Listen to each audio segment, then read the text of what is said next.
morning. I am a little bit late, but I also had some tech issues trying to get on because apparently it couldn't like update YouTube. So I'm like, okay, that's weird. But here we are. Just going to get logged into the actual YouTube so that I am viewing it in case the chat doesn't come over, because that's actually happened a couple times now. There you go. Okay, so I can see the chat there and I can see the chat there, and we are going to go straight into the welt pockets here.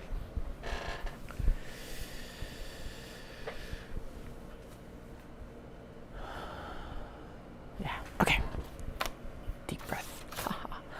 I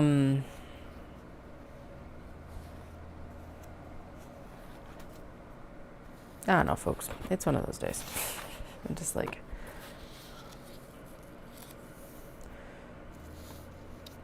just not.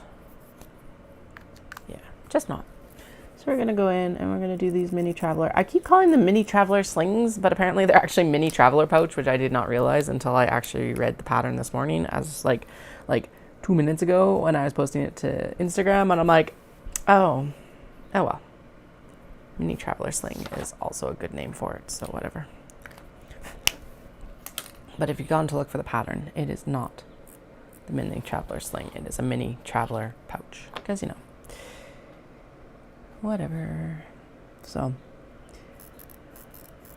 the kids were not happy about going to school this morning as much. At least my eldest, they were super like, I miss you, Mom, and I don't want to go. And it made me sad. I was like, oh.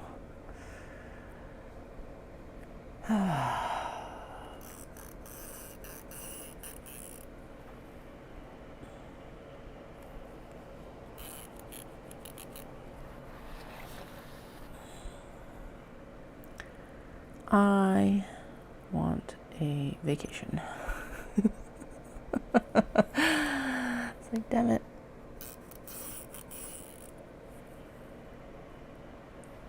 I don't want to be working right now. I know, I am self-employed. And I love my work, but I also want a vacation right now. Here's the thing, Disney in some ways wasn't a very big vacation, because of course we were running for half of it. And like, vacations with kids are definitely not what they used to be. And like, we are not a sit in the hotel and do nothing kind of vacation people. But like, before we were able to just basically do whatever we wanted ourselves. Now with the kids, it's like, okay, there is different demands on our time, obviously. And that's fine too. But like, right now, I'm missing adult vacations, I think, as part of the issue.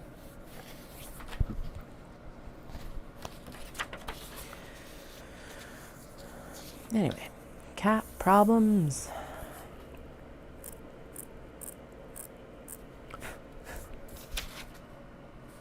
Oh, what am I doing? I gotta mark the next thing.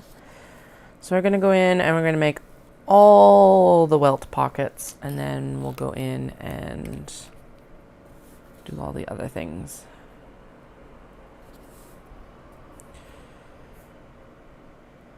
These will be ready to go. Well, okay. I'm aiming to have them ready to go for Ancient Arts Yarns pancake pop-up this weekend.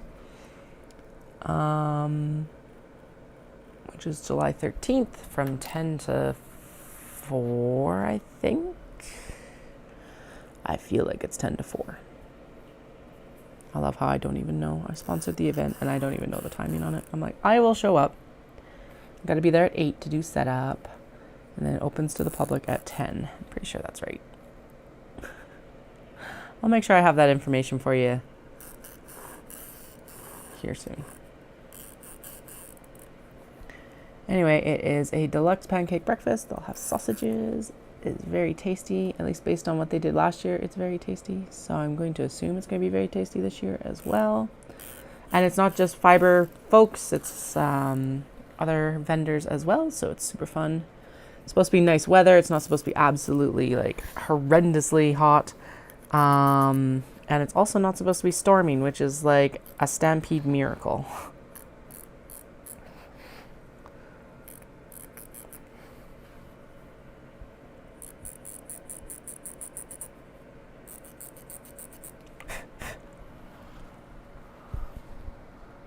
All right.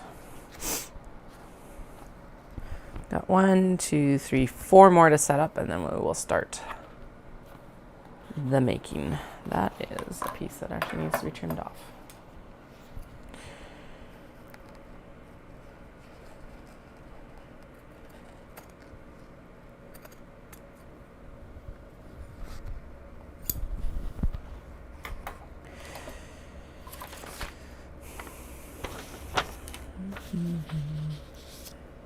I'm a little bit later. I was going to go for my run, but this morning was not the time for it. And the kids are already like, I just want to come home and play on my iPad when I get home. And I'm like, yeah, that's what we're going to do tonight. So I'll go for my run after they get home. And they can just chill in the garage with me while I run. And then... yeah, I had a physio appointment tomorrow, but it's been canceled, which actually eases my day up significantly. So I'm going to make sure that I get out early enough tomorrow to make sure the kids are like at school at the earliest time, because we were running late today. But they're also like, going 5 days a week for them is quite a bit. So they're like missing just chilling at home a bit. That's part of what's going to like determine if we actually go to Stampede again this week or not. Damn it, oh, that's right on top, of course. I just realized I'm also going to need to sew the straps as well. Do.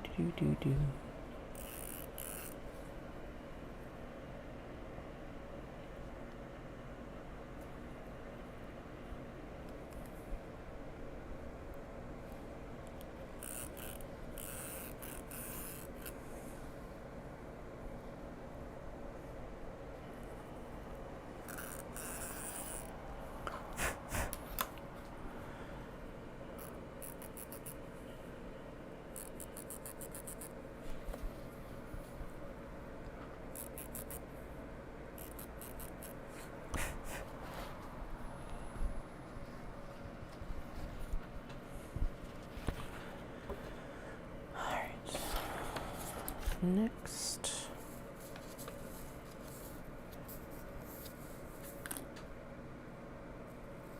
so yeah, if you're not able to make the pancake breakfast this weekend, I have Omatsuri coming up on August 10th, and then the week after that, August 17th and 18th, is Knit City, Calgary.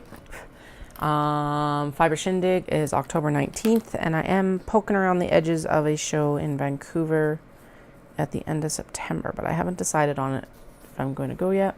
I'm still waiting to hear back from Signatures about the Butterdome show in Edmonton. Who knows if that'll happen or not. Again, that one I'm like, whatever, if I don't get in, I don't get in, but it would be nice to know either direction, if it's like a full-on rejection or if it's just like, you are on the wait list, and it's like, please let me know. Just so I can like mentally prepare even. It's like I don't even know what I would prep for stock for that sort of show, but like, yeah, I guess I'd find out pretty rapidly. Also need to get a video, I guess, into Knit City for promotion, actually, now that I think of it. I don't even know what to do, but I do need to do something. Ding ding.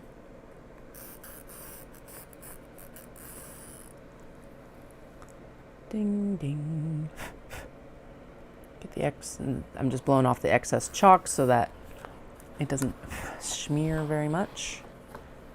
And yeah. And we will play around with the button maker a little bit more today. And there is some like keychains I want to make as well. So that's one of the other things we're going to do today. After all these mini traveler slings are done. We're going to finish these first and then we'll work on that. So likely I might skip working tonight just so I can like have a reset night and then come back hopefully more bright-eyed and bushy-tailed tomorrow, because I'm definitely not feeling bright-eyed and bushy-tailed right now. Yeah, that might be the best decision. So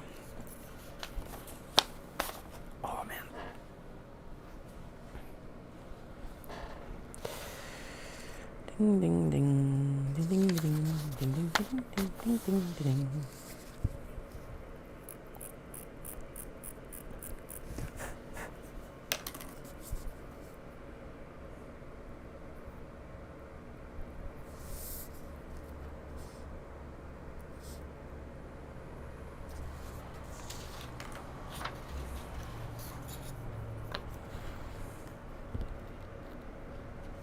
I was working on these last night, but it does feel like I'm probably a little bit faster this morning, so I'm glad that I only did a few last night, and now I'm like, yeah, we'll come on and do the rest in the morning.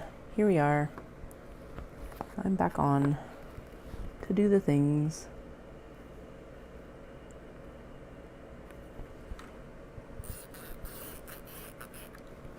Go.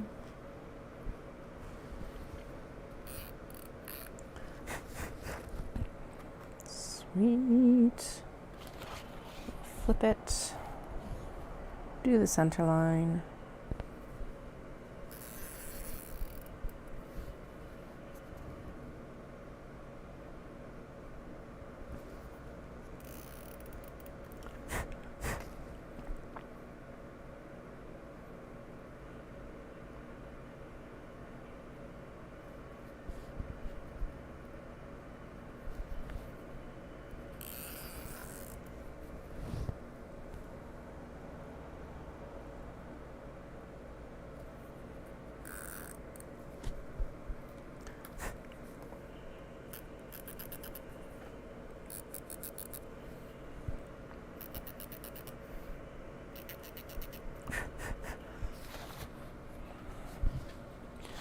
One more, one more, one more. Good. So the next step is, well, it's more daunting. It'll be fine, but it's more daunting. So, I think, yeah, most of those already have at least one piece of their, these are, all the pockets match. So I'm pretty sure that the front part of that sling actually does have a,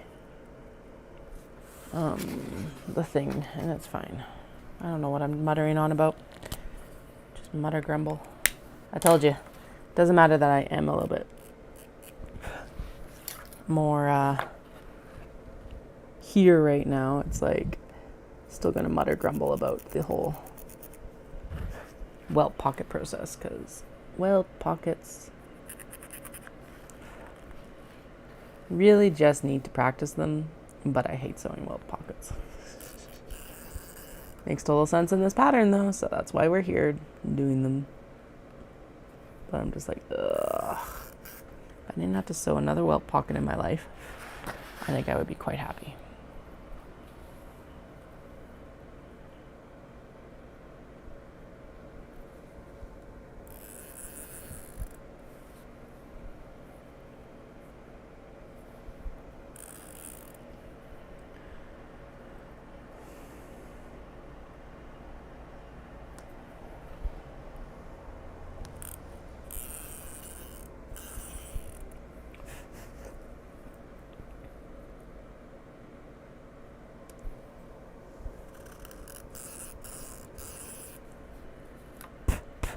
Alrighty, there we go.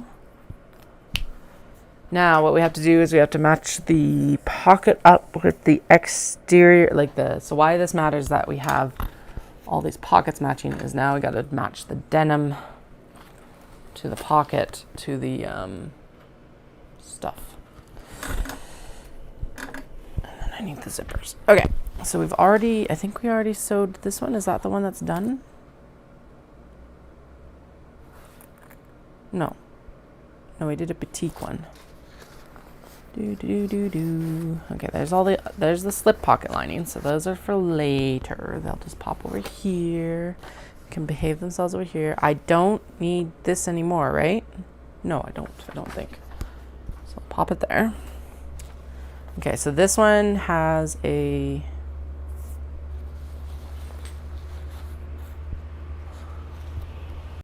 paw print.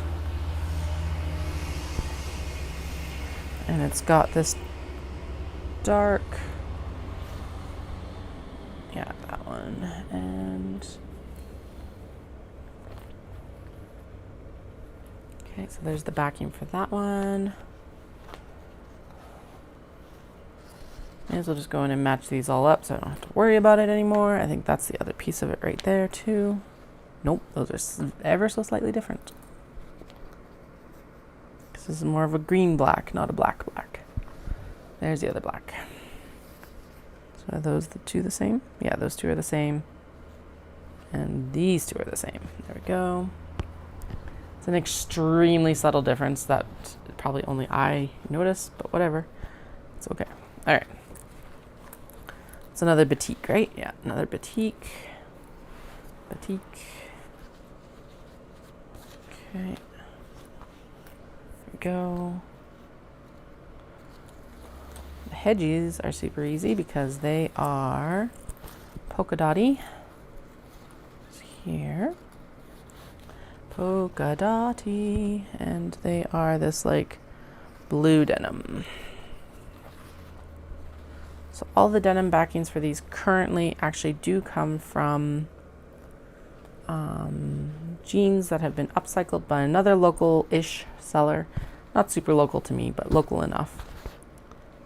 And she cuts down upcycled jeans, secondhand jeans that she makes into jorts or jean shorts. And so I'm using the offcuts from her jorts to make these traveler pouches. Because why not? May as well, right? Ding, ding, ding.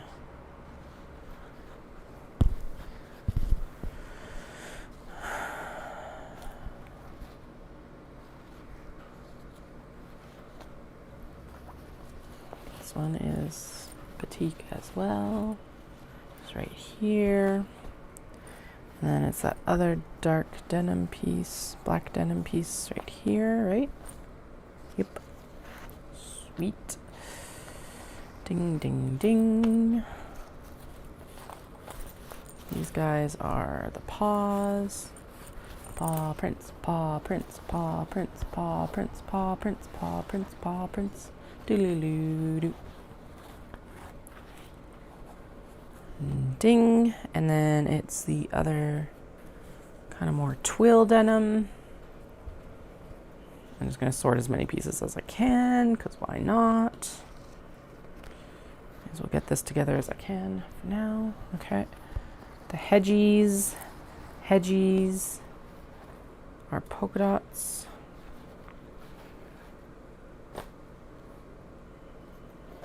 Hedgies, and it's the blue denim. Blue. And then the other polka dots, I think, are the latte bears. Yes. Cool. Okay. So latte bears. And this other like I don't know, gray with like a darker background on the twill. Latte bears, sheep, and cat are all kind of scattered. Why do I have two here? Why do I have one here? Where's the other confetti? So I'm like losing zippers. Excellent. Okay, so I've got one more paw print, but no paw print to match. And I've got one piece of the confetti without even the... Okay, there's the paw print. And the one that we finished last night. Okay, so that is... There's My Pleasant Company. Everyone is on good terms. And they have that other gray here, because that one made sense for it. Done and done. And there's the other paw print fabric. Sweet.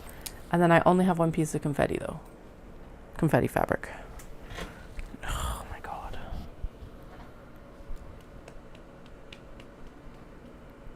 Where did it go? I know it was here last night. I 100% remember marking it. And this is batik, so that's moot because it is a different part of the bag anyway, but that is the sheep one, so I can move this over here. And then that's the upper for that, and that's the upper for that one. What is going on? Where did it go? And where are those light blue ones? Because apparently I didn't finish any with the light blue bottoms, or else they would be matched up too.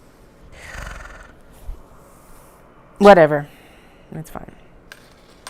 I am annoyed that I don't know where that is. Okay, so those are the extra pieces somehow that don't have their match right now. And I'm not seeing anything. Ow. The fuck? Why? I don't get it. I don't get it. I swear I also misplaced a bunch of like eyeglass cases, but at least in that case, haha, it was all the pieces of it. It wasn't just like one piece of one bag. Like, what the hell is going on? I'm annoyed. Okay, whatever. Let's just move on, because that actually gives me an even number instead of 13. I guess. I don't know. Whatever. Blech. Okay, we'll throw the zipper over there. That's supposed to go in there. And I guess we'll find the other piece of the stuff later. Whatever. Okay. Okay, those are the slip pockets. That's fine. Did I put the slip pocket cut piece over here too now? That's not. Oh my goodness. Oh, the goodness. So there it is. Okay, it's under the mat. Okay. That's good at least. Ow. Keep sparking myself. Okay. And then where are all the extra zippers? They are all right here. It looks like. Okay. Let's do this one first. Mostly because I like the teal zipper. Okay, so that's the back of it, and that's all the other bits and bobs and pieces. I'm going to clip this all together.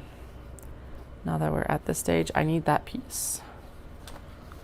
But yeah, let's clip all the rest of this together, and then it hopefully remains together. Outside of the slip pocket, that's fine. I don't need the slip pocket right now. Okay, pop that over there.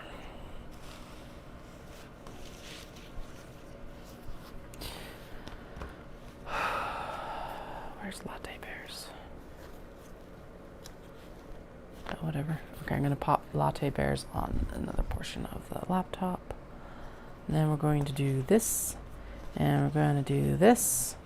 And then we're going to mark it with the little marking, because this is the place where it's like the most important marking, because this informs where the zipper goes on this bag, on the back of this bag. By the way, if you have any questions, please feel free to throw them in the chat. I'm happy to have my monologue like directed as per usual, but realistically, I'm just monologuing. Don't know if I'm actually in a better mood yet or not. Can't decide. I'm just making sure. Oh, that's where it's coming from. Okay, good. Twitch is working. Okay.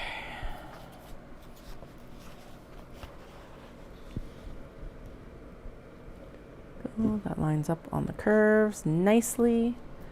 I'm gonna clip it on top here, and actually I'm going to open up the pattern and see. I am getting hungry, actually. I had a snack before I came downstairs, but like my stomach is now like, hey, you are due for some more food, which like is not the worst thing. Okay, never mind. These have to come off of here so that I can actually access the other patterns, because the foam pouch is not it. Mini Traveller. Oh, it is called the Mini Traveller. Okay, stitch these together and then trim them.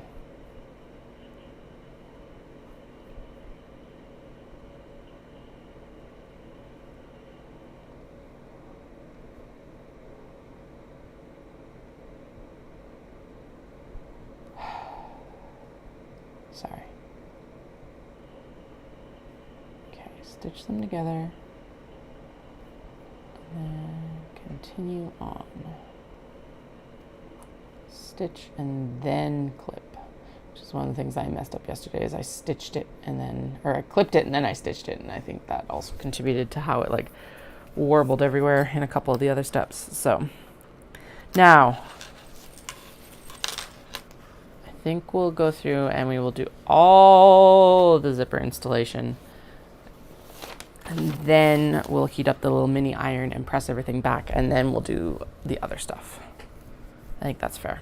I think that's a good, it's not even a compromise. I think that's a fair way to do it today. Okay, we are doing My Pleasant Company cats, which means that we need to get this teal zipper, which it doesn't matter right now because if we're just doing this and then clipping and then ironing, it's not a big deal. Okay, great. Righto, all right. Sewing machine is on. Good, I probably turned it on when I came down. Don't normally like doing that because I accidentally step on the pedal. I don't want to be like getting myself with the sewing machine, but at least I remembered at some point.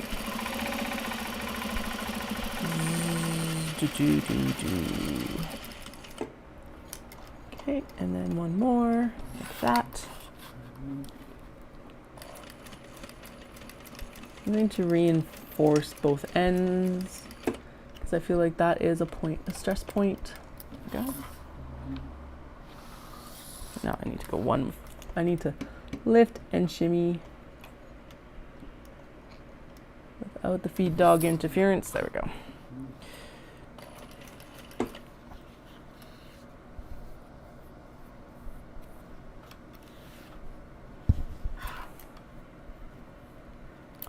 Trim this thread because it's going to get in the way when I get. Oh, yeah, that's right. Okay, right. Right sides together. Wrong side up towards me. Just had a momentary like, ah, crap, did I start this installation wrong? But no, we're good. We're good. Everything's fine. Just small panics in the creative space. Or not so small panics. I don't know. Whichever way you want to take that. All right, we are going to just clip it right now. So what I do is I line everything up, and then for me personally, I find that clipping the center and then shearing it down works the best. The denim is quite thick, so I can't do it all the way down, but if it's like thinner, I will actually just kind of shimmy it all the way down to the ends when it's folded like that. Go. Then we'll turn it around and I'll go down the other direction this way. And then this is where we'll pause this one and we will finish it up once we actually have the little Cricut easy press ready to roll. Because now we have to like iron all these pieces, but I don't want to have to like heat up the iron and then let it cool down and heat it up. Like, yeah, no, we'll do that afterwards. Okay, so that's that one done. I think that's the second piece there.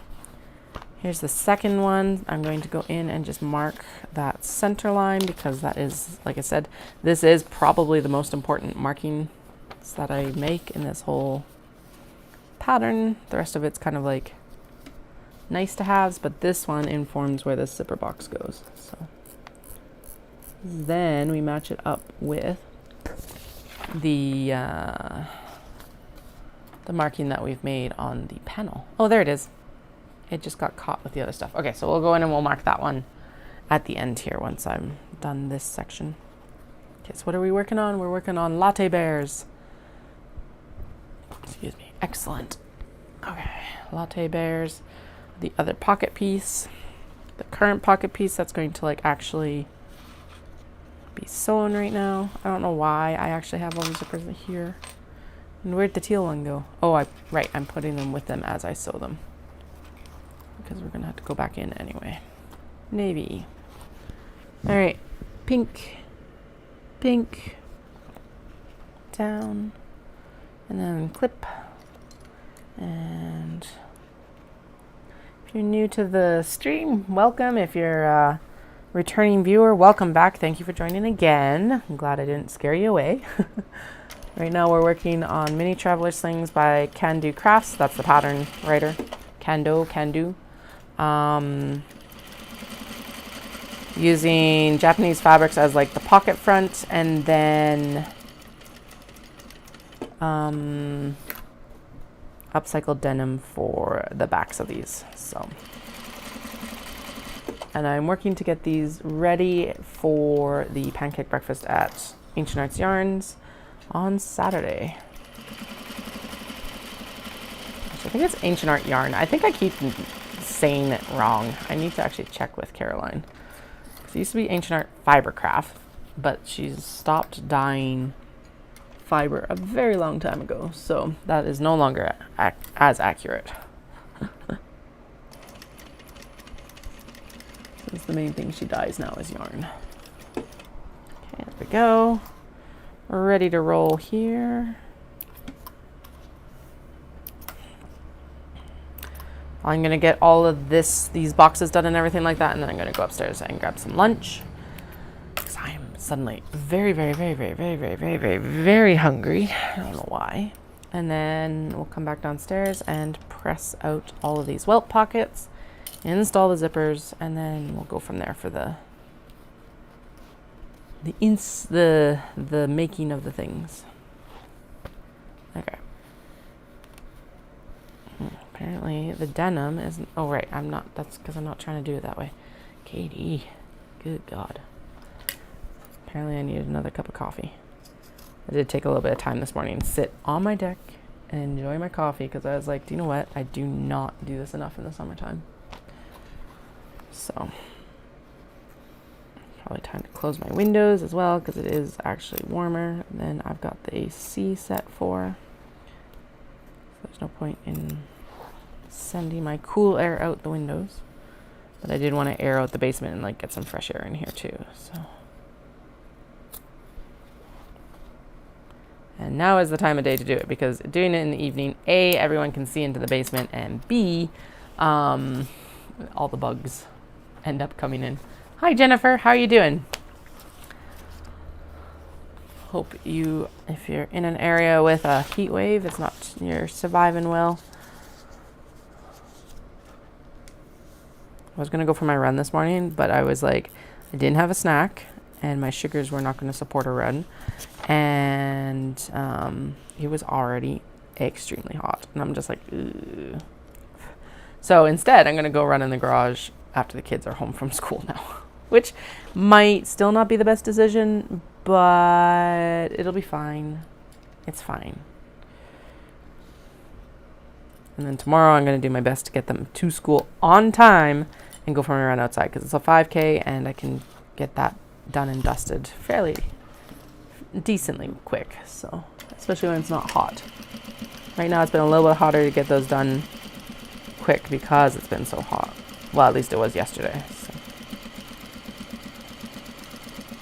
And then Monday, I don't have a run. So I'm going to just go do my weights and then I will come and we will do the sewing things. Because as much as this pop-up will be done on Saturday, I still have a lot going on this summer.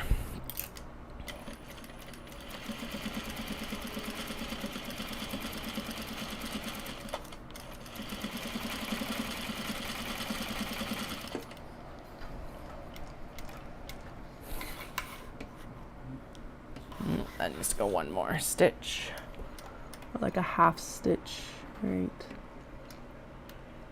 here. If you weren't around last night, I did get the new button maker and they look freaking spectacular. I'll have those at the pop-up on Saturday as well. We're gonna go in and make a bunch more. I'm hoping I'm able to get the Traveller Slings done this afternoon. We'll see. I'll try my best. And then I'll probably go in and I will at least cut a bunch of fabric. My debate right now is it's like, do I make a bunch or do I just cut a bunch of circles and then I can make them on Saturday? I guess it depends on what my time looks like. I also find that's funny because it's like I've done like pick your own adventure ones before kind of things and it doesn't sell as well as the finished product, even within the makerspace. And I'm like, okay, I can see it. Also gotta figure out the pricing on them. And I don't think that would change based on like if you make your own or like if I pre-make them. But it's like, okay, how much do the buttons actually cost? And then like much am I charging for the fabric? Blah, blah, blah, blah, blah. All considerations. There we go. I love how this portion of it always makes it feel like it's going to be like so fast and easy. And then it's like you get to the end, it's like, oh, that is not fast and easy. Oh, this is already marked, right? Okay, it was marked. It just was like involved in the whole pile. And apparently I'm not matching zippers right now, so that's fine. Okay, so that's the pockets for this, not a big deal. That's a front piece, that's a front piece, that's a front piece. These are the back pieces, but this is the back piece that matters. Go in and do that marking.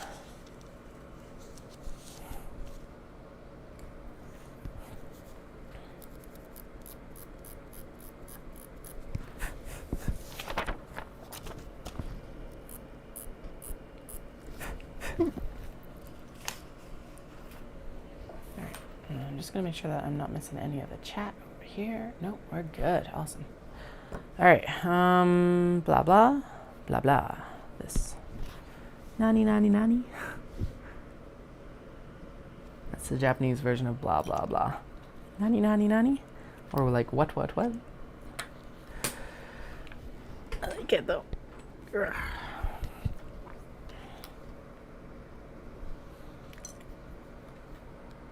There you go. Yeah, Market Poor Kids this morning, it was like dropping them off and they're like, I miss you. And I'm like, oh, I'm sorry.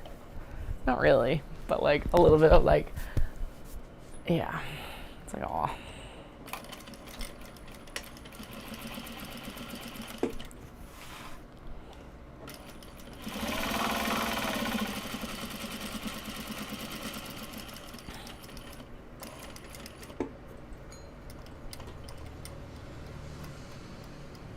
Perfect.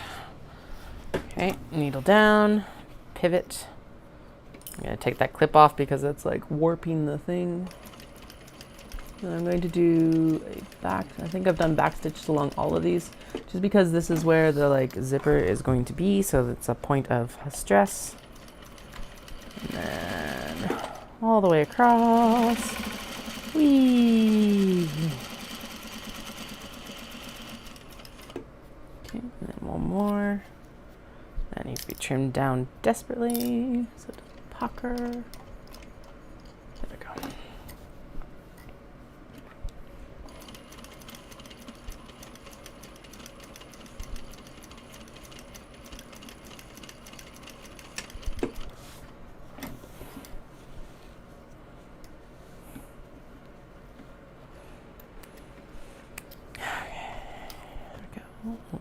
Just totally yanked a crap ton of the bobbin thread out, because of course I would. Ding.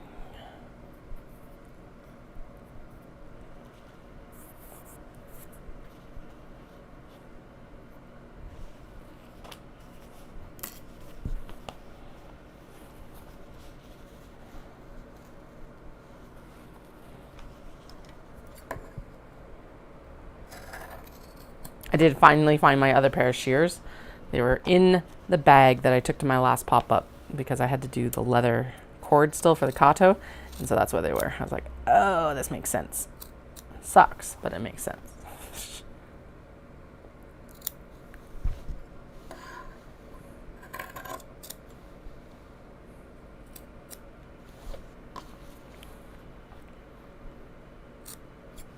There we go.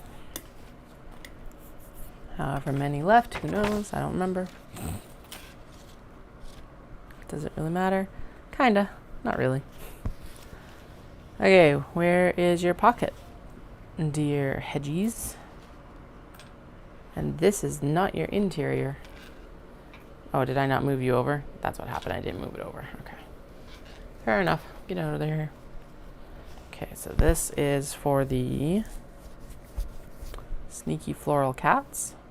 Okay, just move all these of its pieces over here for now. Blink. Except for the ones I directly need to work with right now.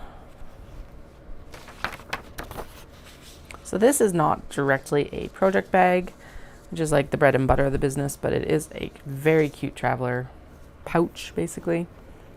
Super excited about it. Looks like it's going to be really good for like your passport, a phone, and like essential cards, essentially. Yeah, which like I don't normally travel with all of my cards and everything anyway, so it's like that's what I was thinking of with this. It's not going to be like a full wallet size thing. I am going to introduce a smaller wallet. Oh my god, smaller wallet when I have time. Which right now, yeah, no, I haven't had time, but I will eventually. Part of it is I'm also just trying to decide what the actual, like, if I want to do like a zip wallet or if I want to do like a flap wallet. I personally like zip wallets, but it is a completely different skill set to sew than a flap wallet. I just haven't practiced it a lot. So the last one I made myself for like the prototype, and it was okay. But it's like it was not at the level that I like for production. The other factor in this is actually the timing for it. So like the necessary clutch wallets are a good time investment because of the cost that I can like charge for them. I'm able to charge my hourly rate for it. There we go. That's the best way to describe it, I guess. Okay, there we go.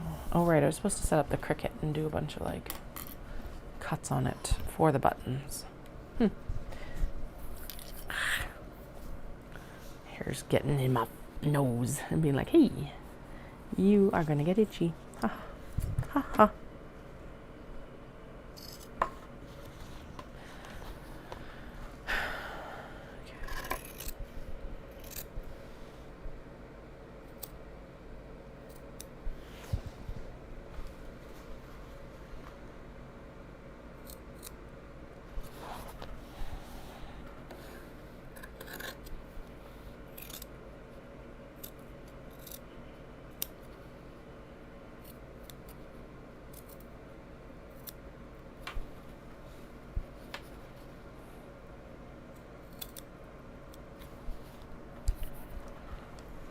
I think I got, no, I need to go a little bit further into that corner without clipping the stitches.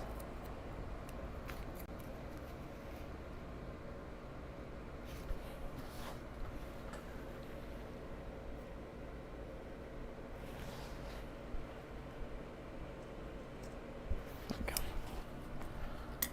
go. Okay, next.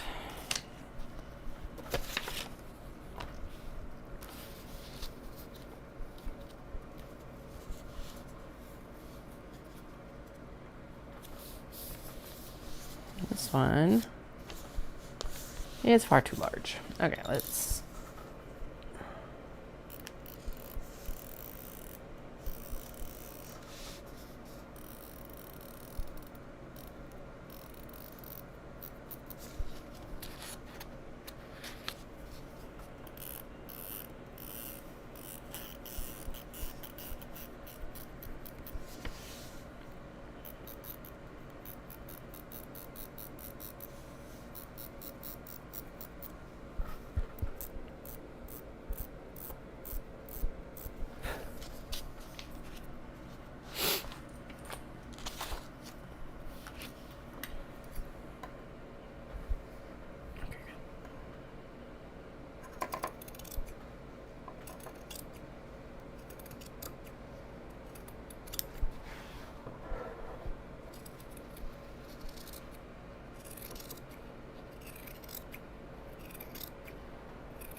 Okay, got 1, 2, 3, 4, 5, 6, 7 left. Still have 7 left. Oh, 6. Because the 7th is the... No, 7 left. Okay.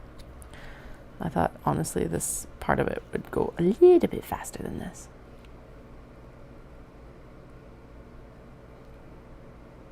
Hi. Just a few hours ago.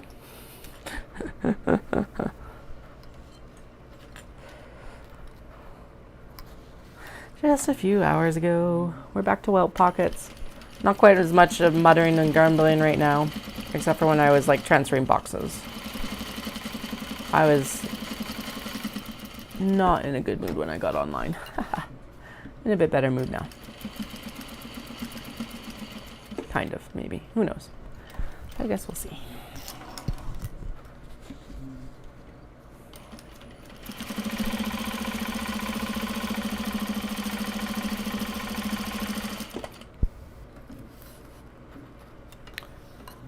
Does look like we'll probably be able to get these done for this weekend, hopefully. The hope is that I'll be able to like get it. Like, I want to get the welt pockets sewn around the edges right now. Then I'm going to go for lunch. And then post lunch, I want to get all these backings done. These back pockets done. Zipper installation, i.e. zipper installation. Because this is going to be the most time consuming part of this sewing process. And then I'm hoping I can get the pouches done today. And if I don't get them done today, that they'll be like a really short wrap up tomorrow. So kids have already requested that they get their iPads when they get home from school tonight. And I'm like, yep, that sounds like a really good idea. So I'm going to do my run after I pick them up because this morning just kind of went to shambles.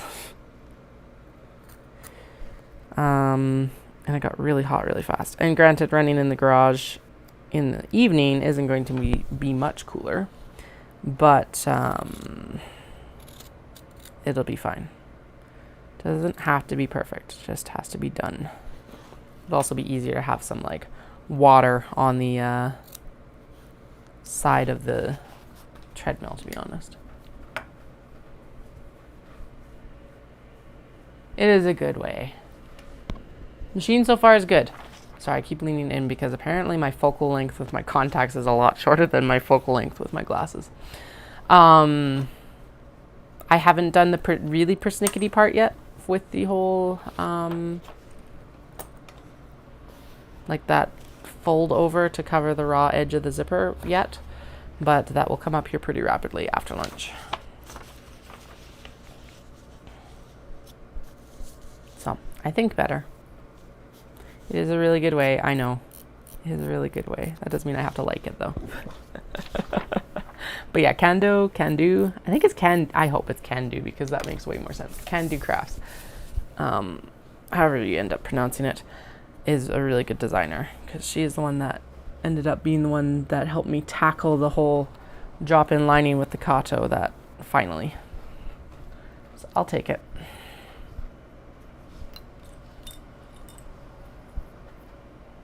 Okay. Shimmy that down just a bit.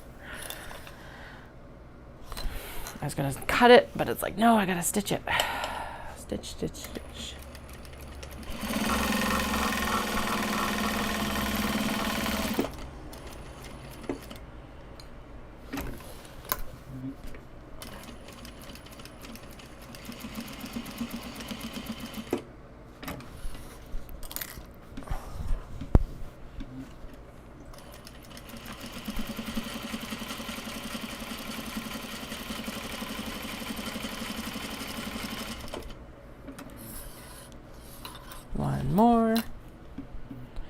One more.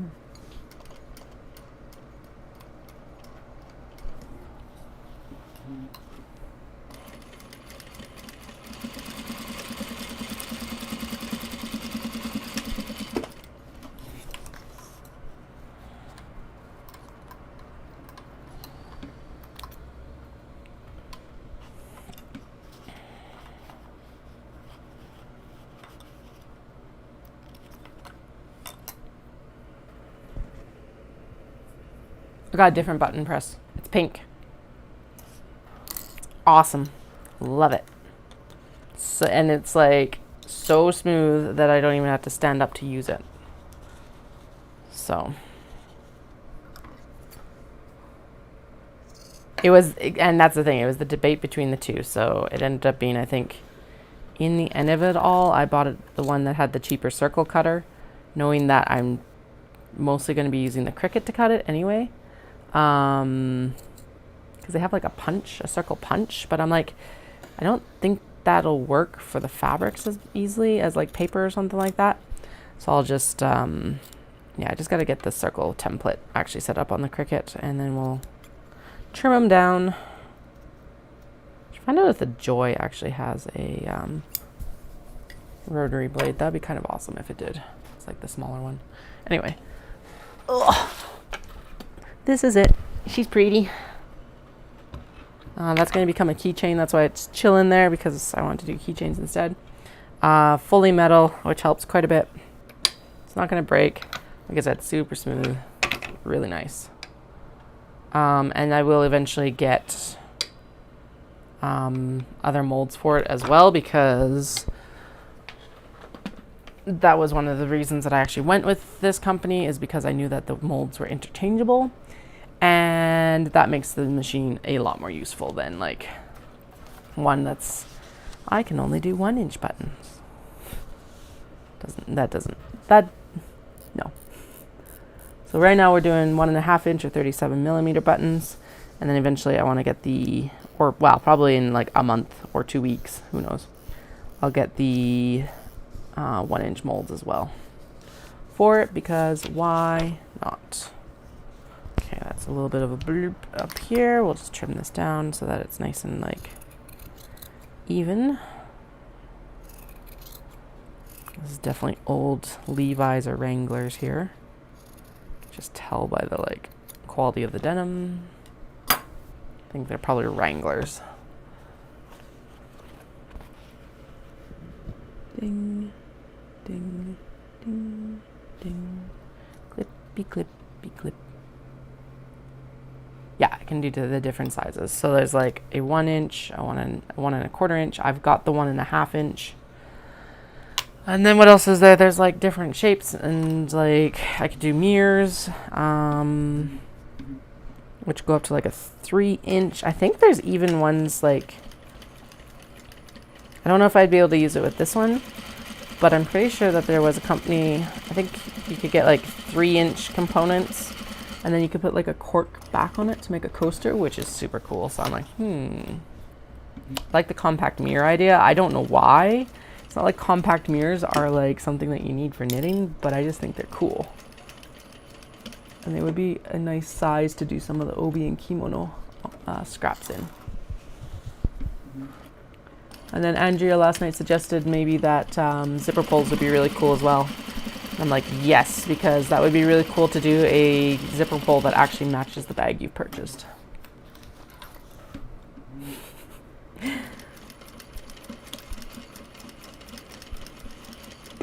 No, that, well, project bag that you purchase, or, well, yeah, like box bag, or even the Kato, you could do it, because then you could, then you could hang it off the D-ring, and it could be decorative, and that would be so pretty. I gotta find a supplier that will ship to Canada, because apparently none of the ones on Etsy will ship to Canada, and I'm like, so I'm just trying to figure out a reputable button seller, because apparently they're all in the US for these like keychain kits. All right, I need to go into work mode here on the phone, so I only get kid notifications and text from Dallas. I'll do that in a moment here. Good. Ugh. Don't clip the stitches. Stitches, stitches. No clipping stitches. There we go. Yeah, so the people that I bought the press from have fittings for the mirrors, which is really cool. And then I should be able to just get a mold and do the keychains from another company as long as they're the same size, I think. In theory, that's how that one should work. In practice, who knows? We'll find out, I guess. We'll find out together. Hey, we're down to 2 more. 2 more, then lunch, and then more sewing. And then we'll coat all of these secondary zippers with double-sided tape so that I can just, that did go so much better yesterday. So that's what we're going to do with these ones as well. This one is very off its cut line, so we're going to set this up better. And then actually maybe, yeah, and then I'll do more buttons tonight. Just for something a little bit more chill. Yeah, I could work on small box bags, but honestly, we're not going to get anywhere with them before the weekend. So, well, we might. But we'll do buttons instead. Buttons and keychains, because it's not like I'm drowning in scraps or anything like that.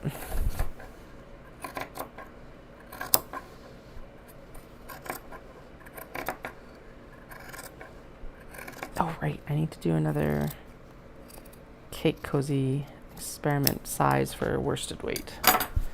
Guess that's the other thing I could do, because I do have the serger set up still.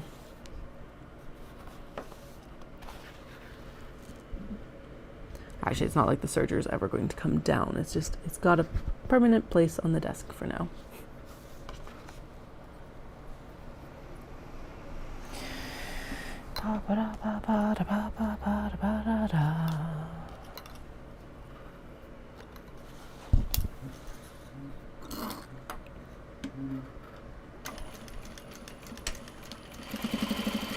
I'm really glad I sat down and just finished the May glasses cases yesterday, though, because at least that gave me like accomplishment points, so that today it's like, even though this is some tedious sewing for me, I still have glasses cases done, which is good.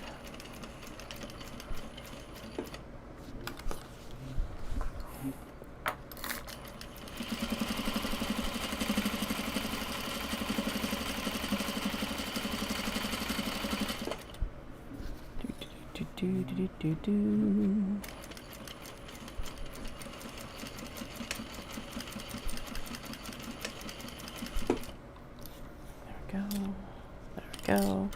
Lift and snip. And cut.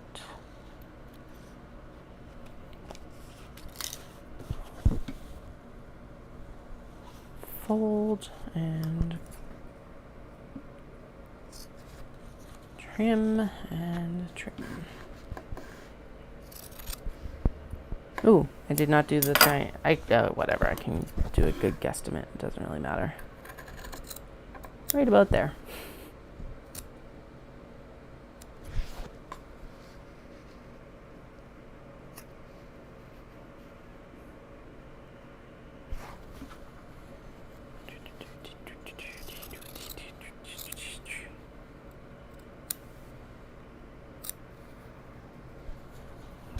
And then flip and snip without cutting it. Hello, welcome. I'm glad you're here. Did you find me by any chance through Can-Do? Because I think, isn't she from Ireland? I feel like that's where she's from, but I can't remember.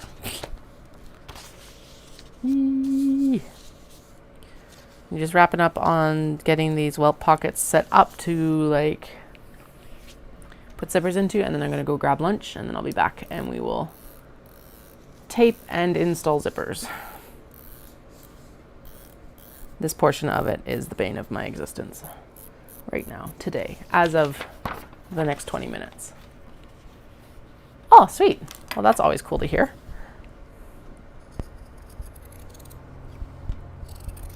I will admit, I watch a lot of shorts on YouTube. I don't end up watching a lot of lives on YouTube. So, I don't know why. I think it's mostly because I end up working during a lot of them, which is kind of hilarious.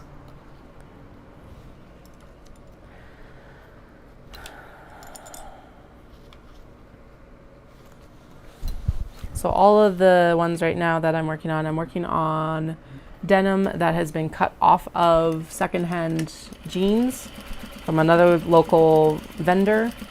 And so she sells jorts, the jean shorts that are the offcuts of it, and then I am taking the legs from those jeans and making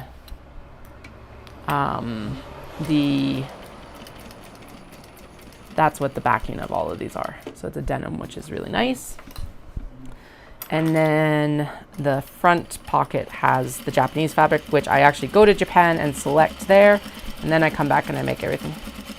Yeah. Well, I'm glad you found us, because like right now, so it's 11:30 here. I'm in Alberta, Canada. So we're on Mountain Daylight Time right now. Obviously, I was talking about lunch, so it's almost lunchtime. And then I do also stream after the kiddos go to bed, because I have 2 toddlers. And right now, they're in summer camp, so they are going to bed very early. It's not the worst thing for me. Part of why they're in summer camp over the summer. Although I was like leaving them at, so this is through their preschool. It's like basically all day daycare.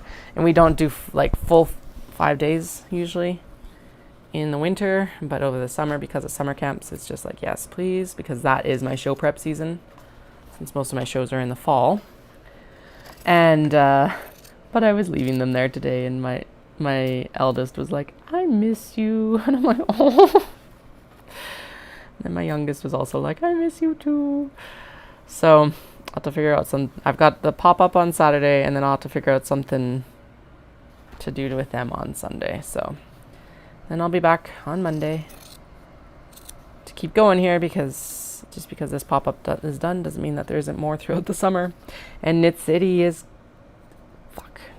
4 weeks away this week. So 4.5 weeks right now. Knit City, Canada is my busiest show. Oh, that's not too bad. 6:30 in the evening. Which I guess then that means that, so if you're 6:30 in the evening, if I'm streaming at like 8 p.m., that's like 5.5 hours. And then 3, yeah, it's like really early for you. It's like 3 a.m. Not necessarily a time to be awake. Unless you're, I don't know, coming home from something, I guess. Okay, I'm going to go grab lunch. I should be back at noon, and, or like half an hour, and then I will start installing the zippers in these guys. And that is when the mutter and grumbling will really, really, really start. So, it'll be entertaining. Wendy, go to bed. You can find me later. I'll be right back.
All right, I have returned. Let's get these pushed through and ironed with the little press here. And then we'll do the things. Whatever those things are. Most of them being, I think actually we need to trim. I think this has to go on here. Oh, why is it larger? Here, whatever. We're gonna do the welt pockets first so that they are done. Okay. And then we'll do the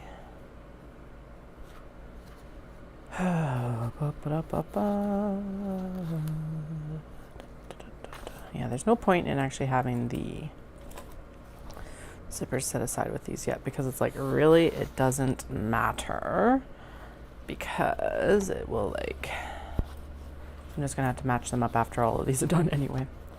Although they're more or less in order right now, so that is the good thing about this. Or I guess, yeah, I'm gonna have to like look at them as I go here in a moment anyway. I'm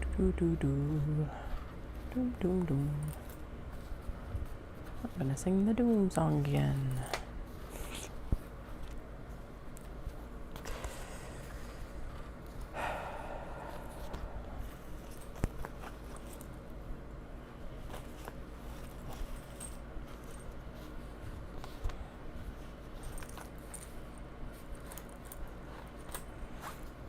Okay, and then we'll need to go in and actually put the tape on the zips. Which, oh, I was like, we can do that while the like iron is heating up, but the iron, no, stop falling down. Ah. Obviously the zippers have a mind of their own. Where did it go? Right there. Okay, they can live here while we iron these with this press. All right, so let's start here. Shuffle the actual little press right here. There we go. And then we'll turn. And we'll do the thing here. Zippity, zippity, zippity, zip. Like that. Because I do think that this did, I think taking a few seconds to like press this right now is, did save me a lot of grief last night with these welt pockets. Unsurprisingly, to be honest. So, that's why we're going to do it again now. Alright, let's get this folded up here. Choop, choop, choop, choop, choop, choop, choop, choop, choop, choop, choop. Ding. Back across. And let's shove it through. Welt pockets, welt pockets, welt pockets. I hope I am a welt pocket expert by the end of like the summer with these. Well, not even an expert, just a proficient. There we go. I want to be proficient with welt pockets by the end of the summer, since I hate doing them so much right now.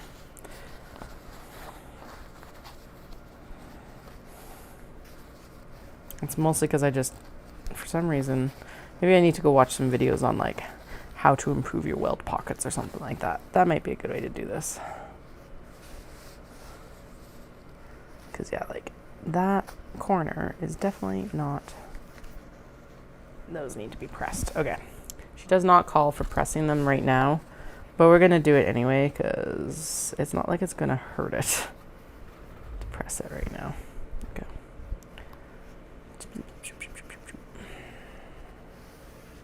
Especially these nice long straight edges here.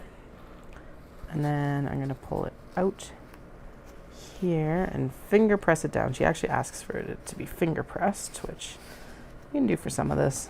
There we go. That is better. And finger press out there.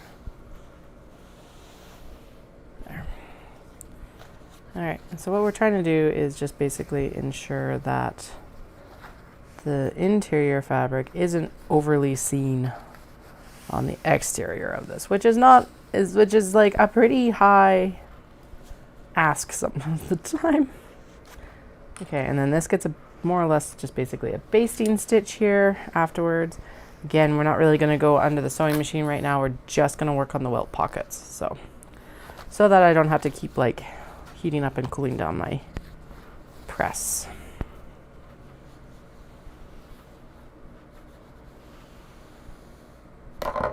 Eh. Do not need to drop the hot press on my leg.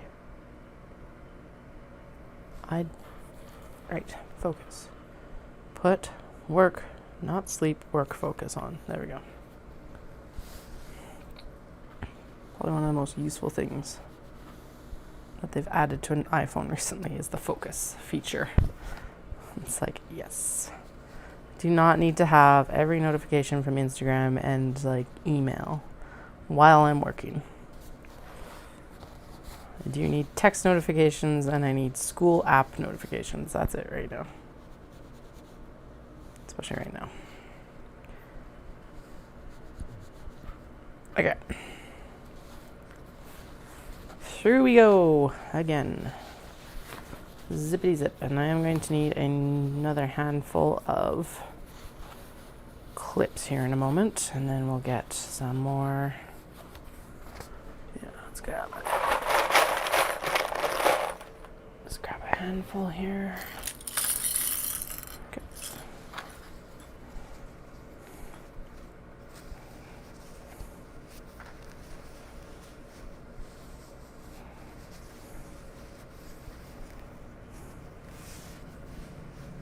Okay. So what's that right there?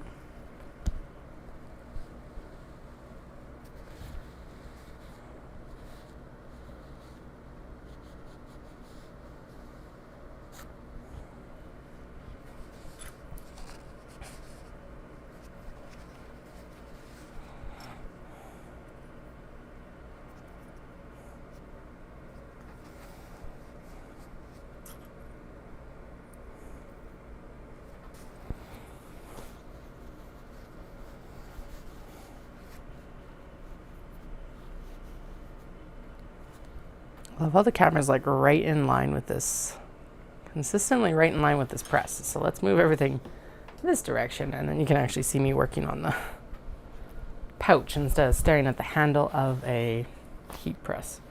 Way. Like seriously. Okay, that corner actually went really good. Sweet. Okay. Now what can I do with this corner? Not bad. It's fine. And then let's just go across here.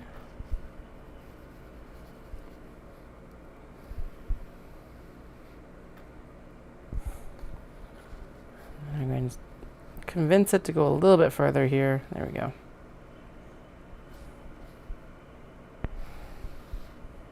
Yep, I think we're good. Zoom. Oh yeah, that looks good. Okay. Welt pockets, welt pockets. It's the smart way to do it, but I don't like it. If you are a crafter or like whatever you do in life, what is something that you don't like? It's like a necessary evil. Like granted, I said this about drop-in linings for the longest time, and now I do drop-in linings all the time with the Kato. But it's like, what is kind of like your, what do we call it? Like elephant in the room or something like that? Of like, I don't like doing this certain thing. Now mine over probably all of the things might be ironing for top stitching, even over the welt pockets right now. But right now I'm not ironing to top stitch. I'm ironing welt pockets, and I'm just like, yeah. What is the thing that makes you question what you're doing? Like if you're a knitter or a crocheter, is it the gauge swatch? If you're a weaver, is it like, I don't know, the finishing to cut off the loom? Or is it the weaving of the heddles? Like, I feel like spinning, if you aren't someone who cards your own fiber and anything, might be the closest thing you have to like, oh, that needs to be trimmed down. That's where that issue is coming in. Did not get close enough to the stitches there. Oh, I didn't on either side. All right, let's get closer here. Trim it down, trim it down.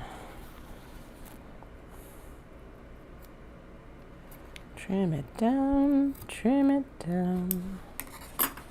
Yeah, that should be better.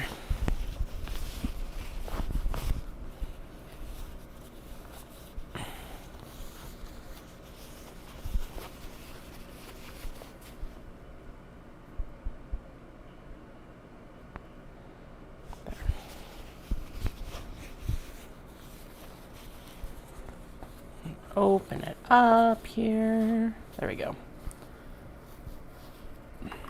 Okay. Now I think in this case I can just clip it here and I'll be happy with that, it feels like. Good. Good. And mostly good. Mostly good, actually. This one came together pretty well, all things considered. There we go, and then finger press down, kind of spread everything out here. And then finger press this direction. Spread everything out here, and then let's run the heat press over this again. Right here. In the corners, across there, and we're good. I'm going to actually put this on this side since I am right hand dominant. And then, oh yeah, and actually the cord being on that side is better, except for the mic cord. But that's okay, we can deal with the mic cord being in the way a bit. All right, how's that look? That looks just fine. All right, turn this one up, get it pressed here.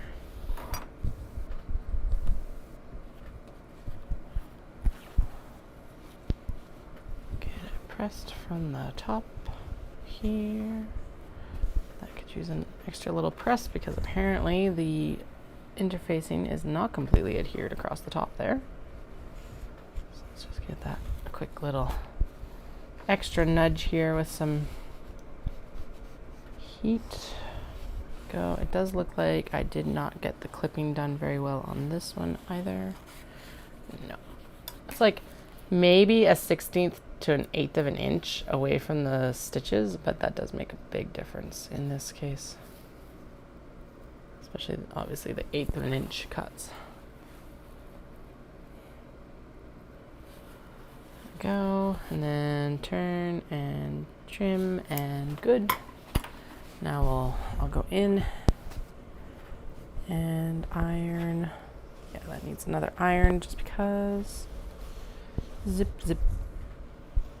And then this right here on the zipper edge. There we go. And this right here on this zipper edge. Good. Stuff it through.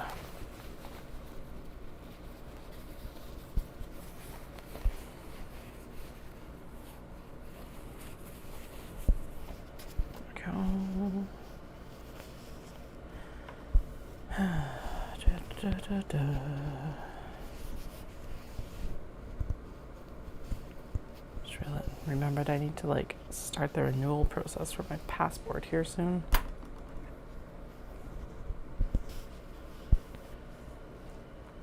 Although now that we're not planning to go anywhere for at least like a year, I wonder if I should instead do my name change first and then do the passport.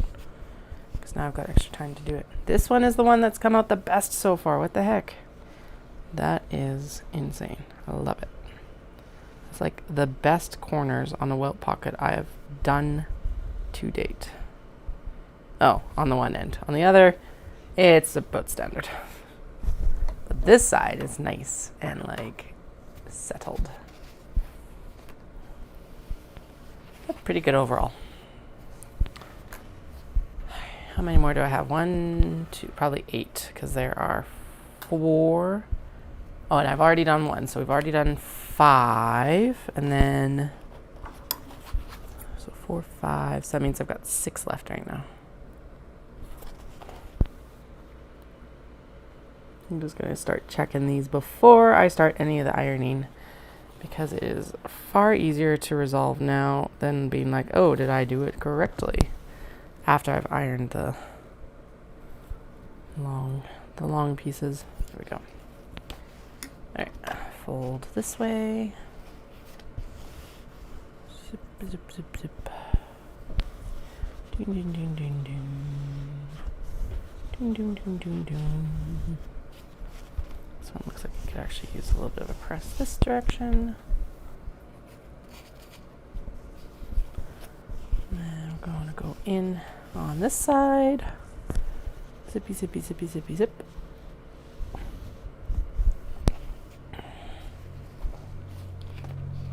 And this direction.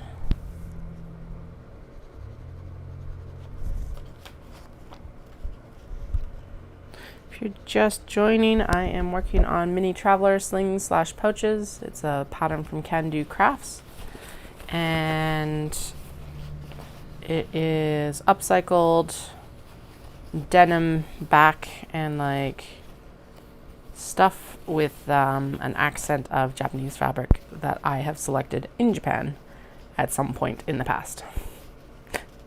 It sounds a bit more mysterious that way than we're working through my scrap pile. I have a pop-up on Saturday, so I'm trying to like get these prepped and ready for that. I think we're gonna do it. I think I'm there. I think I'm good. There's still always that little bit of like, ooh, but I think we got it. If I don't, I don't. But I think I got it. If you have any questions, let me know in the chat. I'm more than happy to have my monologue directed. I'm also going a little bit quiet right now because welt pockets are the bane of my existence. If you've been listening to me grumble about them for the past couple hours, I'm sorry. This will just be a recurring theme until they're done, which will be very rapidly here. But for the next like 45 minutes to an hour while I'm working on them, that is the theme. I don't like sewing welt pockets at all. Okay, press those open though. Done. Surprisingly, however, they are coming together quite well. 5 left. We're well over halfway. Excellent.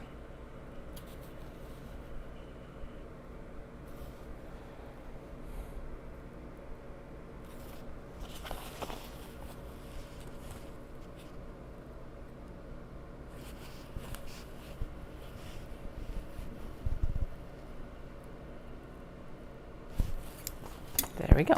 Now,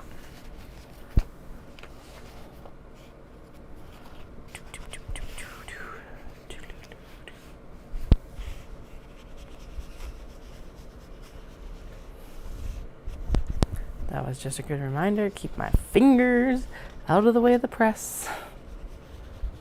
It would suck to burn them right now. Okay, there we go. Turn. And press right there. Turn.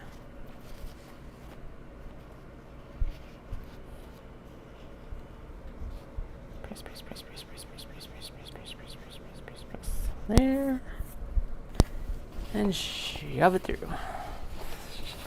So romantic. Gently persuade through the opening. Nah.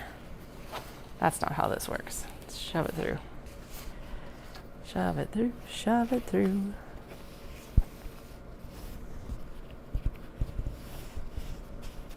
Convince it that it actually does want to be on this side and not on the front side is the next step. But, okay, good.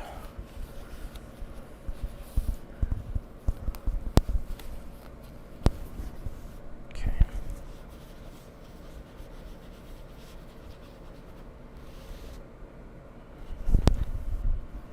Okay, and then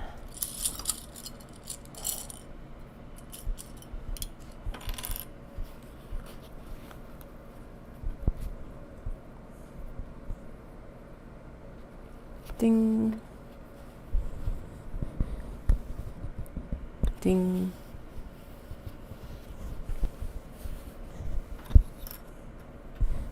Ding. Excellent.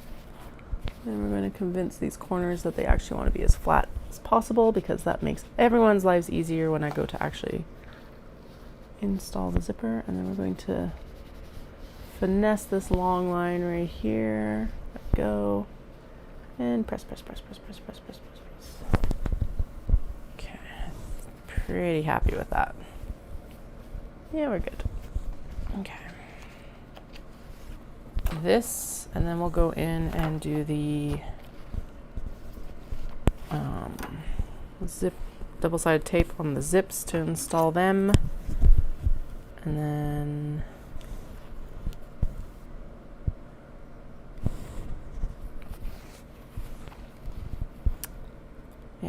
double-sided tape on the zips to get them partially installed before I sew them down, because then they get like a temporary hold. Actually, I think I can use like Elmer's glue for that sort of thing. I'm gonna have to look that up again. Well, I think that might be more of an option if you're washing the bag. And I do not suggest washing these bags because they will end up with a leather branded logo on them. So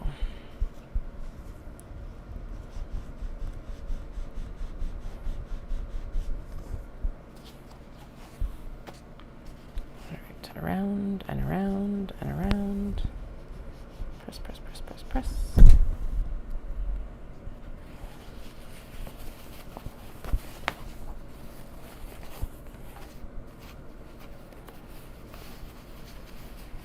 Get through there, please. Thank you. Okay. Ooh, that one turned very well. Excellent. Okay, so I'm actually going to throw a clip right there so it gets held and I don't need to worry about it. Yes. Yes, my pretty, you look very good. Okay. Of course, this other side does not match, but whatever. One side is like damn close to perfect. And then this side is like, it's okay. It, again, is good enough.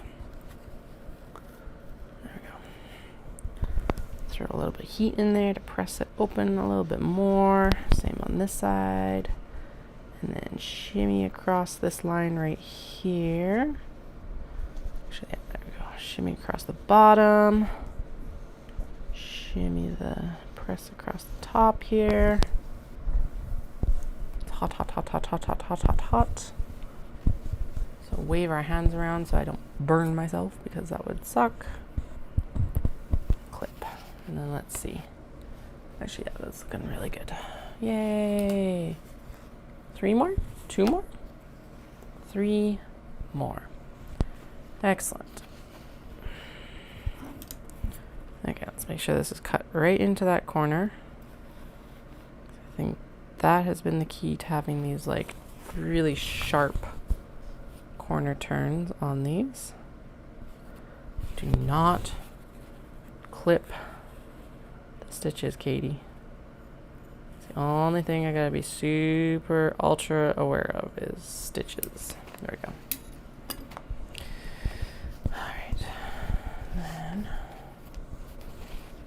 Seems like the pressing is going best doing the bottom first. Not like there's an actual direction to this, but I'm counting that as the bottom. And then the top. And then the sides. Actually, I wonder if I did the sides first and then the top, if that would make a difference or not. It could. Probably not much, but it might. There. Good and good and good, and some caffeine. And then we'll do the last 3 here.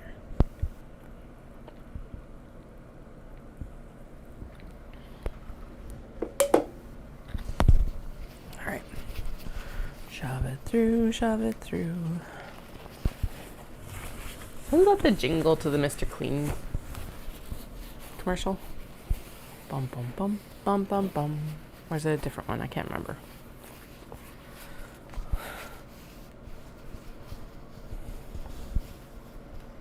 Yeah, okay, that one actually did really well too. What the heck? Okay, so maybe I am gaining some skills, and yes, that has a Z at the end with the welt pockets. Yay! I'll take it. I will take it. The dreaded welt pockets. There we go. That's what I should do. I'm like, it would be good to stay at home with the kids on Sunday, but I'm like, I kind of want to go do something with them. So I was thinking of go back down to the Stampede grounds and doing the barns, and maybe even going to the chuck wagon races again, because Sunday is like championship Sunday. So it's the big money and the fastest wagons and blah blah blah blah blah.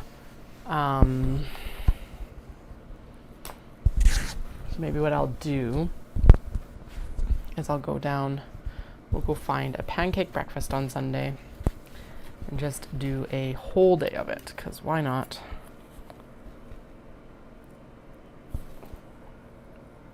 Do some of the other events on the grounds. I'll make sure that the other events are going, like the dog bowl probably, and I think they would really enjoy the BMX show. So those are the 2 things that are like, okay. Because one thing about the Sunday at Stampede is like, yeah, it's still running, but a lot of the focus is on like the rodeo finals and the chuck wagon finals. I don't like going to the rodeo at Stampede though. There's a lot better options elsewhere in Alberta. So, although honestly, I don't like the crowds at other events in Alberta. So maybe that is the good option. We won't do it this year though. I will also base this off how tired we all are on Sunday. But they're going to get to hang out with Grandma on Saturday and just watch TV because it's supposed to be hot. And yeah.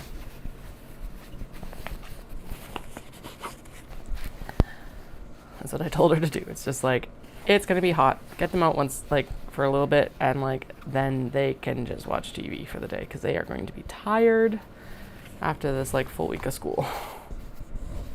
So that's why the debate is. It's like, maybe we just chill at home, or we go maybe we go do a short hike. I don't know what to do yet. Could go do a short hike. That would be fun too. It's supposed to be good weather. Am I mentally up? It would be the question of like, am I mentally prepared to do a hike with 2 toddlers? I definitely want to do something though. Some more connection time and stuff.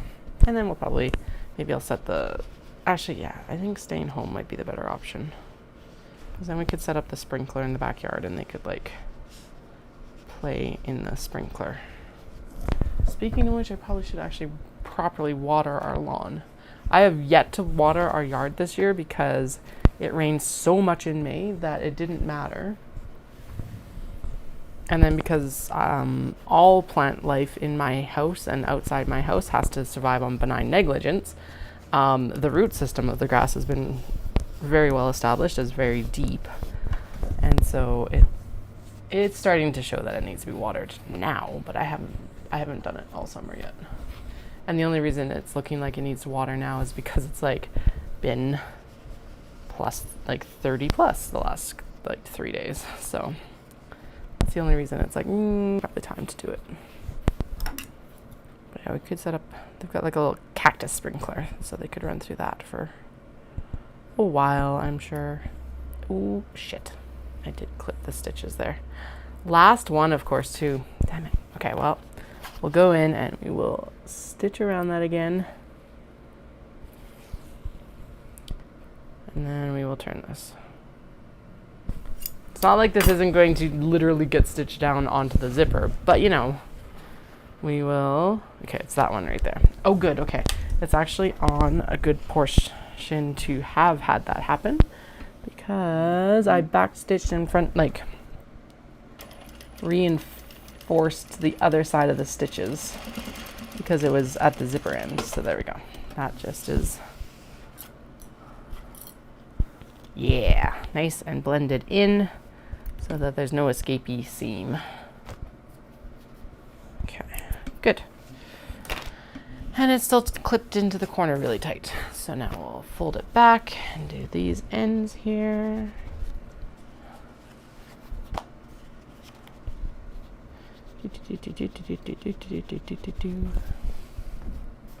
Okay.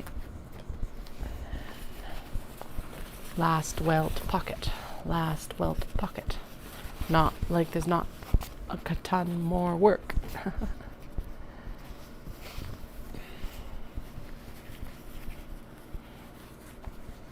There we go. Sweet. Yeah, okay, that one turned very well at least. So that was worth it. On both ends. Excellent. We're good. Okay. Let's get this clipped down and then we'll do a little bit of press and then we will get the tape on the zippers since that's the next step because the zippers will be installed next. And then we'll get the pockets completed. And then all the other fun sewing stuff with these. So now it is the quantity that I'm doing that is making this like go like take longer as well, but honestly this is the most time consuming part of the once you start sewing process basically, because it's not like I can stand in the cutting studio and cut this while I'm actually, because it has to be sewn into the thing and then like processed. But anyway, I digress. But if you're not here for the digressions, I don't quite know why you're here, because that's all these streams usually are. That's what it should be, not creative chaos, digressions. Yeah, get out of here. The cord for the press is like, I am going to stick to the pedal, your go pedal for your sewing machine. There we go. Okay. So now we're going to grab all the zippers.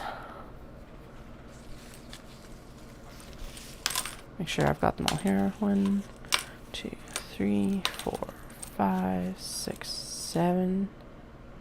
Wait. 1, 2, 3, 4, 5, 6, 7, 8, 9. I'm short one. Okay, well, we'll start just getting them taped and in anyway, because why not? Oh, there they are. Okay. There is the one that was missing. Okay, so this is the teal and silver. Should I tape them all at once or... Yeah, we may as well. Actually, that's what we'll do. We'll tape them all at once and then we'll place them in the bags because realistically, whatever. Okay, now this tape fought me tooth and nail last night to get the paper picked off. So what I'm going to do is I'm going to put it on the very edge here, and I'm not going to go all the way to the ends of the zipper, simply because it feels like that might make it easier to get it off. I don't know. That is the theory I'm going to tell myself.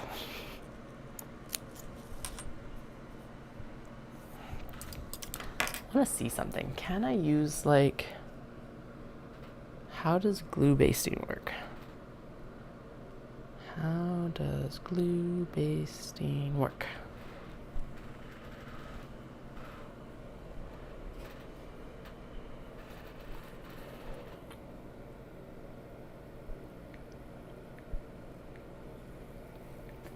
Okay, so they do suggest washing it afterwards, but which, like I said, will not work for these, so that's okay. Okay, we are not going to pull the paper tape right now because that would lead to disaster, since it would end up meaning it would just pick up all the lint from the table. You can even, if you can see the side of this, I'll show it to you. It's like already covered in like the fluff of its living quarters.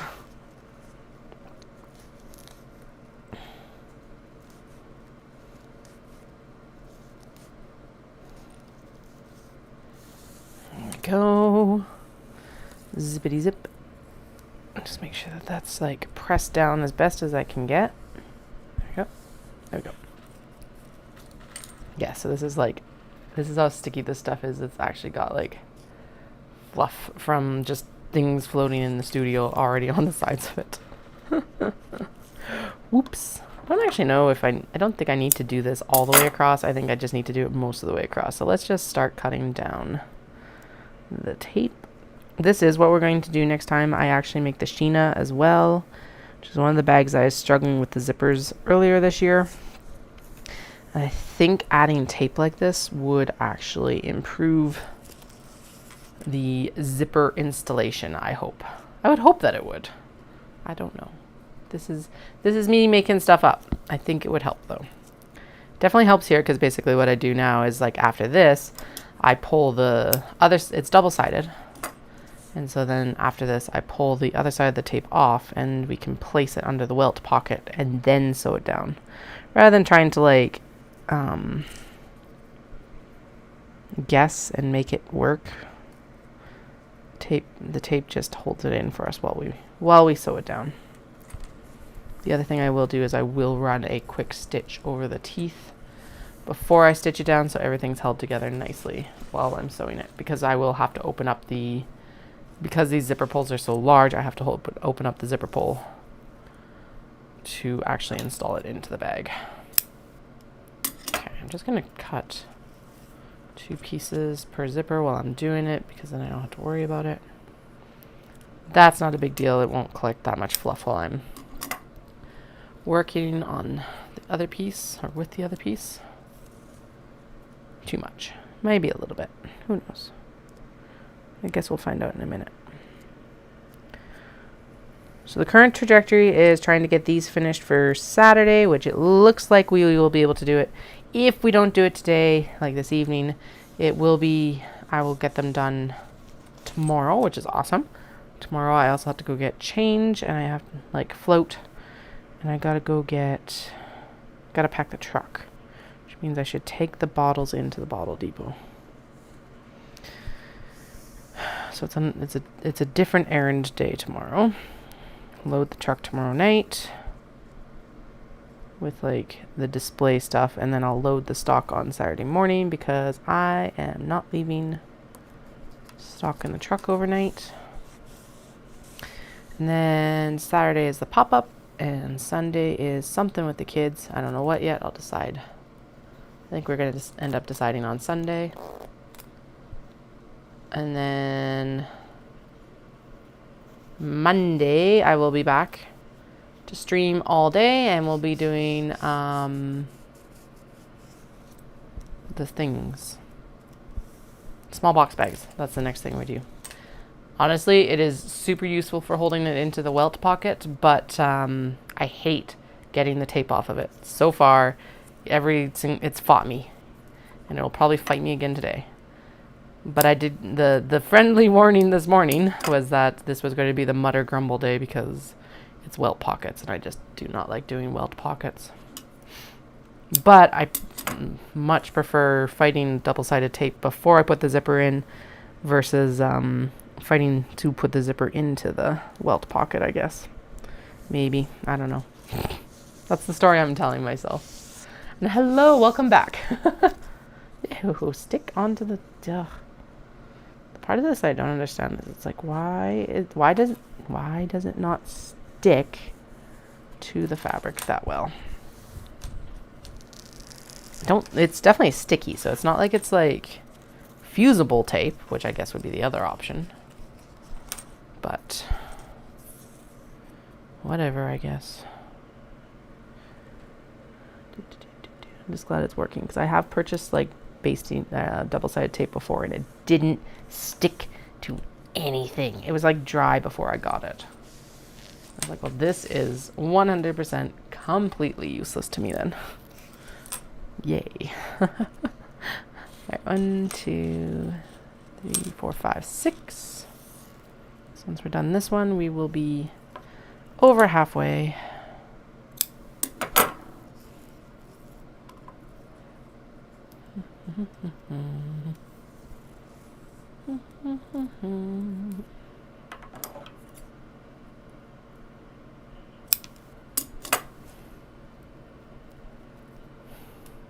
But double-sided tape being a pain in the butt is also a cat problem. So this is something that has come into my vocabulary recently, and quite a few of you have probably heard it, but I know you've just joined. And it's like, so there's an illustrated kids book called Cat Problems by Jory John. And the cat in this book, it's all cat problems. And one of the one that always pops into my head when I'm complaining about something that is inconsequential to anyone else, and really even in the grand scheme of my life, inconsequential to me, is the cat sitting at its bowl. It's been meowing for food. It gets food. It looks at the bowl and it goes, dry food, I wanted wet food. Dry food, I wanted wet food. And so that is a cat problem. The double-sided tape is a cat problem. Inconsequential to everyone, and like only semi-consequential to me. There we go. That's a better one. Dry food, I want wet food. I'm gonna have it stuck in my head all day, but other cat problems include running out of interfacing because I did not plan well enough. Running out of supplies because I didn't order supplies. That sort of stuff. Those are cat problems. Those are consequential to me, but in the grand scheme of the world, very inconsequential to anyone else.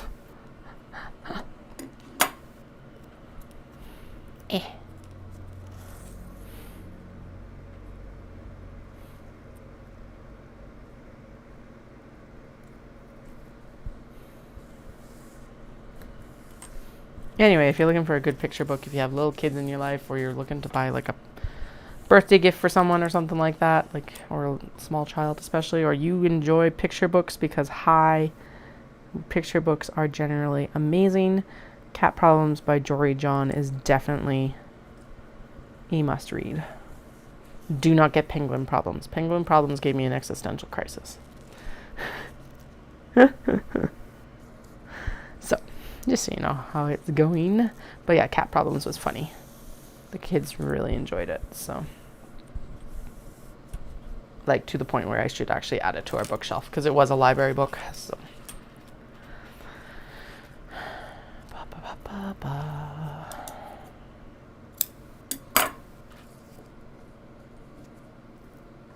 Oh, so the way I solved that is I no longer use an iron for it. I actually avoided fusible interfacings for like a decade. Except then I needed to start using them with the Kato. And so I actually bought a steam press, because the steam press is like actually adheres them 99.5% of the time.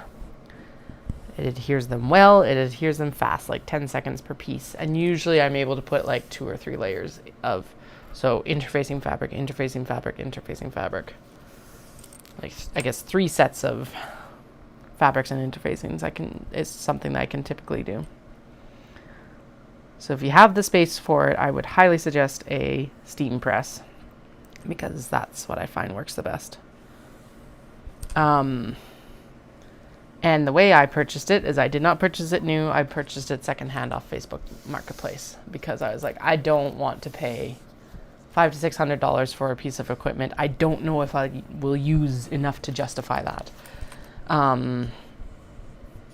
Now, once this one craters, eventually, I will go in and buy a new one. So I know, but now I know it's like, okay, it is worth the cost investment. Anyway. I don't know if they show up in like secondhand stores and stuff like that often, but yeah, Facebook Marketplace has been like a blessing in disguise for the business. So,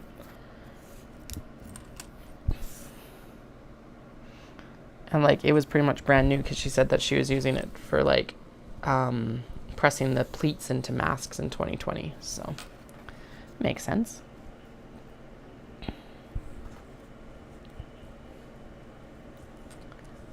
Zip, zip, zip, zip, zip.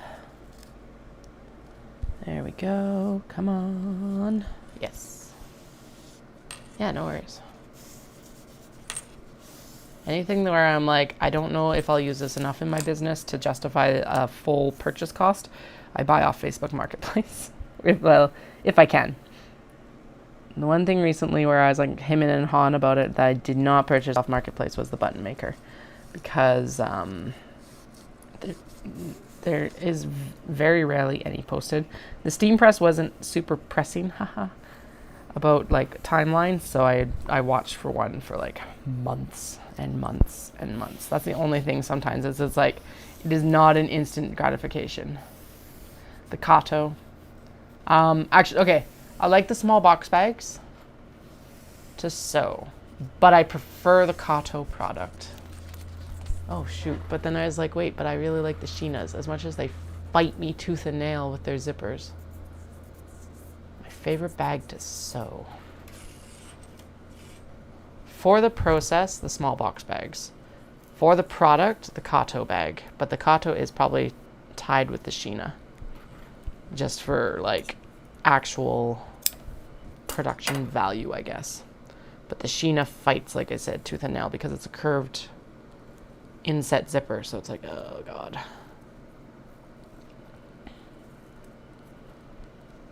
I am very much, however, same as my knitting, I am very much a product person versus process person. I don't mind the process of sewing, but I am here for the ends.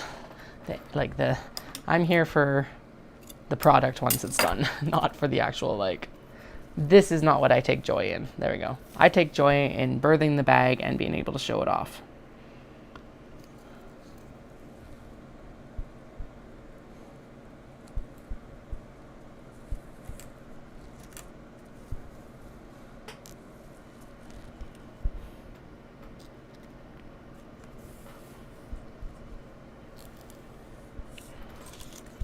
Kato is just also a coup for me because when I first started making project bags, I really wanted to do a drawstring kind of bucket sort of bag, but especially because they were super popular at that point. So it was like, okay, let's do this.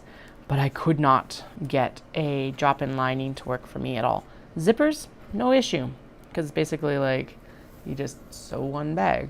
Drop-in though, my skill level was not right. So 2 years ago now, I was like, you know what, we're gonna try this again, and like my skills have just, it was such a cool way to see such a tangible progression in my skills. So that's part of why I still like the Kato is still my favorite.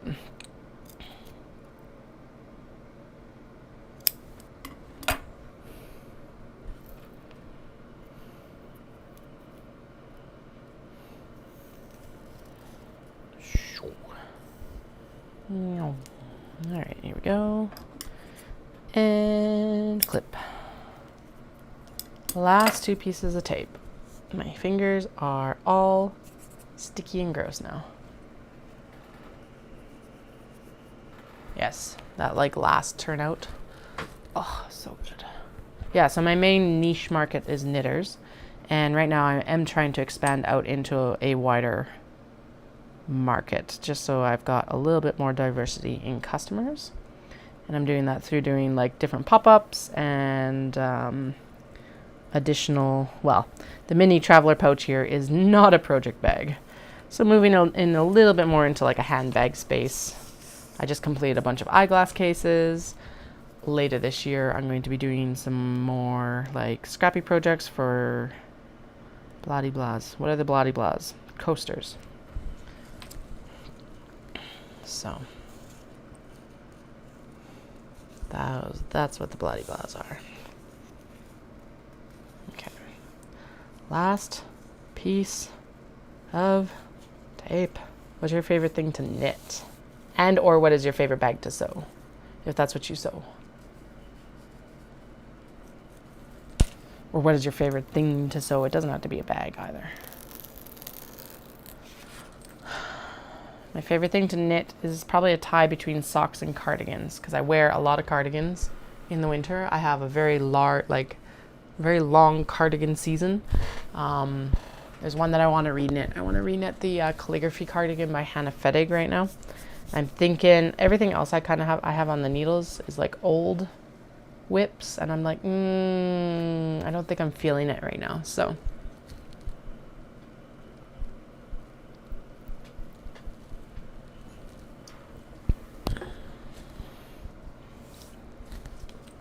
okay.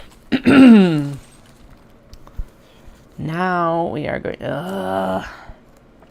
Now I got to get the tape, the paper backing off the tape, and then we are going to put them straight into the bag so that they don't collect. It's like the rest of the, like, it's laid down, it's connected. So why can't I get this? Why don't the tips of it adhere well enough that I can just peel it in? There we go. Okay, that actually didn't take as long as it did last night for the one we got done last night.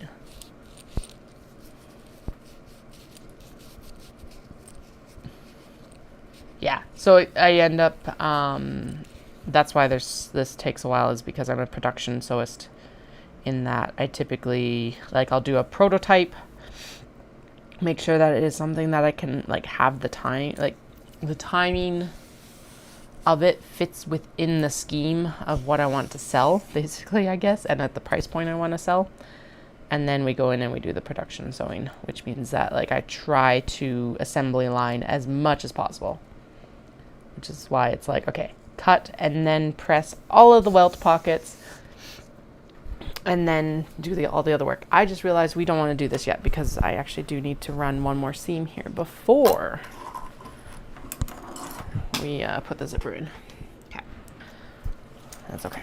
We'll do this and then we'll do that. Let's see if my machine's gonna fight me on this denim again, but I don't. It's just, ugh. The first two that I did, the denim behaved itself insanely well. This one, these couple, it's like, we'll behave if we want to, and we don't really feel like it right now. Okay, so that one, and that one. Just get all of these tacked down like the pattern calls for, because sometimes following the pattern is in my best interests.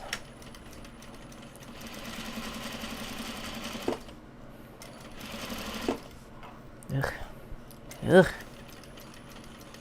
No, this is going to fight me the whole damn way. Okay.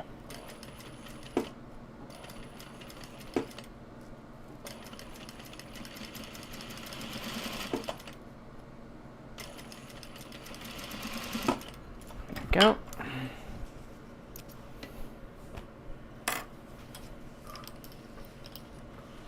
Okay, this one should behave itself a little bit better because it's a little bit more traditional denim. Hopefully. I might be making that up, but I guess we'll see here. Actually, yeah, it's doing pretty good. Whee! Alright, so the schedule today is looking like this. Kiddos have to be picked up, have to leave at 5 from the basement. So another like 4 hours of work. We'll just see where we get. I have a Juki DDL 8100E. It is an industrial machine and it is a beast and I love her. It was a big investment piece for me in 2014. Oh my goodness, I've had her for almost 10 years. It's just, it is only a straight stitch. That's all it does. So that is one thing to take into consideration. But honestly, if you can afford a Juki machine, do it. The other good option for a Juki that I keep hearing about, I think, is a TL8010Q, I think it is. It's like, it's a step up from domestic, and it's like right in between. It's a semi-industrial. There we go. I think that's what they call it. And I've seen some people be like super successful with it too. Of course, that all depends on what you are sewing. So my other huge suggestion is if you have a sewing machine shop in your area that you can go test out and see, do that. So with this one, I actually did test drive one, basically test sewed one when I was out for one of my shows in Vancouver one year. Mostly to make sure that I wasn't absolutely terrified of how fast it could go. And they were the only ones willing to take my money, so. Yeah, it was actually a debacle to get this thing. So we have some industrial... Oh, sorry, I was going to tell you the other one that I had before this is I had a Brother. I used a Brother CE8080, and it was really good for a domestic machine. It lasted me very well for the abuse that I put it through running the business, and it's still cranking along to today. So it's like my backup machine now. I will say that the Juki, switching from the domestic to the Juki took my stitching up a level that even skill could not. The CE8080 is also not a heavy duty machine. I would not even consider putting through some of the stuff I do on the Juki. It would be terrifying and would probably break the machine. Anyway, yeah, it was a debacle to get this machine in some ways. So we have industrial sewing machine providers in Calgary. I emailed those industrial sewing machine providers. Crickets. Nothing. Silence. I'm like, okay, cool. So I emailed the supplier up in Edmonton, and the supplier up in Edmonton went, I'm sure you've got suppliers in Calgary. Why are you emailing us? Why are you emailing us when you could buy it down there? And I'm like, all right. Do you think I didn't try that? So I emailed the sewing shop out in Vancouver, and they went, yes, of course you can come in and try the machine. More than welcome. So of course they got my money, and the shipping cost of this was peanuts. So considering that's a super heavy metal head and everything like that. I was flabbergasted. I'm like, I am actively trying to give you guys money. What the hell are you talking about? You can get it down there. Of course, come up to the showroom and we will talk to you all about it. I was willing to take a 3-hour drive up there. It was so weird. Anyway, if you have someone local to you, go test drive it. Now you will find industrial machines on Facebook Marketplace a lot as well. Don't go with one of them, because what's likely happened is it is a beast, at least in Canada, it is a beast to find sewing machine techs. I don't know what it's like in Ireland, but here it is a beast. And so what ends up happening is that sometimes it is definitely easier and sometimes cheaper to just replace the whole machine. And then you end up with a bunch of these defunct industrial machines on Facebook Marketplace. Not saying that is true of everything. If maybe you have a secondhand dealer in your area that's reputable, and that's always a good option too. But yeah, just something to be aware of as you're looking.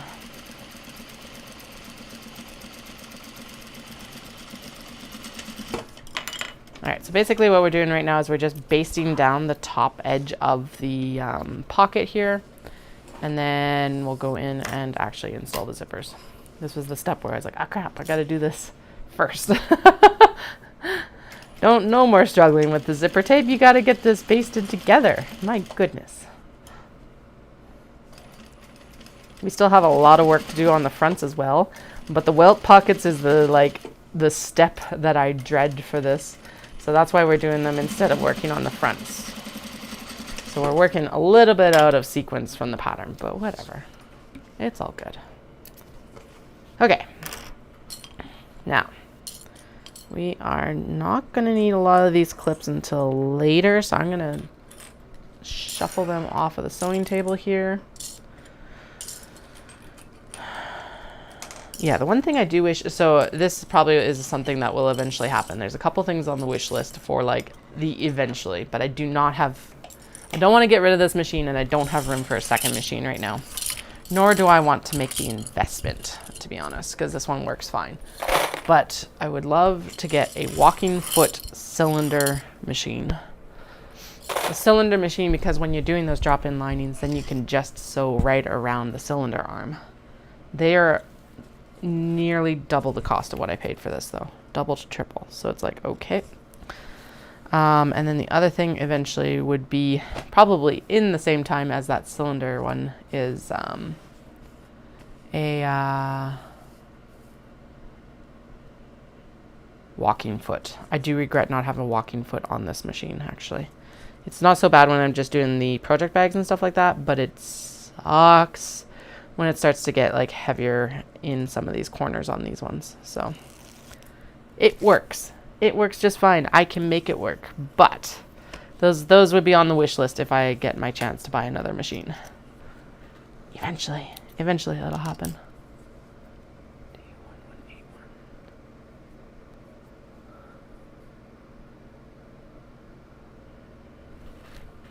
Yes, okay. Yeah, I think the DU 1181 is probably very similar then.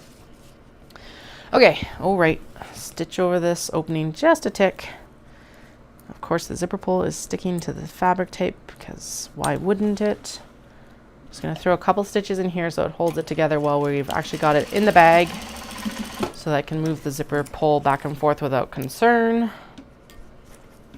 And then I've got another bobbin already wound. That is the benefit there. And now we're going to pull up the bloody-blahs instructions. That's what we're pulling up. That's what the bloody-blahs are. Ba, ba, ba, ba. Okay. Zipper laid flat and the zipper pull on the left. Bloop. Okay, and then the zipper pull is towards the top of the bag, technically. And then we're going to center this as best we can. I do not need Mario stuck in my head again today. Thank you. I think that is worse. I think having Mario stuck in my head is worse than the Kookaburra song from yesterday. That's a discussion for another time. There we go. Aha! No. we want a little hint of the color there. Otherwise I wouldn't put this much effort into actually like selecting colors. There we go. Okay. Then we're going to go in and we're going to stitch it down. Right? Yes. Okay.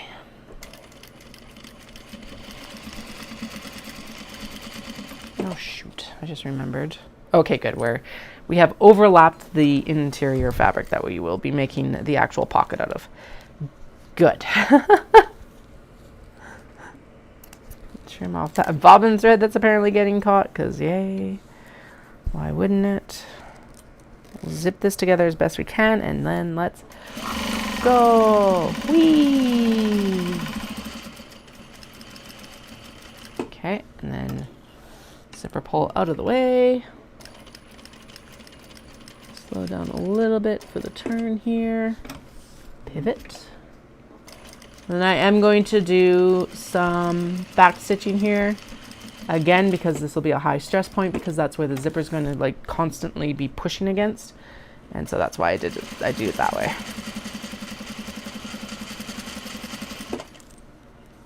Okay, needles down, re-zip that. This could shimmy in a tick right there. Good. Good, good, good. Okay, and then we're done. Yay! Zipper installed and actually looking pretty decent. Now the question becomes, do I want to go in and just do all the zippers and then do the pockets? Yeah, because we could do all the zippers and then I could do all the raw zipper edges.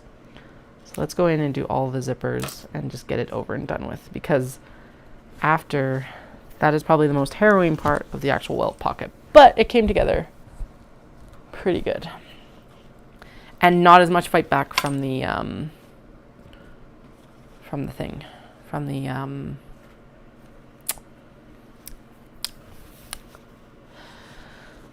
whatever you call it.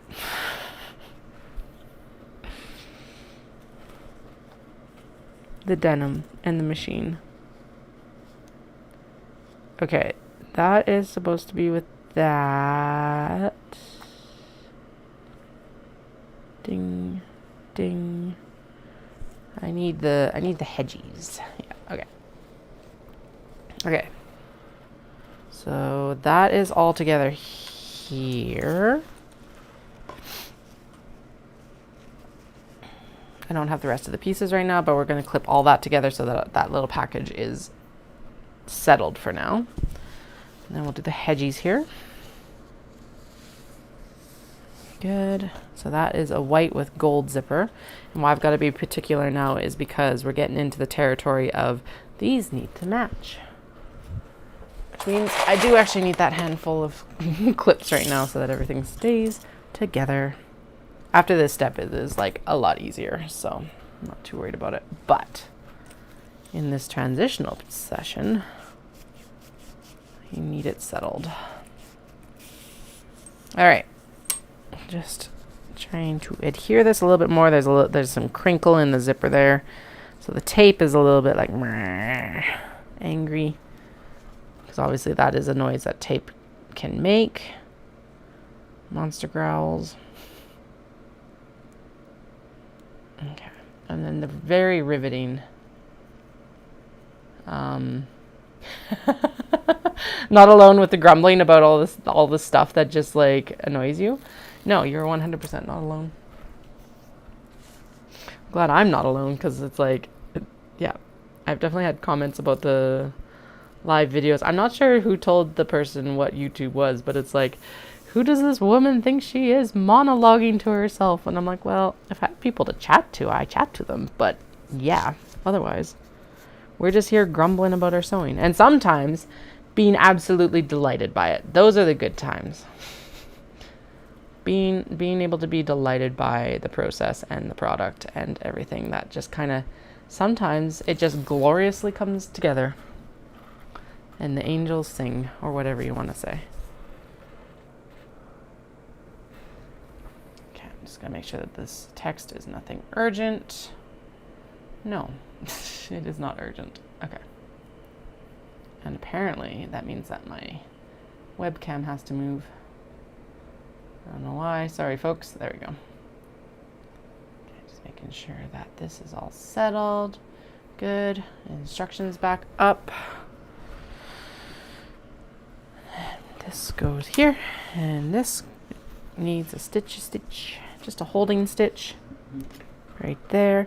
I did fray check the ends of all these zippers. Next time we'll just use the lighter, just to help, because they're zipper tape, to help them like hold themselves together while I was installing the zipper pulls, which was good, because honestly, trying to get the zipper pulls on yesterday was, I think, actually having done this now, as much as I dreaded the welt pockets, it's like, I think putting the zipper pulls on yesterday was actually harder. Gasp. That made me giggle, because so the kids, of course, know that I would do this, and I was working with leather, and they're like, what's this? And I'm like, well, it's leather, which is like cow skin, which is a product, like, it's made into leather after we eat the cows. And the little gasp of like, oh, we eat cows? That was my eldest. Like, yes, we eat cows. They give us protein and like help grow our muscles. And we also eat pigs and chickens and all of this. Anyway, they're at that age where it's like they're starting to comprehend the world around them in these terms. And anyways, but it's also like revelatory, because it's like they don't, yeah, it's not like we live on a farm, so they have no clue about like that farm animals become food. And then we were at the Stampede just the other day, last Friday, and they love doing the barns, they love seeing the animals. And of course, we've had the discussion about, we eat pigs, we like bacon, we like sausage, all of the pig items, hot dogs, etc.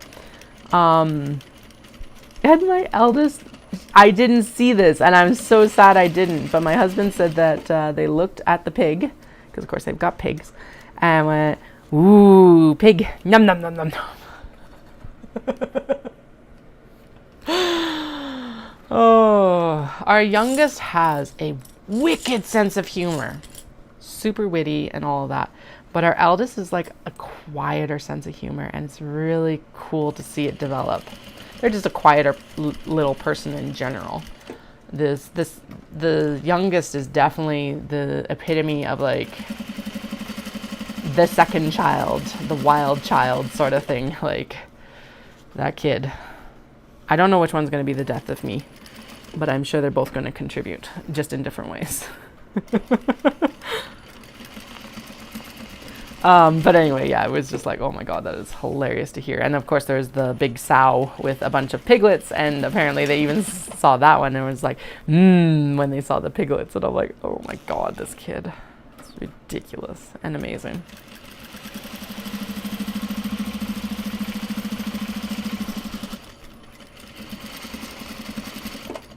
There we go. Next one in. Okay, this is not anywhere near as difficult as I was like dreading in my head, basically. Which, do you know what? It usually isn't. Sometimes it is, but generally it isn't. Okay, so that'll need the rest of the pocket pieces to actually assemble, which is fine. I don't know where the rest of the pocket pieces are right now, so there's that. Okay. This one is the light gray and it's got blue paw print. The Latte Bears has the next polka dots and it's got this same odd gray as well. So where's the other polka dot print? Wait. Uh-oh. Polka dots. Polka dots. That is not the right polka dots, right? You got polka dots. You got polka dots. Where is your backing? Oh, don't tell me that I fucked this up. Because okay, so the only other polka dot backing that I see is with the blue for the other hedgies. I'm not seeing. Oh my god. Okay. Excuse me. Okay. There's the thing, and here's the thing, and then that's the one connected to this.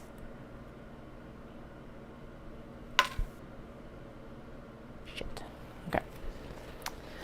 La la la la la la. Where the hell did it go? Okay, so there's the two pockets. Did I mess up and not make it? Because there's no. Yes? Okay, let's set aside all the ones with actual polka dots here and we'll figure it out in a minute, I guess. I don't know. Well, no, because this one doesn't need to be set aside because I know it's in the blue. There's the blue. Here's the blue. And then there's the pocket pieces. Okay, so that all goes together. Like that. And then it needs a navy zipper. How does this keep happening? Like, seriously. Okay, I could work on this one next, but now it's like, okay, where did all these flipping pieces go? That's the other polka dots. Okay. This is gray, and it has paw prints. We can put the other paw prints here. And I think the gray is actually... okay, well, there's paw prints with the sneaky floral cats, which is this twill. Okay. Good. Matched. Matchy matched. And then this... okay, so there's the hedgies. That's the question hedgies. Did it drop down somewhere and I didn't notice? That doesn't make sense. And I definitely had all of them this morning. Ugh. Okay. Okay, and then there.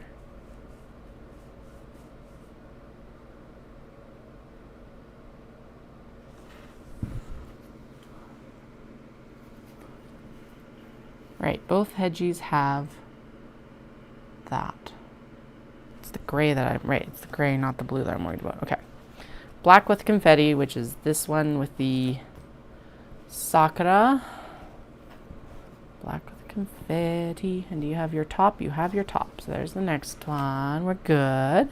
We got the batik with the black, which is this one. And it just needs its top portion, which I know is here because we've worked with it. That's the other twill with the paw prints, which is this one right here. And then that has this and this. Okay. And the other piece for its pocket. All right. Settled.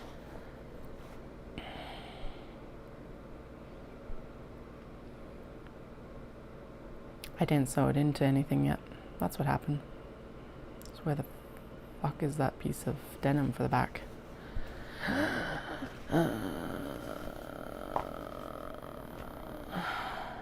Yeah, that's seriously why. And it's like, it's actually super motivational for me to come on and do it this way, because then I get to share the process. You obviously get to chat with me behind the scenes, basically.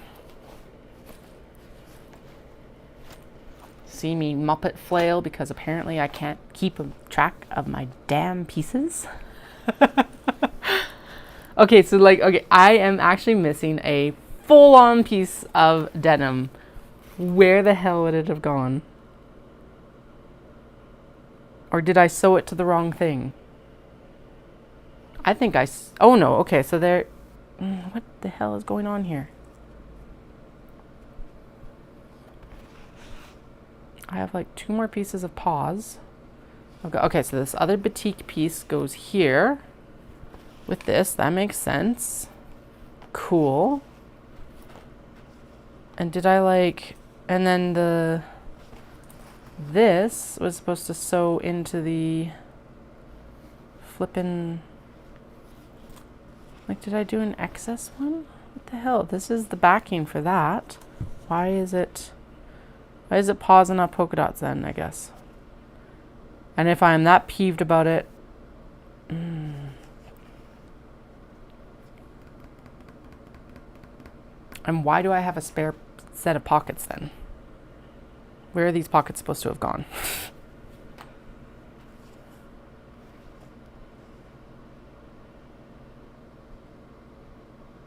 And why do I have 1 piece of pocket, actually? Yeah, because that's the right. And like 1 piece of no, okay. I've got a full polka dot pocket here. That's fine. Okay, whatever. We will just make we'll make the back pocket paw prints because it's actually got, kind of complements the polka dots. I don't need both of these pieces though. So where's the other half pocket? I better just take a look over here. How do I have an extra pocket? I still have all the ones that I started with this morning, right? I think. Did I sew one of these wrong? Or did I set it over here? No. Yes, maybe. Oh, that's why. What the heck happened? What the heck happened here? Shit. Oh, I grabbed the...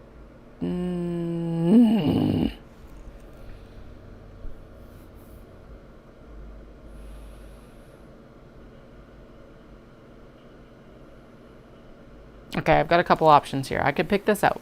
I could pick the zipper out. So basically what I did is I put the polka dot pocket on the back of the My Pleasant Company bag, and it's supposed to have the paw print thing. Now that's not a big deal, except that it did change. It means that well, whatever. It's fine. We'll just deal with it. Yeah, that's fine. That's really not that big a deal because they've still got the correct color zipper. And then the front, we'll just make sure it matches, and then we'll make sure that this matches with a pocket here like this.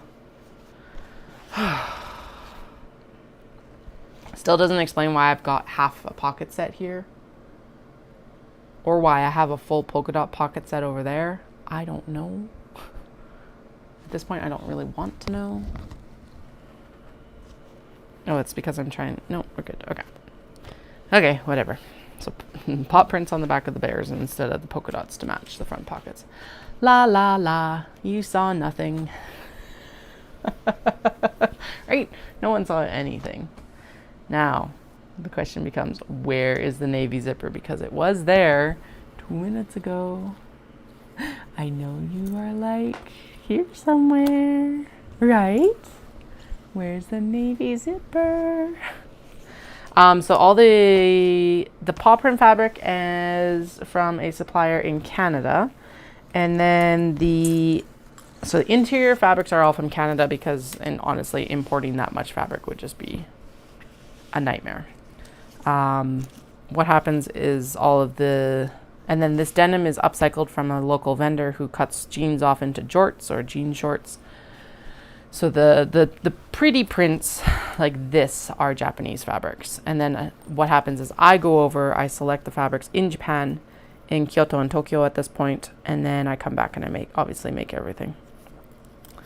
As an exchange student during university, halfway between Kyoto and Osaka. So it's an excellent way for me to like go back and see friends, and like it's one of those situations of like one of the questions I got asked during my exchange interview is like, because I went to university knowing the big thing that I wanted to do in university, besides the degree, was to go on exchange, because going on an exchange as a university student is obviously extremely different from doing like a working holiday and stuff like that.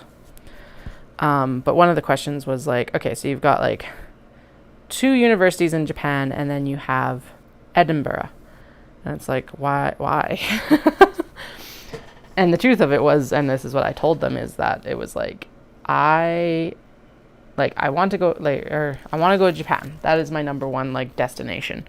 But Edinburgh would be more useful for my degree in English literature, because bluntly it would have been. Instead, they selected me for Kansai Gaidai, which is one of their, like, at the time was one of the most competitive universities to get into as an international student, because it only had 3 spaces. So I was talking about this last summer, and I did actually eventually email the person who helped coordinate my exchange. She's now like the director of the international students and study abroad at the university. And I said like, hey, you'll never guess what sending an English literature major to Japan has given her. Like, and so it's just kind of a cool connection point, because yeah, like if I'd only ever visited Japan or like gone to Edinburgh or something like that instead, I don't actually know what I would be doing. And the main reason why I went to Japan originally for fabrics is because when I started making project bags, I was one of the few project bag makers in Alberta. There was a few of us, but like we weren't directly in each other's markets, and like we were all doing something just different.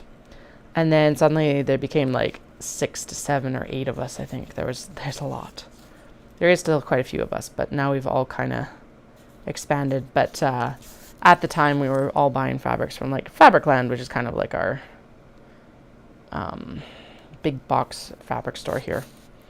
And I could not for the life of me find cute cat fabric. So I was like, okay, do you know what? Let's take a look at Japan and see.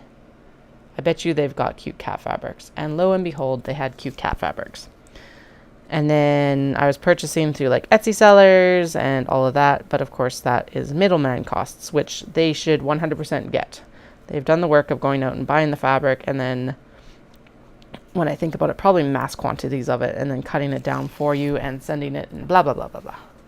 I have no issue with that. But when I went back with my husband for his first trip, I was already using the Japanese fabrics, and I went, we got to see how much it costs to buy fabric in Japan. And it turns out even now with the increased, at the time it was a 40% drop per meter for me to go over and purchase fabric in Japan. That's how much of a difference it was. Even now it's still far better for me to go and purchase it. Because here's the thing, I'm not working in the 15 meter wholesale bolt amounts, because I would get bored out of my skull. So I most of the time, the top amount that I've purchased when I've been in Japan has been like 6 meters. And that's with the plan of making club bags and stuff like that. So typically I'm working with anywhere between about Very rarely do I buy 1 meter prints. I will when it's like a tiny print and I'm like, this is really only good for small bags. But typically I'm working between 2 and 3 meters worth of fabric. So yeah, that's how the origin story, basically. Right from start to finish. And we can all thank Sailor Moon for me wanting to go on exchange to Japan. Because without Sailor Moon, when I was a kid, I don't think Japan would have been such a prevalent country in my mind.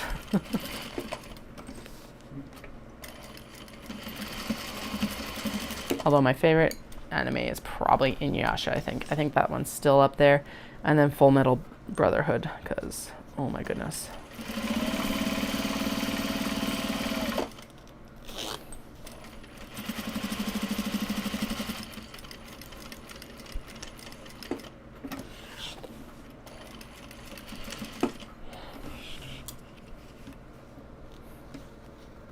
So yeah, so I shop in a shop in Kyoto, right on like one of the main shopping streets, to be honest.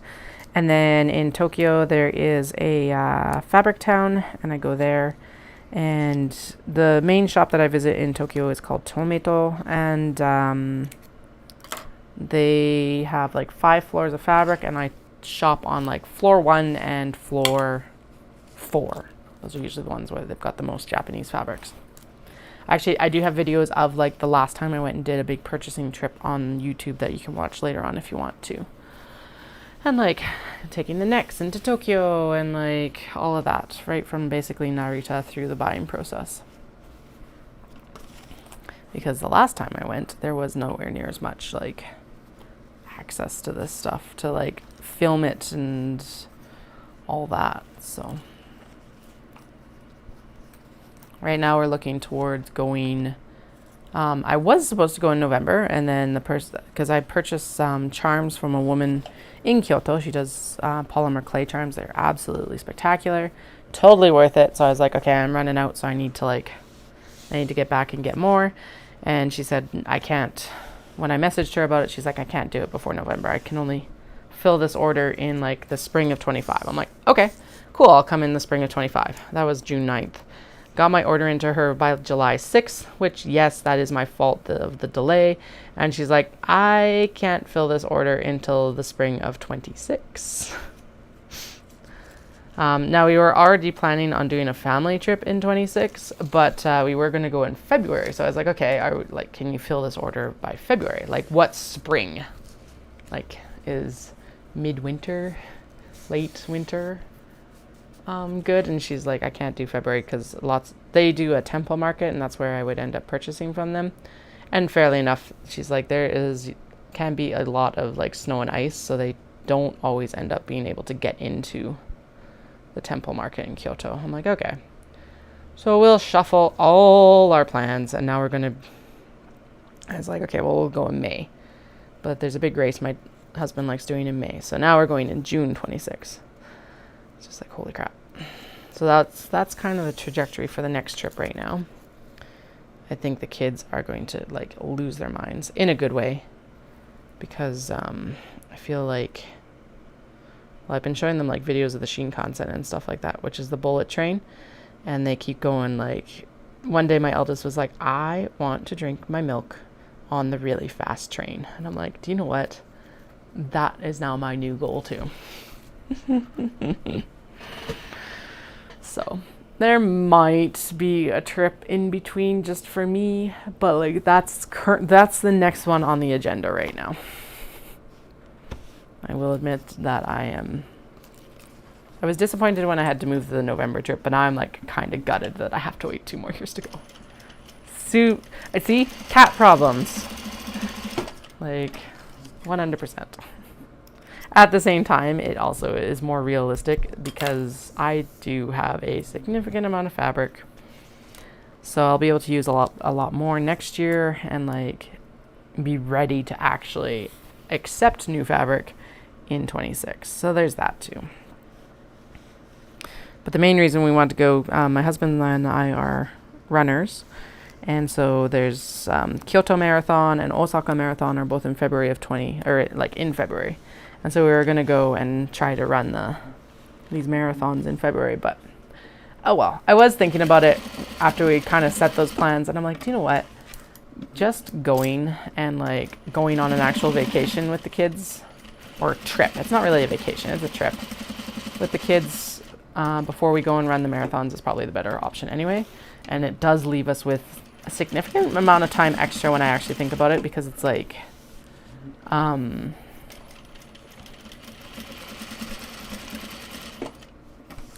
the whole race thing is not just the one day. It's like, it's pretty much a 3-day affair, because the one day you're going and you're doing race package pickup. The next day you're going and actually racing. And then the next day you're recovering from it. And then if we both did it, that's like 6 days there. So I'm like, do you know what? It's probably better that we are not going to do that for their first trip, at least. Although I just messaged my friend and I was like, hey, I won't be there now until June 25. And now I got to message her again and be like, well, joke's on me. No, I won't be there until June 26.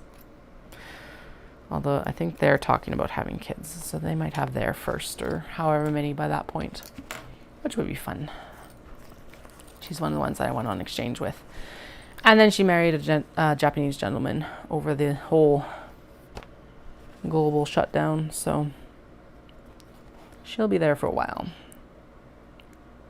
Okay, is that batik or that? No, that is that. Okay. Where is your other half? One of the, okay. There's the piece that was missing from there. And then this is that kind of different colored blue. And yeah. I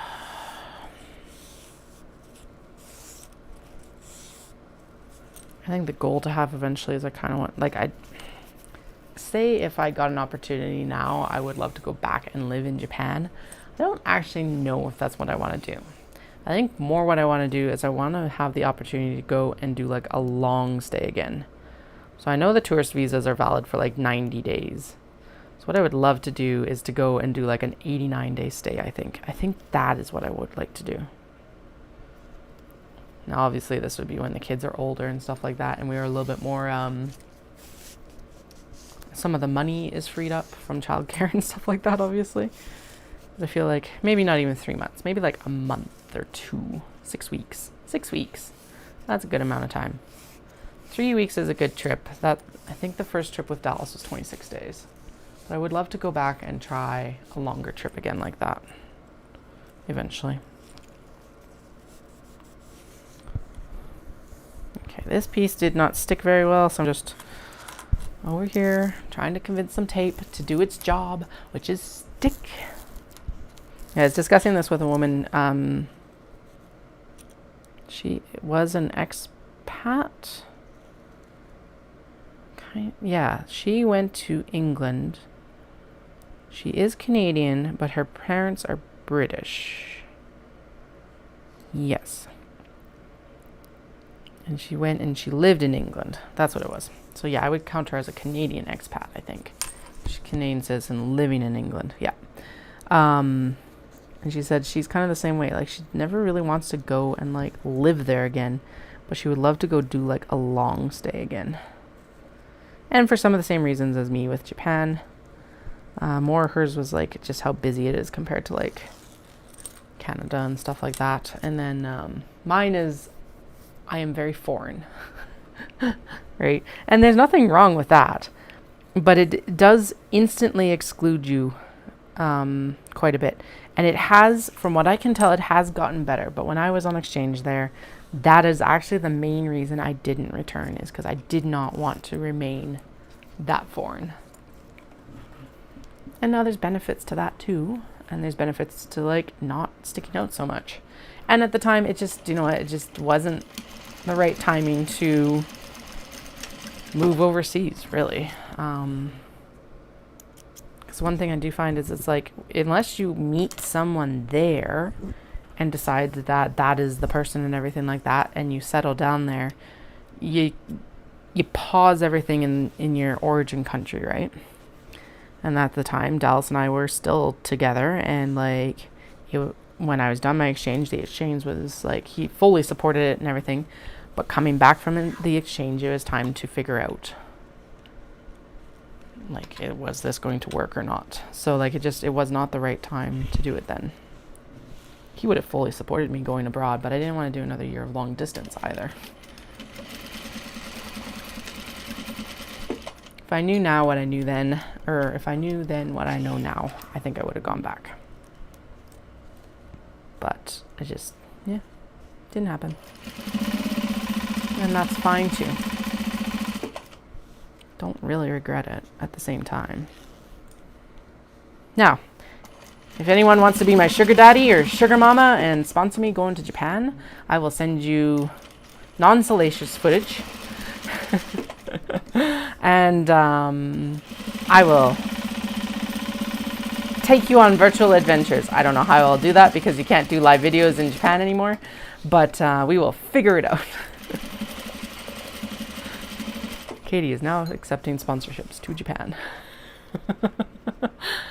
Bye, my dear. I hope you have a fantastic night. I'll be back on same bat place, same bat time tomorrow.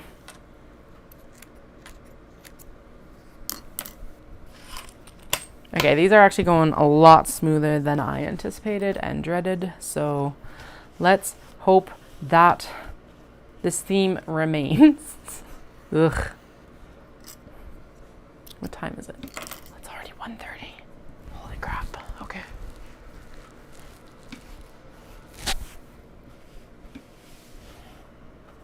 can tell it's hot because, so there is some fire smoke creeping in as well, but you can tell it's hot because the mountains are just like in the background being hazy, and it's like, ooh.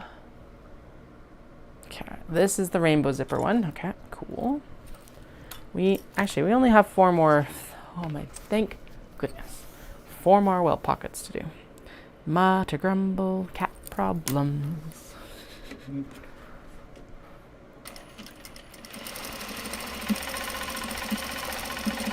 I think we're out of bobbin thread. Yep. Well, this is a nice place to discover it instead of like halfway through a seam. So that's good.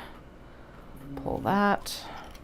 I think actually swapping as well to the larger needle last night along with the, so I think the feed dog clean out and then swapping to the larger needle has helped the whole sewing capability of the machine quite a bit.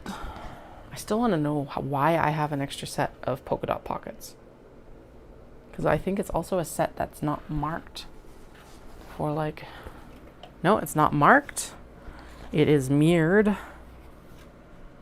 So why do I have an extra set of pockets? What one did I plan that didn't end up coming to fruition for this round?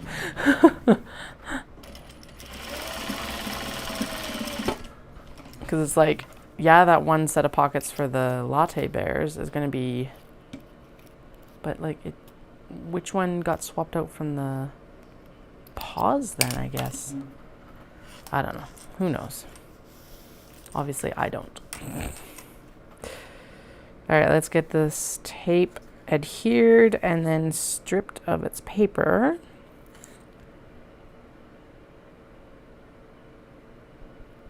Oh, there, it's lifting right there.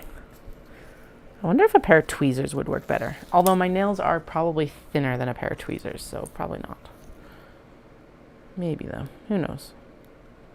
We'll just fumble our way through this. And you can just listen to me slowly lose my mind about it. Okay, that one wasn't too bad. Move that zipper pull out of the way. Dun, dun, dun, dun, dun. Here we go, loop-de-loo on a Saturday night. I don't know why I have all these kid songs. I don't even know if that's a kid song popping into my head. Who knows? I still remember the day that I figured out that one of the like tunes that my mom always whistled, I thought she made it up, and then it was like, no, it was the Great White North tune. The do-do-do-do-do-do-do. Dun, dun, dun, dun, dun, dun, dun. The shocking confusion of it. I was like, what? I thought you made that up, but no, it's the Great White North tune, which is so Canadian. It's, yeah. If you're watching from outside Canada, don't worry. you're watching from inside Canada, yeah, that's the Great White North Tune and Bob and Doug.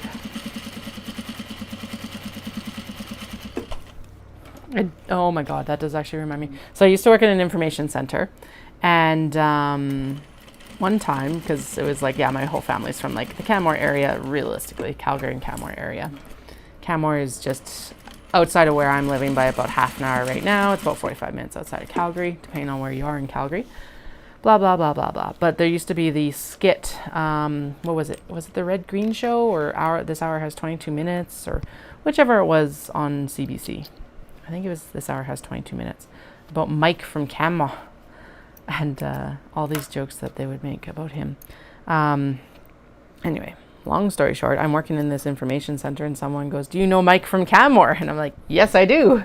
And another woman beside me got so, like one of my coworkers got so indignant about like, how is she supposed to know who Mike from Canmore is? And I'm like, well, because it's a skit character from whatever show it was from. I think it's This Hour Has 22 Minutes. Or was it Royal Canadian Air Force? One of those two. It's one of the old CBC comedy shows. And so I explained this afterwards. I'm like, no, that's a totally legitimate question to ask me, to be honest. Do you know Mike from Canmore? Yes. Yes, I do. Hopefully everyone does.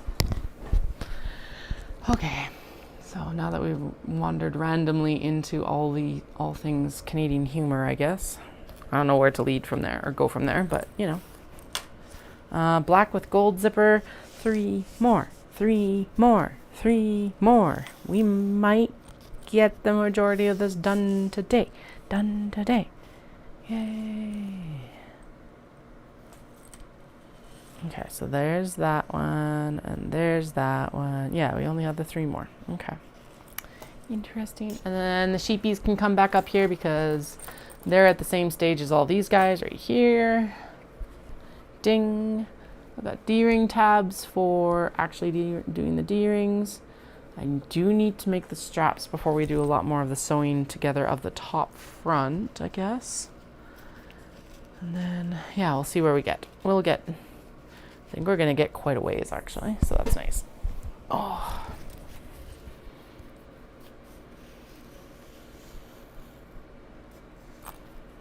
Yeah, I kept problems in the June trip. I'm like, man, I really want to go to Japan right now. Ha! That actually worked. There's like the tiniest little fold over of paper right there. There we go. I did it.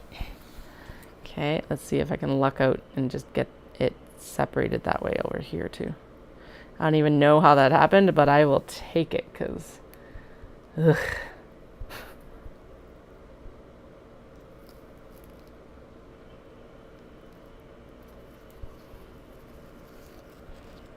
Oh, right, my book came in.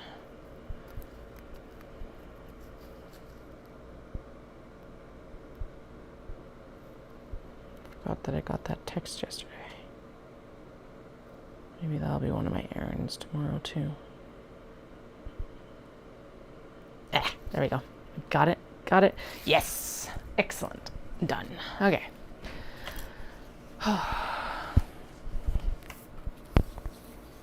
Alrighty. Alright. Let's stitch the end together because that is a sanity saver.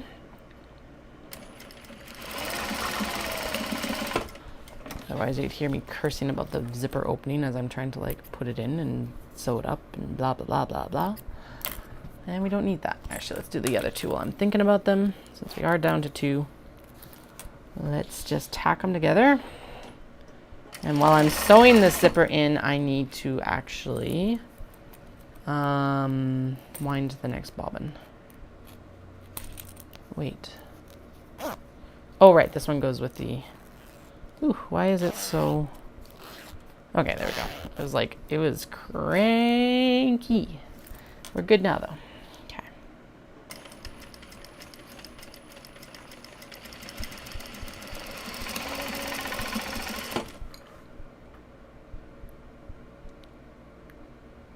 Wait.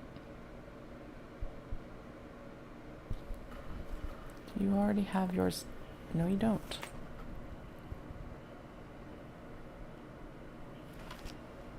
And you have a silver and black zipper. Okay, good. Oh, right, because we're doing the... Oh my god, what am I sewing right now? Okay, we're still sewing a black and gold zipper. Oh, okay, so I actually have 4 left. I'm like, what is going on here? What in this fresh hell is going on? But it's, I'd already set one of the zippers aside for the hedgies. Do you know what? Right now, it is totally a case of if my head was not screwed on, I would misplace it, I think. Too much trying to combat in my head, I guess. I don't know. Whatever. We'll get it done. Clear the headspace. Then we'll move on to the small box bags, which will have its own confusing menagerie of problems. I am positive. I'm positive they will find a new way to like make themselves difficult. What it is yet, I don't know. That'll be the surprise and the fun part of it. Okay. Zippy zip. For my pretty bags. Good. Could shimmy down a little bit right there. Excellent. We're good. I think. Good enough. Oh, my back is like, hey, you should maybe get yourself into a different position for a little bit. Oh, I did talk to my massage therapist because I was like, she is like, I can't tell if she's going to go full-time ultrasound tech and like no massage, but she does have, I messaged her this today and I'm like, do you have any recommendations? Like, if you can't take any appointments, that's what I opened with because I'm like, I would much prefer to see her versus like trying to find a new massage therapist if I had, like, yeah. Anyway, and she's like, I have appointments in late July, early August. So I actually have one selected with her right now. So hopefully it works out for us both. It's in a couple weeks, which kind of sucks that I have to wait that long. But at the same time, it's like, well, that's right in the middle of show prep. So it's like, I could have gotten earlier, but I don't necessarily want to take the time earlier.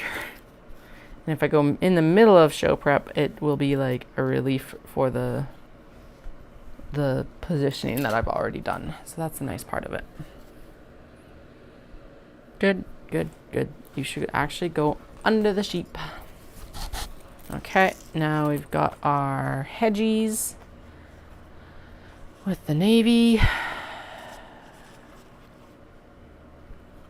And then we've got the sneaky cats. With that weird color blue. Wait. Oh my god. Where's the weird color blue zipper?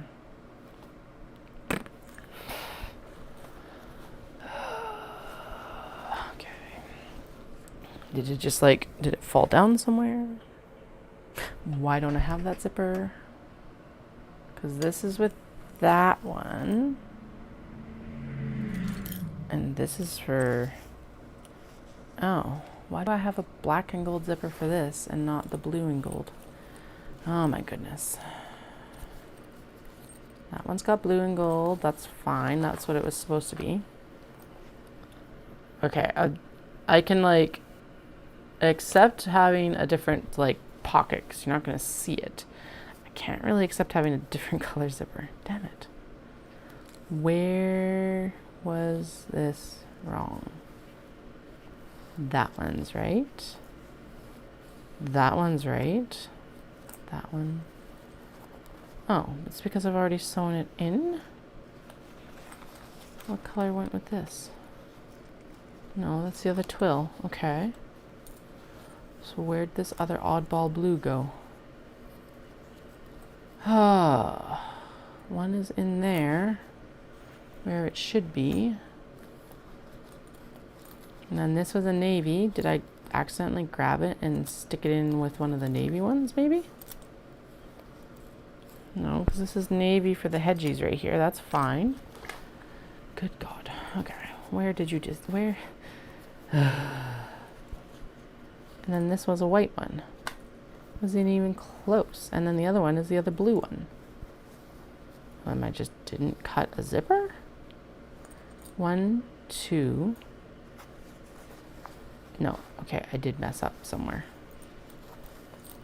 Yep, okay, I did mess it up by sewing it into that one. Damn it. Okay, so that one does actually have to be picked out. So this one with the doily cats was supposed to be a black and gold zipper, and for some reason I put in this blue and gold. Because the other blue and gold zipper is actually supposed to go into this twill tape one here, so these just need to be swapped. Where's my seam ripper, Martha? Let's get this done. Okay. Dun. Seam ripper. Normally this would be a timeout offense, but I really want as much stock of this bag for this weekend as humanly possible. Oh crap. Is this going to actually pull the tape up? Oh, no, we can pull the tape with the zipper. Okay, good. Keep your tape. I don't want to have to redo the tape if I don't have to. Okay. What's the joke? The sewist's best friend is actually their seam ripper. Yeah. As much as we hate it, it's based in truth. Seam ripping, seam ripping. Dun dun dun dun dun dun. Okay. Bop. Bop. Bop. Bop. There we go. Red ball down so it protects the fabric. Then I can just kind of go along. Try not to rip the zipper or the fabric. Because here's the thing, even though it's like having the red ball down is supposed to protect the fabric, it's not perfect, that's for sure. So. Seam ripping, seam ripping, seam ripping, seam ripping. Bum bum bum bum bum bum bum bum bum. Least favorite active. Actually, yes, I hate seam ripping more than I hate welt pockets. True facts. I think we're okay. That'll get tacked down. Okay. That could have gone way worse on this side. Now I just gotta make sure that it's like okay on the other side. Ugh.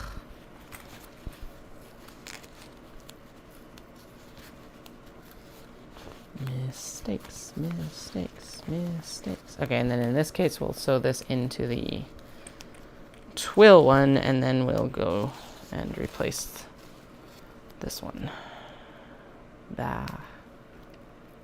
It sucks.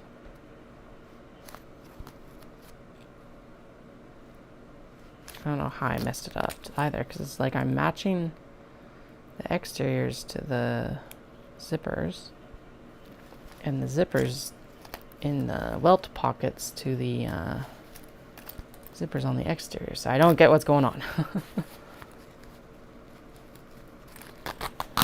Haha! Just about there. Just about there. Just about there. Ding. Ding ding. Ding ding ding ding ding. Just about there.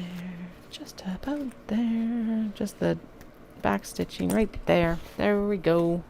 Fixed. Well, ripped out. Okay, so that needs a black and gold zip. Nope. Yes. Oh God. No, that needs the black and silver zipper, right? No, black and gold. Black and gold, because that is the one for the doily cats.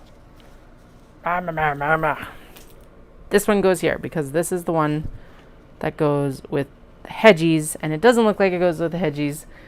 No, not the hedgies, with the sneaky floral cats. This one goes with the hedgies. And that one goes with the silver because it has... Okay, now we're good. Aggressively shaking my fingers at them all because it's like, just behave yourself. Threads.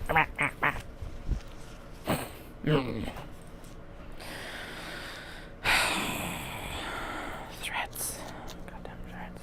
Okay. Mutter, mutter, grumble, grumble. Cat problems. Cat problems. Okay. Let's get this installed in the proper bag this time. This is the proper bag, right? Yes.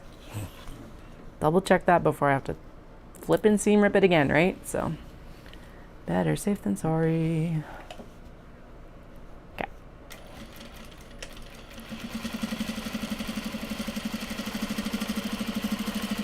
Right, and I need to actually wind the next bobbin because you know if I don't do it now, I will be in the middle and it'll run out and then there will be tears and I don't need to cry on camera.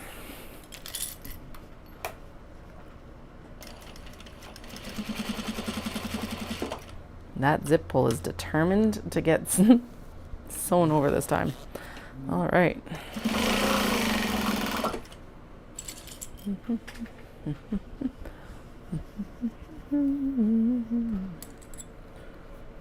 Song of Storms doesn't make sense. That's not a tune from the game Dallas is playing right now.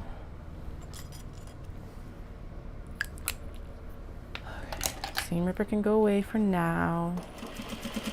In the hopes that I don't need to use it again for these bags. I'll probably need to use it again for these bags. But maybe not. Okay.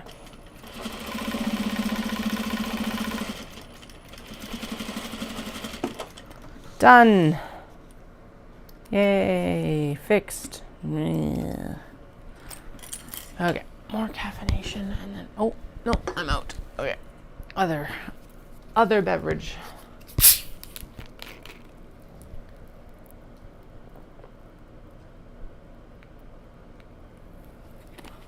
I think we'll get the rest of these zippers installed. And I'll probably go grab a snack. I am getting hungry.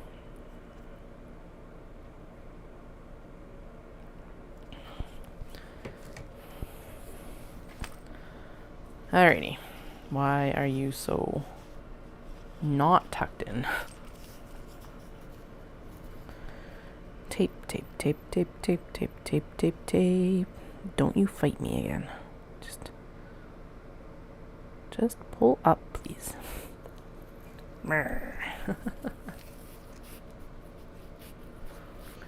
Again, if you have any questions, please feel free. Actually, I should just double check to make sure because it's not like I need the instructions right now. Okay. But yeah, if you have any questions, feel free to throw them in the chat. It does look like Twitch may have some activity, which is interesting.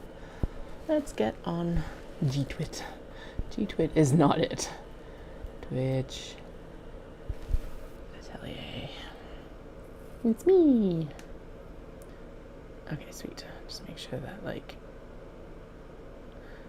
Weird. It's still saying that I'm offline.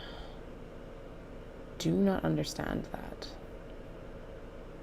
Okay, I'm gonna have to, like, email Streamlabs, who are the people that I use for the actual, like, software, and see what they say, because it's all set up and logged in and everything, but there must be some setting I'm missing or don't have done properly yet. Okay. One side of the tape.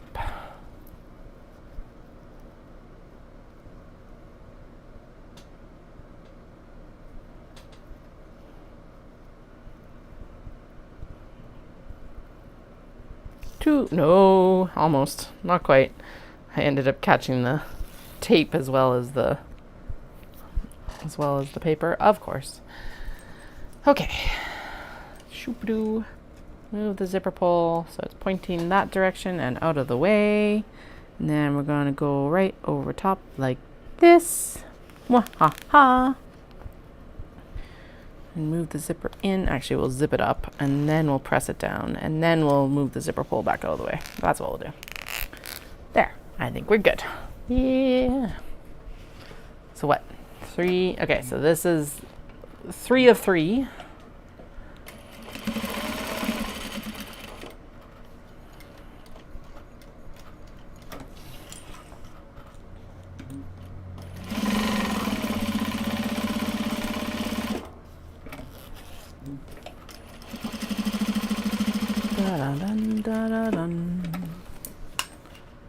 Am I deluding myself that there is a crap ton more work to do for these slings, and so we'll probably end up finishing them tomorrow? 100%. There is still a crap ton of work to do for these slings. Now I'm just like, we'll get them done today. We're not getting them done today. And that's fine. That's why we've got tomorrow still. Do we have a bunch of other work to do tomorrow? Yes, but that's okay. We will finish the slings. Actually, the cool thing is that we will, even if it has taken more time, I will finish the slings. And realistically, it hasn't actually taken that much time, considering that we only really had, we didn't even have like the exteriors and stuff cut before the other day, so we're good. Progress is progress. All right, black and gold zipper, right? Yes, black and gold zipper, and this goes with that sassy cat with doilies. Let's try and get some of these loose threads out before I sew it down so that it's easier to pull them right now. That just needs to be trimmed. Doop, doop, doop, doop, doop. Doodly-dee.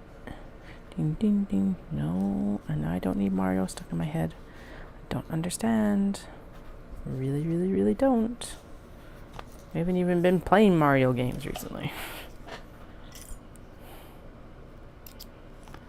Alright, hungry, hungry, hungry, hungry, hungry. 2 more zippers, then snack time. Should I get peas? Should I risk the cat and go get peas? Probably. Peas and maybe cheese? Cheese and peas? What would be a good snack right now? Peas and some pecans with chocolate would be tasty. Or an apple with Nutella and some peas. I think the apple with Nutella might be the option. What might be the solid decision right now. Apple with Nutella it is. Do I need Nutella to eat my apple? No, but it makes it much more decadent, and it also makes it more likely that I'll eat it. So.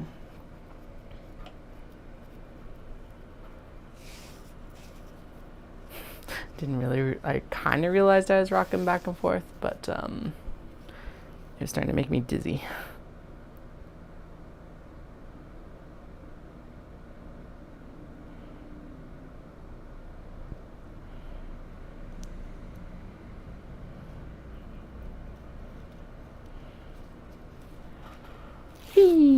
Done.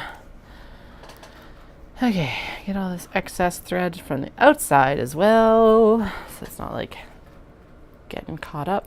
Get the zipper pull in the correct position. Ding, ding, lift. Good, good, excellent. Let's sew you down. That one went in very easily. All right, I'll take it. I will take easy work when I can get it.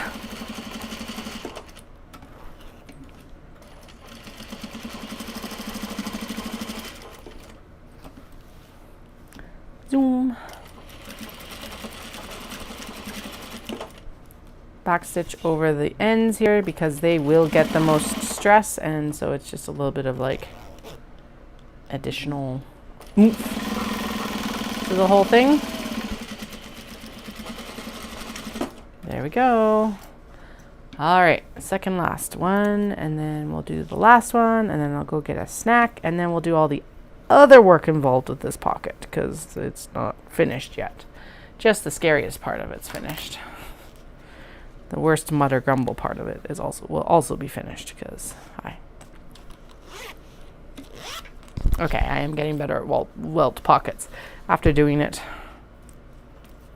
multiple times, which makes sense, I guess. But the tape is definitely helping. So this is like a tool of the trade that I will keep on hand for these bags in particular, and then we will try it for the Sheena next time we sew the Sheena as well. This is the curved zipper hobo bag that I make. They are not currently online. Kind of holding on to some of that stock for Omatsuri, so it'll be posted online as a shop update post Omatsuri. And in that case, post Knit City, because no way in hell am I photographing stock and doing a stock update or a shop update between Omatsuri and Knit City. So currently I am on a trajectory of having a shop update, probably what I said was like a Christmas in July update, and that's what it's looking like right now. And then the next update after that will be at the end of August. Because, like I said, I am not doing an update before Knit City. But doing an update at the end of August will let me take advantage of the kids still being in full week summer camp, like the week after Knit City. So, and then I'll have to figure out what I want to make next, because just because show season isn't even over at that point. But yeah.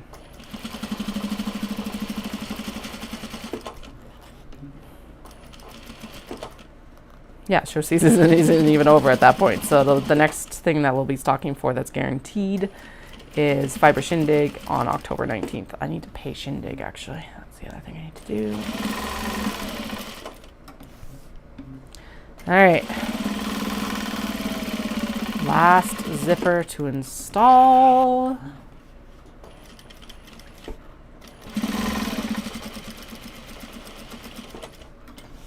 Snack time. Snack time. I will probably also make a coffee. Snack time. Coffee time. Best time of the day. Okay. Cool. Yeah, because this will be, so we've done that, and then we'll assemble the welt pockets, and then we go in and we do the you don't need to look at my bust quite that closely, sorry. And then we'll do all the other bloody blahs. So I will be back in 15 to 20 minutes.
I have returned. I got the I keep saying that I wanted the reply from Butterdome, and I finally got the reply from Butterdome, and I am on the wait list. So it's like, that is actually a massive relief. No, I'm not in the show, but the exciting part of that is that if a space opens up, I am in the show. I have been accepted. There's no space for me. But that is super exciting because this is a show that's been like established for decades. It's a big deal show. Knit City is on its own scale, but like in a very niche market, whereas Butterdome is like the show in some ways in Alberta, outside of, I guess, maybe Calgary. So, yay! I am accepted just on the wait list. So that's like, I'm excited. It's good news. All right, let's go in and do the next thing, which is okay, we're going to finish up the sewing of this. Yeah, we're going to finish up the sewing of this. And then we'll go in and do all the other ones. Or then we'll go in and we'll do all the rest of the remaining, oh, good God. Then we'll go in and we'll do the remaining construction on the front that we need to do. And then these ones are super interesting, smashing them together, because the strap gets sewn into the bag before it gets turned. And so it's like, it is a process. Could I chain piece these? Yes. Let's do it. Can it chain?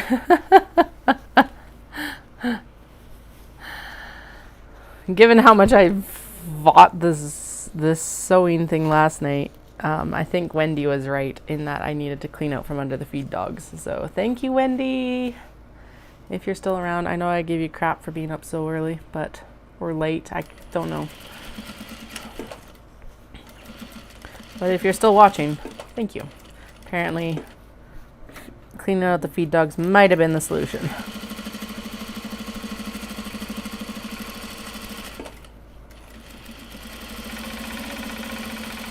Probably a good combo of cleaning out the feed dogs and getting the needle changed to a thicker needle, actually. Although that shouldn't have changed its reaction to the denim either. So, I don't know, whatever. It's working. That's what matters, right? So, okay, that tape doesn't go there. It goes on the zip, zip, zip. Thank you.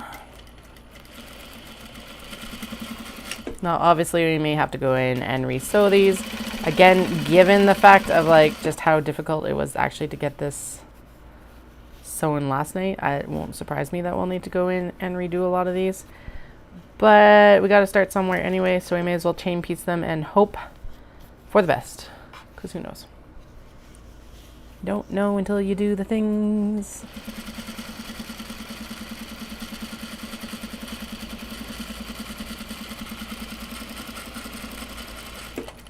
All right. Now,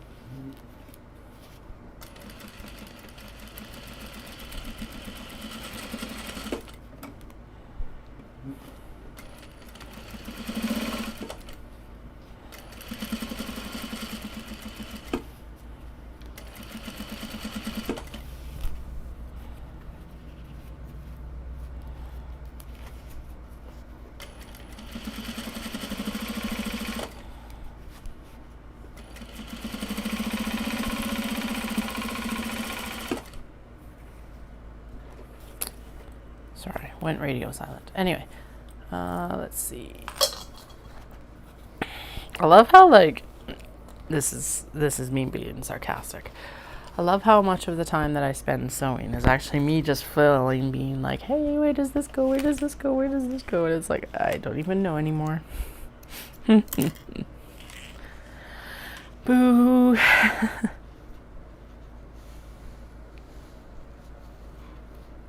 Like how the instructions are like, fold a nice sharp edge over this. And it's like, what? I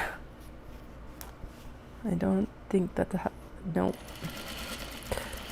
These zippers are too floppy to get a nice sharp edge on.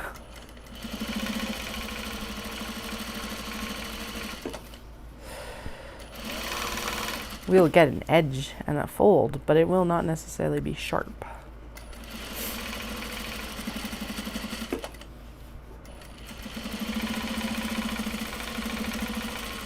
Okay. I think these feel like they're coming out pretty decent, at least. I don't know. That's just what I'm saying. We'll find out in a few minutes here if what I'm saying is true.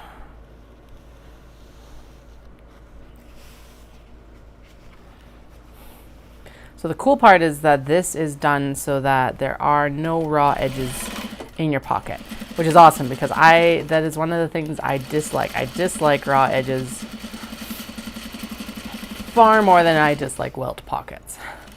And most of the time people solve it by making you put bias or binding in, and I'm like, I'm not into that really though either. So I really like how clever of a solution this turns out to be.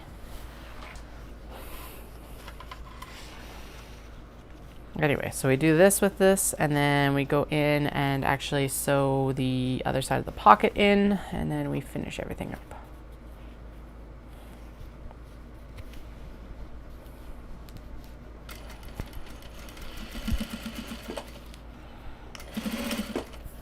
Ooh, that is a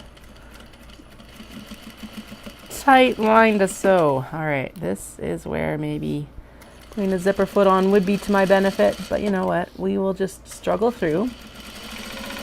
And in this case, hope for the best. I think I've got it, actually. Oh yeah, I got it. I got it. We're good.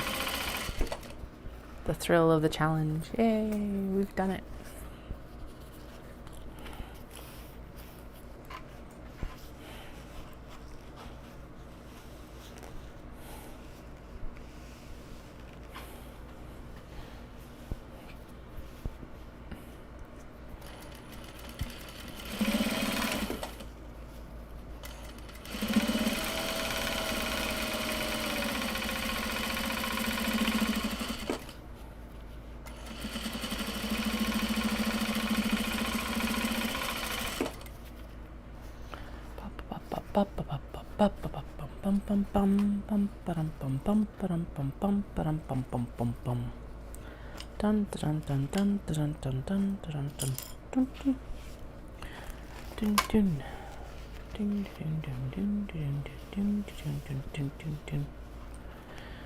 Zippers, zippers, zippers, zippers. Fold over, fold over, fold over. Dun dun dun dun. Dun dun dun dun.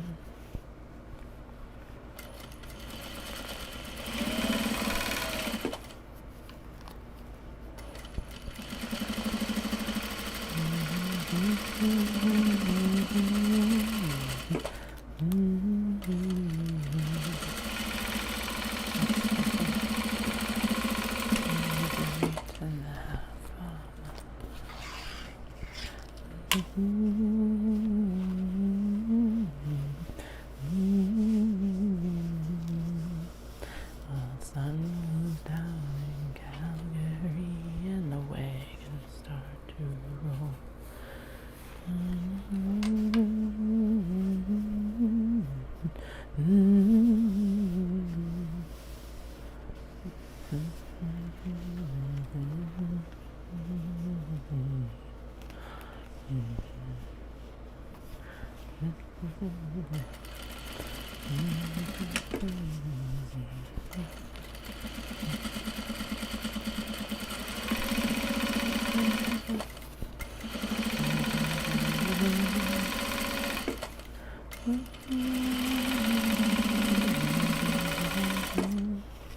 We've Done it. Woo, this one definitely needs a wander over right here. I tell you that that is 100% not on the zipper. If any of it is not, that is definitely not. Hello, Jennifer. Welcome back. We're still on welt pockets, but we're getting there. They will get finished. So the step that I just did is it's basically enclosing the bottom of the welt pocket in some of the pocket fabric so that there's no raw edge, raw hide. This one definitely needs to be stitched back over.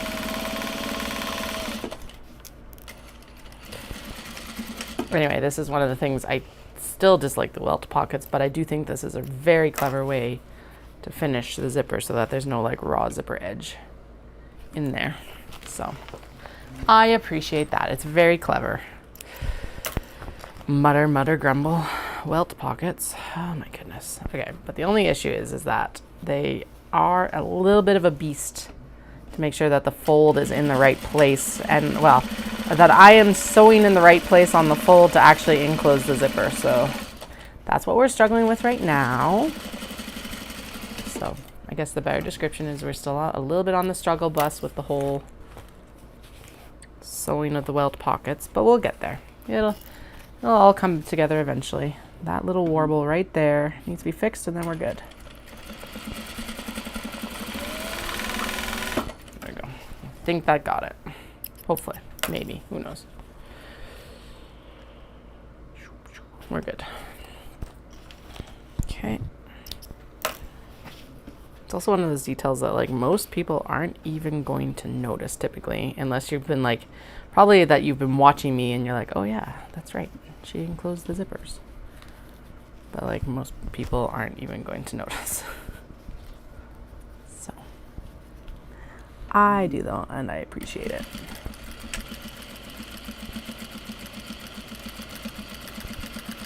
Okay, don't sew the actual like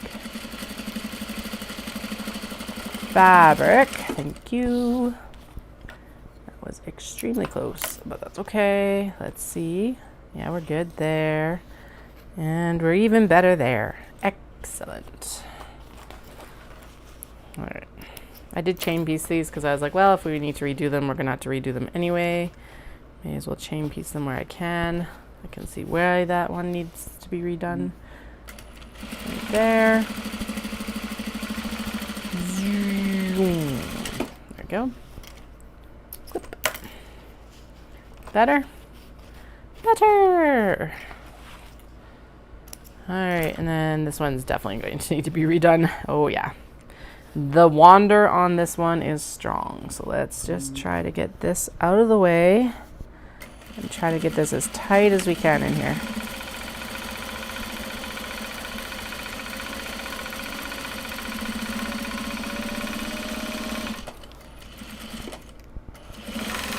I was just like, wait, I'm probably going to come up on the end of my bobbin here quick, so let's, but I have the next bobbin ready. That, no. I think that might have been just as bad or even worse. Okay, it's definitely fine on the ends. It's just like, it's in the middle here. It needs to like chill and get sewn. It needs to know that it's for its own good, right? There we go. Okay, I wonder if I could actually use my stiletto, not necessarily to pull this fabric, but to kind of lift this seam. There we go. Yeah, I did it. Excellent. I think we're good now. Ugh. Right here.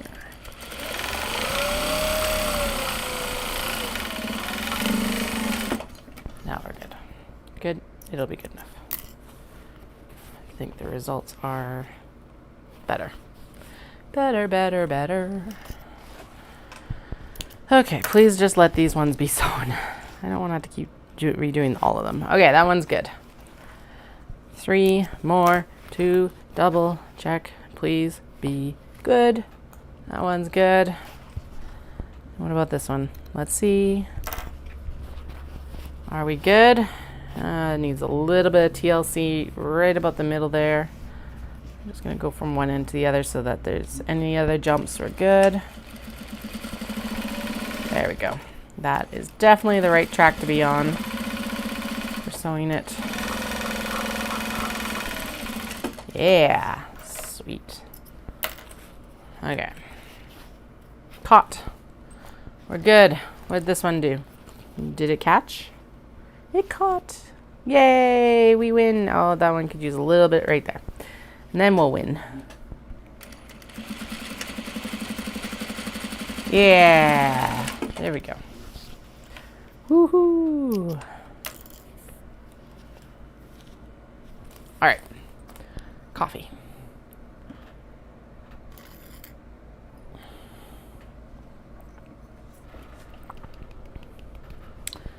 Now we go in and we sew the remainder here, basically is what's next. And then I'll go in and finish the fronts of these. Okay, complete the pocket. Take the second back pocket lining and with the black panel laid flat, wrong side facing up, place it on top. Wrong side facing up. So both pocket lining pieces are right side together. Align the top and side edges and then clip them at the side edges only. Okay. Whoop.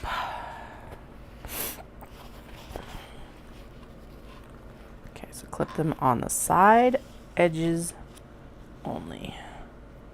Zippity dip, and then that is the side edge.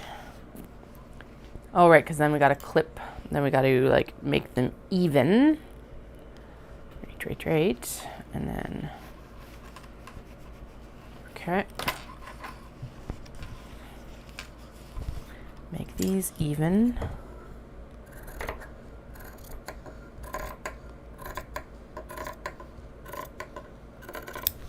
Sweet. Okay. And then we go right from the top all the way to the base. Hold the panel up and all the way, then using a seam allowance, stitch the side edges. Blah, blah.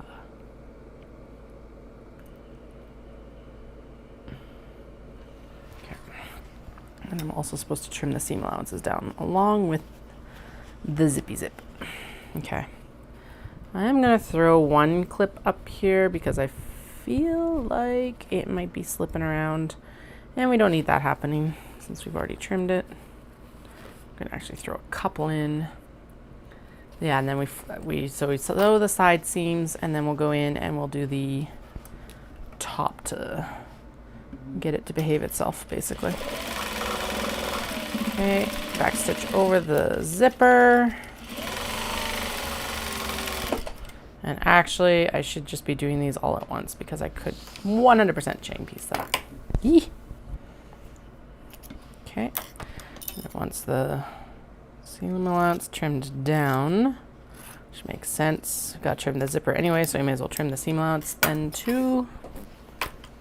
And then we're going to do this side, right there, and go.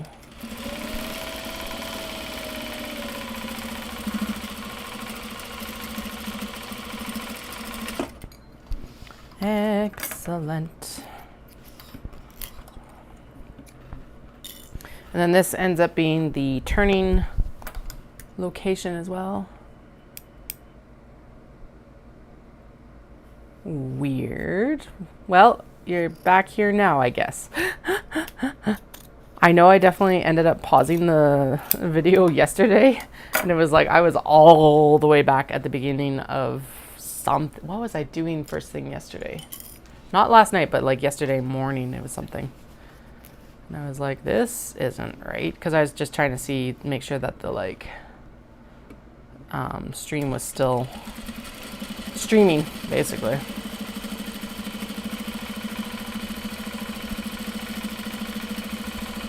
Anyway, thank you for the suggestion on the feed dogs. It seems like the machine is far happier.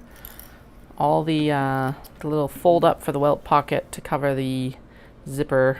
Like 50% of them went well, and they definitely sewed smoother. So, yay! So there we are. One down. Way too many to go. So I think what we'll do is I will actually just sew the pockets onto all of these, because realistically at this point it doesn't matter anymore that where these get mixed up, because they are all just, oh, they're already done. Oh, they're all sitting here anyway. Okay, I need the other sides.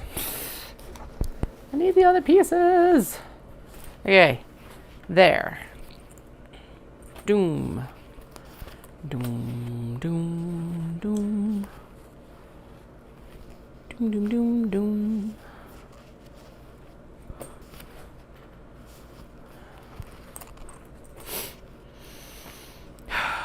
Sheep have already been done.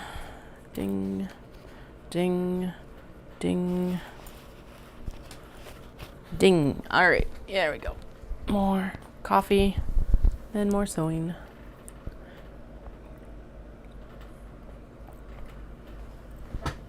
Actually, so we'll do the front and back sewing, and then after that we need to go in and do all of the strap sewing.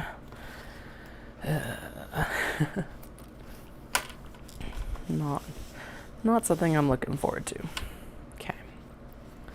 Let's start with I sound really whiny about these bags. I'm sorry. That is not actually the thing. I really like how these bags turn out. And I do think that the assembly process is I think it's extremely clever. I think it's extremely well written.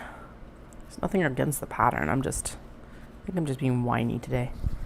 Having a particularly bad cat day. Let's chalk it up to that. Just a bad cat day.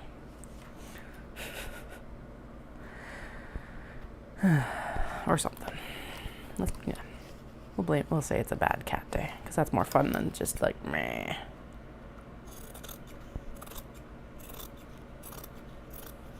I'm getting to the point where it's almost time to close the blinds, because the sun is starting to creep around onto the patio. So we'll lose that in a few minutes here. Not quite yet, but in a little bit. All right, I want to actually do this.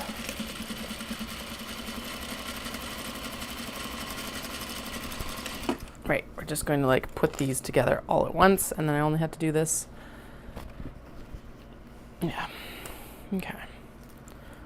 1, 2. Oh, there's where the extra 2 came from. It's not a bag that I'm missing, it's just the backing pieces for it. La la la. La la la. Oh, man.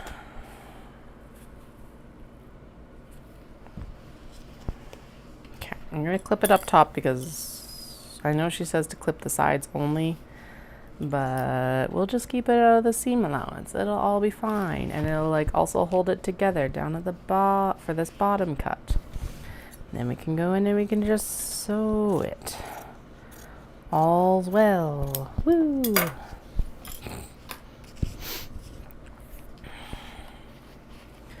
we're just going to fold this back, and then we're going to stuff it under the thing here. Like this. Okay. And then these two get these pieces. Ding, ding, ding. Ding, ding, ding. Ding, ding, ding, ding.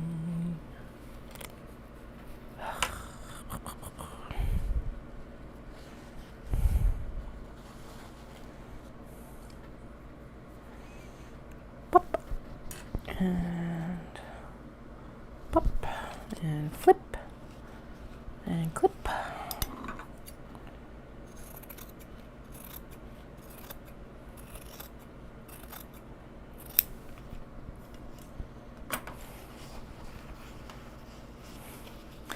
Oh man, when I picked the kids up yesterday, they wanted to really show me something in the school. It's like, okay, cool, I'll come over and I'll see you do it in the school.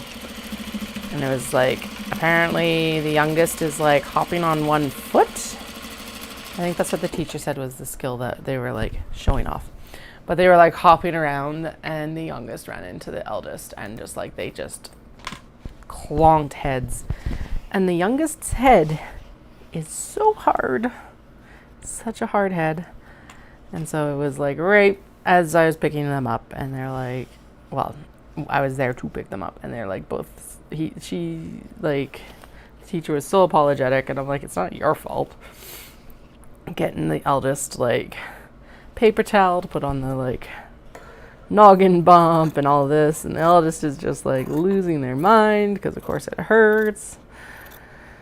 It's just like, oh my goodness. And then they're both also very excited to go home. So the youngest is still like bouncing around, even though it's like, dude, chill out, please. We just had a like incident.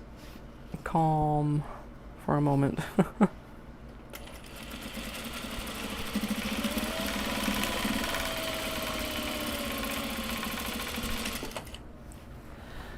So yeah, that was not a good start to our night last night. I was just like, I was done before I even got them in the Jeep in some ways. Because that was a lot of energy input right as I was picking them up. And then we got home, and the youngest was like, I'm so hungry. And it's like, okay, or they weren't hungry, but they're so tired. But I knew that if I couldn't put them to bed without like dinner, they were gonna, if I'd done that, it would have been a disaster too. But we did end up going to bed at like 7:15. I got the like face cloth wiped down because I'm like, it was too hot yesterday to not have some sort of like cleanse before bed. They don't always get one, but yeah, yesterday they needed it.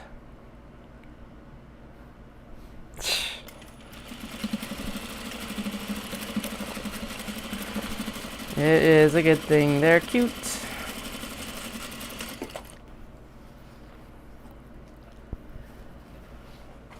Sweet, it looks like we're down to the last 3 or 4 pockets to get assembled here. I'm excited.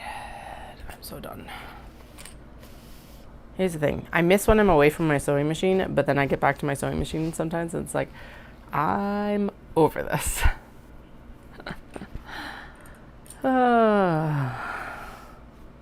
It's like such a contradiction.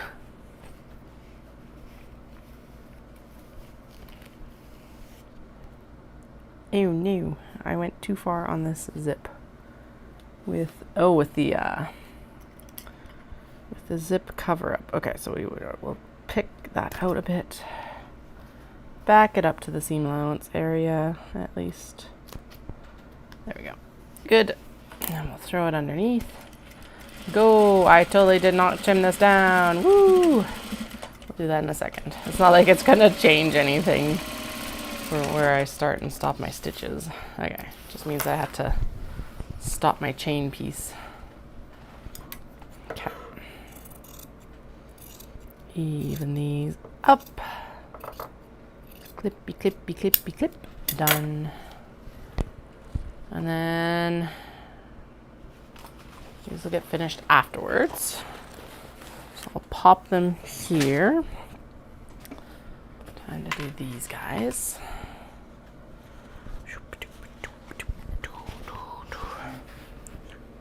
Yeah, that welt pocket making is definitely the time suck of the sewing portion of this.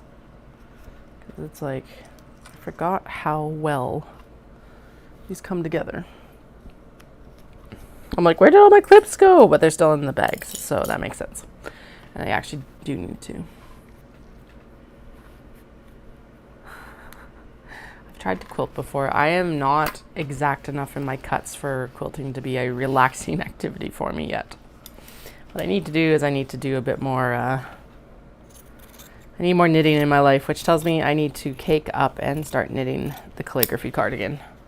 I need to cake up and gauge swatch for it at least, because I'm sure my gauge has changed since I knit it last time.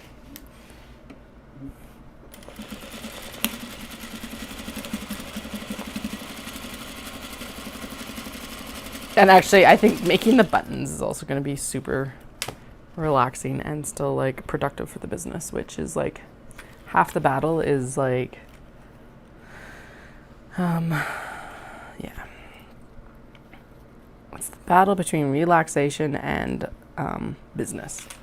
So making the buttons is like so low stakes that I think it's going to be add some fun into things. I have fun sewing, just sometimes you gotta change the mental space, right? Should also make some stitch markers, actually. Proper stitch markers, like wire thread stitch markers. These are my favorite kind, and I don't see anyone making them right now. I know there used to be the makers of them in Alberta, like a decade ago. But I haven't seen anyone making them recently, and I'm like, these are like my favorite style. So I'll make them, I guess. And plus I love working with beads. That was one of the first like creative endeavors that I did outside of like, I want to be an author illustrator, was like jewelry making when I was a kid. I made a lot of hemp necklaces and bracelets. Holy, friendship bracelets too, but those usually didn't involve beads. They were a little bit harder to figure out where to put the beads. Although now that, yeah, I'm pretty sure I could figure it out now. At the time though.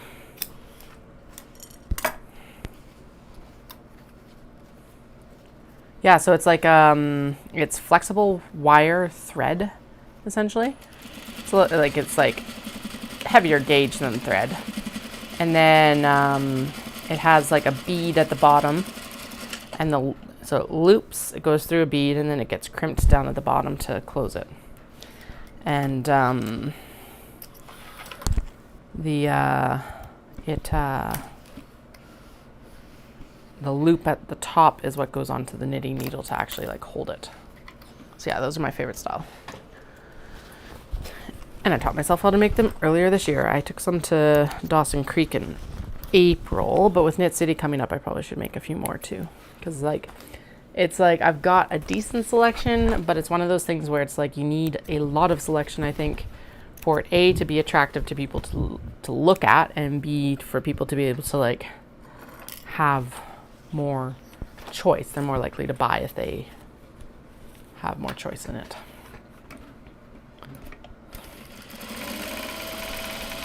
Hence why I'm always also stressing about getting more choices for bags done as well, because I sell more when I have more to choose from. Can't blame people.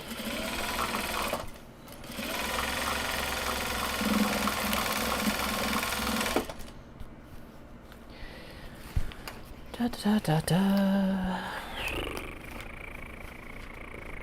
Okay, so we'll sew these, and then they need to be trimmed down along with the zip. And then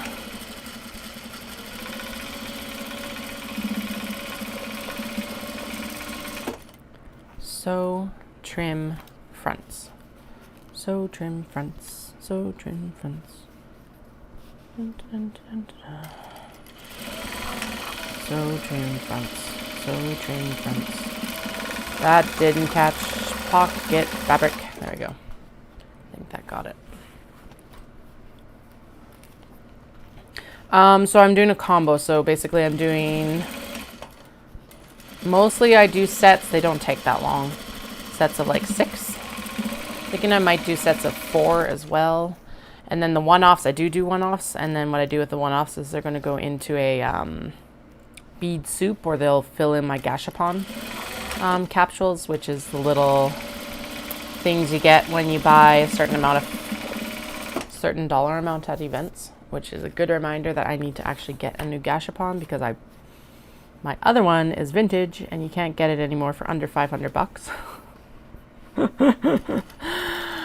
I want 2 of them, and I jammed it at Knit City last year, so I'm like, damn it, I'm gonna have to get, there's a new style out now, so I need to invest in the new style. But yeah, the one-offs will probably go into that, or like a stitch marker soup sort of thing. And then I'll do like scoops of stitch markers or something like that.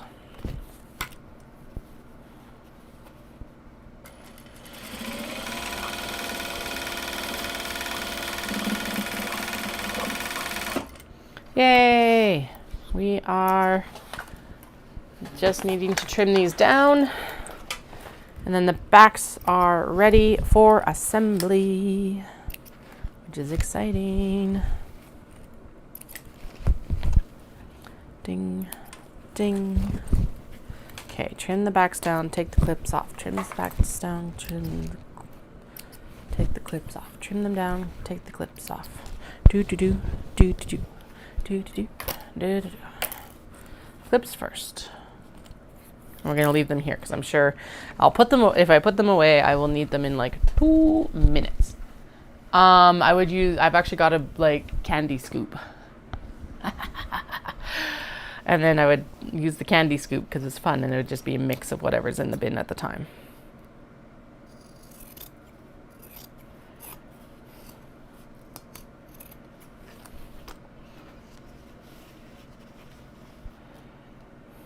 It's a small candy scoop. So I think it would probably work out to 2 tablespoons worth of 2 tablespoons worth of beads. Or markers, basically. And that'll be just the ones where it's like, I'm only going to make one of these. And then, yeah. Actually, the best display thing for that would be the, like one of those IKEA flip top style jars. Would be a really fun way to do that. Also, Andrea, if you are here, thank you for the suggestion on the dollar store for the sunglasses. I went and got a pair that look actually really good, and they were like $1.25. So for a display piece, perfect. They will not fit my face, but it's fine. I didn't actually know they have a massive selection of sunglasses, so I didn't know there was that many sunglasses at the dollar store, and for that cheap actually. So good to know. It would be probably a good thing for care packages and stuff like that eventually, or one of those the kids shoebox campaigns and stuff like that.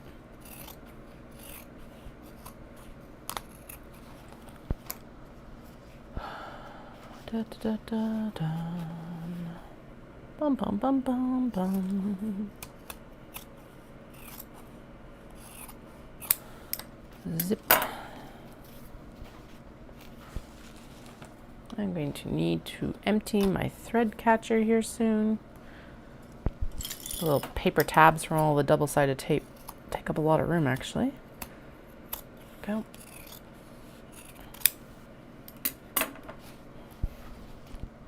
Ding, ding, ding. Trimming, trimming, trimming.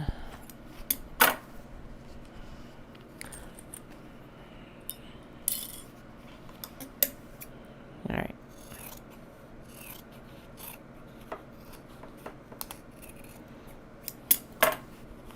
Trying not to think about that bird song from yesterday. No, I don't know why I'm getting a bunch of kids songs stuck in my head. It's not even like I've ever sung a lot of these to my kids or at my kids. Their favorite song right now, or at least the youngest's favorite song right now, is actually Up and Down by Marnik. Super random, but I think they mostly like the cover art. Oh, wait. Oh, right, yeah, okay, so I still had, right.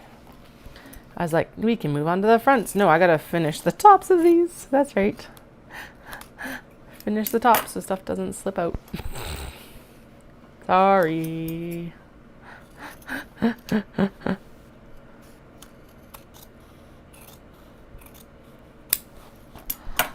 Not really, because I swear I haven't thought of that song for 20 years.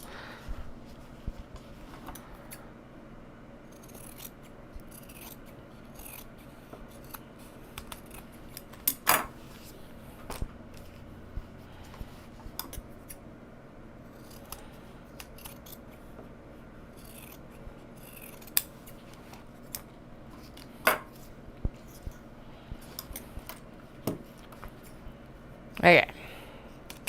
Trimmed. And then we got to do the holding stitch at the top of the pocket. And then we can do the fronts.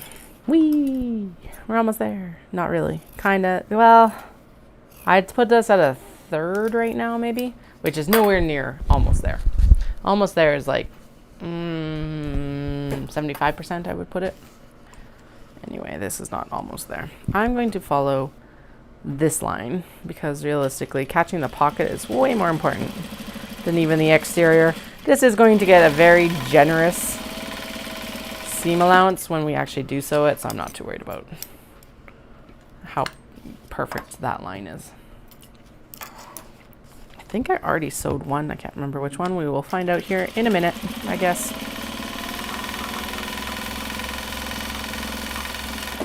I'm still trying to figure out a way to actually okay, well, we will not. It's the bird. The bird, we will not speak the name.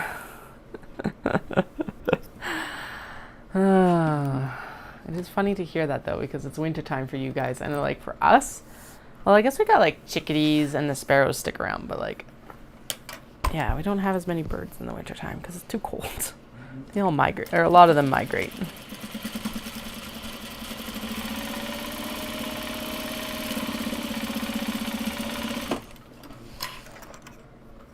I want to migrate in the wintertime too, but I don't want to migrate to the States.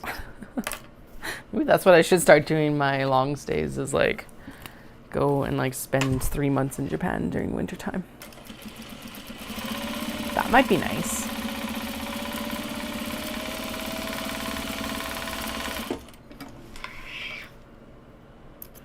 Hashtag goals, maybe?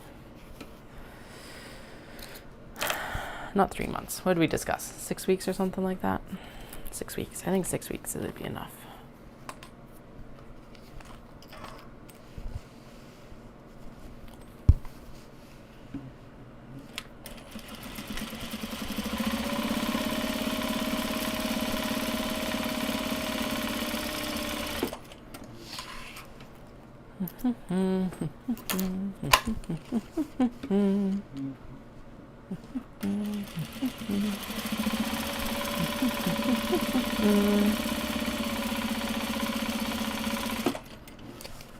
Yeah.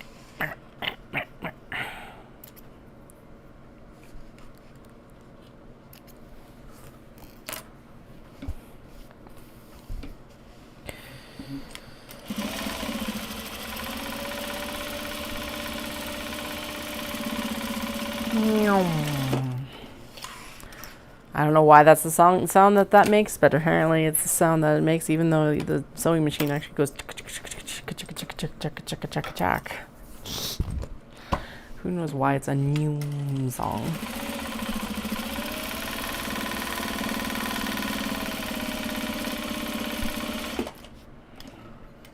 I don't know. Doesn't really matter. Clip. I think there's one more. One more! Success! We have completed the welt pockets here after this. The thing that I have been dreading about this whole assembly line process is done. Actually, putting them together is not very fun either because of the whole strap situation and how she gets you to do it. It's really tempting to just swap it out and like...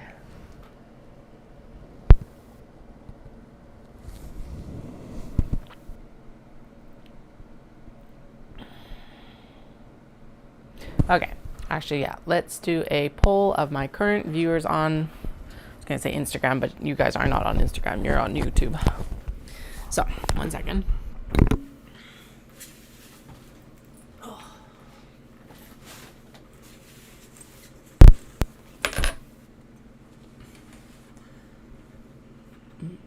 Where's this text from?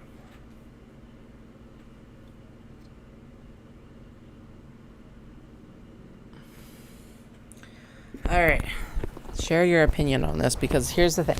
Why I'm dreading the assembly of this is because, see, the strap gets sewn into the actual bag, which is fine. I'm actually dropping this second D-ring up here because I'm not 100% sure what it's for.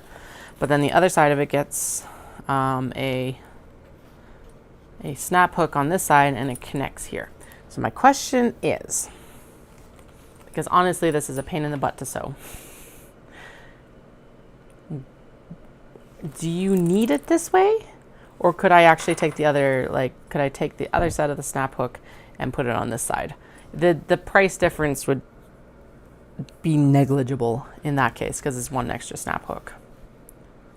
But basically that would save me the issues of trying to I guess though that it would create more sewing on this side. It was nice just being able to sew it into the bag, but having this dangling while I was sewing was a pain in the butt. So now I'm like, Now we'll just sew it in. I'll suck it up. Ow. Man, this microphone has been so staticky recently. I've never had this problem with it. I don't understand why it's a problem now.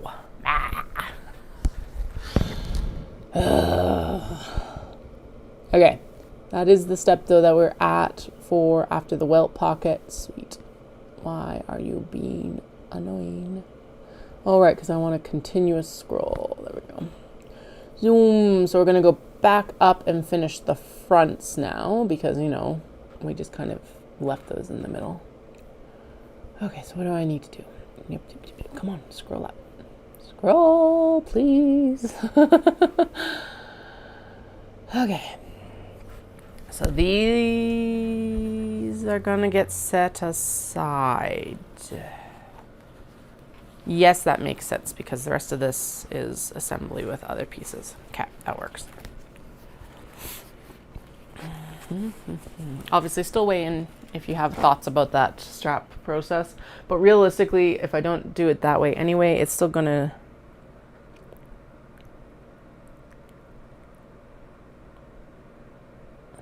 Oh, the D-ring is sewn into it, so I'm actually taking the D-ring out because my machine was super unhappy about it being... So see, the strap here is sewn in. Right into the top of the bag, but my machine was really angry about having to sew through 3 layers of cotton webbing, so I'm actually removing this D-ring tab and it will just be the strap. Otherwise, if I did it with the snap hook on the other side, I would both sides, I wouldn't sew this in, I would just put the D-rings in here, same as I did down here. But the thing about it is that if I do the snap, it doesn't really matter if I do the snap hook or not because this is the only way that this can get set up, I guess. And realistically, you can still, I'm trying to figure out how, here, I'll go to intermission to show you how you're supposed to wear this. So the idea of it is that it's a crossbody, half almost fanny pack, I guess. So it's really cute. It goes in there. And then, do you know what? Putting it on, I wouldn't want another snap hook right there. And actually, what would I reattach? I'm just curious. The only thing I can think of that you would use this for almost is putting a keyring on or something like that. But the whole idea is that you're supposed to be able to use it for travel, so it's I don't know. Yeah, but there is no snap hook up here. The only snap hook is down here. And so that is the D-ring thing. And I guess actually the pictures of this actually show it around the body like this. I guess maybe if you want to swap out to a leather or something like that. Yeah, it's more comfortable right there. That's actually super nice. I like it. I haven't actually put it on properly since I've sewn it. I've only actually put it on the mannequin. But yeah, that's nice. So there's this pocket.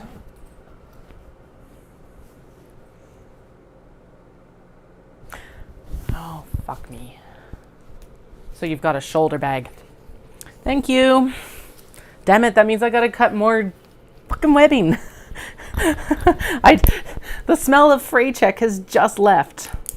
Oh! So you can use it like a shoulder bag. Thank you. I don't know how I didn't think of that myself. Seriously? Seriously. Fuck me. Not in a good way. That is backwards now, but oh well, whatever. Yeah, and then you can totally use it as like a...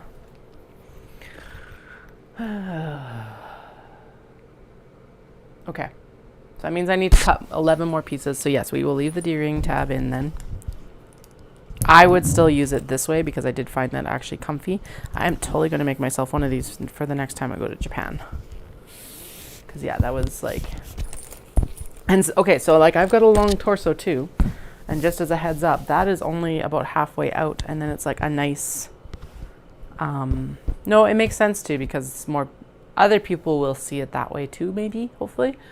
And I can see it being more versatile. Although this is... I'll do some with and some without. Because yeah, like that works. And then does the phone fit in there? I haven't played around with this at all. Does my giant phone fit? Yes, look at that.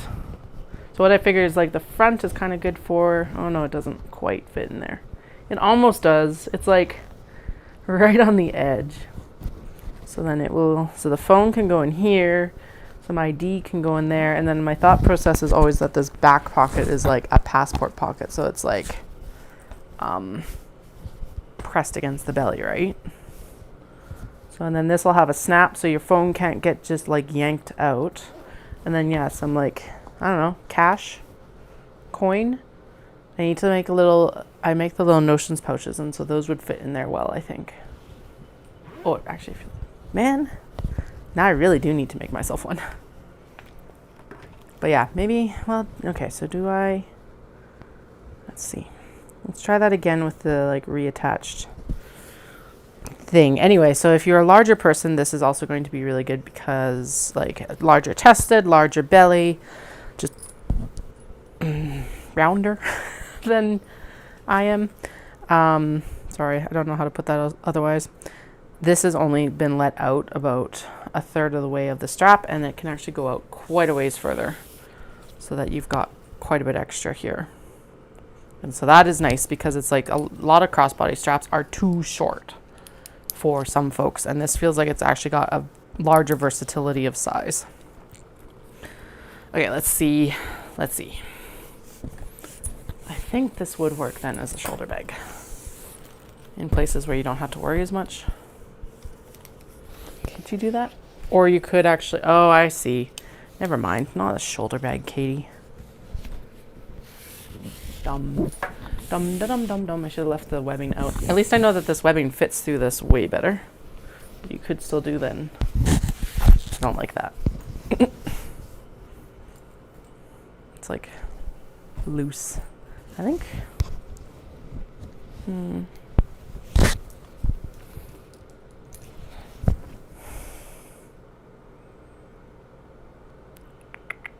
Nope, I'm going to remove the other D-ring tab just like I was planning.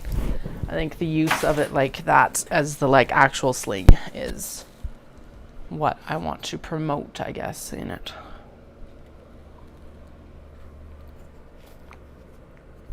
Is that decision swayed by not having to also do more D-ring tabs? Just a little bit, probably. Okay, now that we've fucked around with it, let's get the rest of these sewn. Yeah, I wouldn't wear it that way either, right? Just trying it out. So I'm like, I think you got it right in that that D-ring is for that purpose.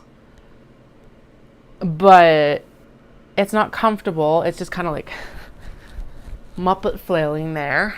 And like the point of it being a traveler sling is that it is closer to the body so that you don't have to worry so much about your passport and your phone and all of the crap you got to carry when you're traveling. Okay, let's get to the fronts. Fronts, right? I wouldn't wear it that way either. I don't blame you. Okay. So how does she want me to assemble these? She wants me to top stitch this now. We're not top stitching this now. Can make it a... Sorry, I can't read that on the... Can make it a D-ring at the top and not sew it in, but that's the design. Yeah, it's just the design. I think we're just gonna drop it.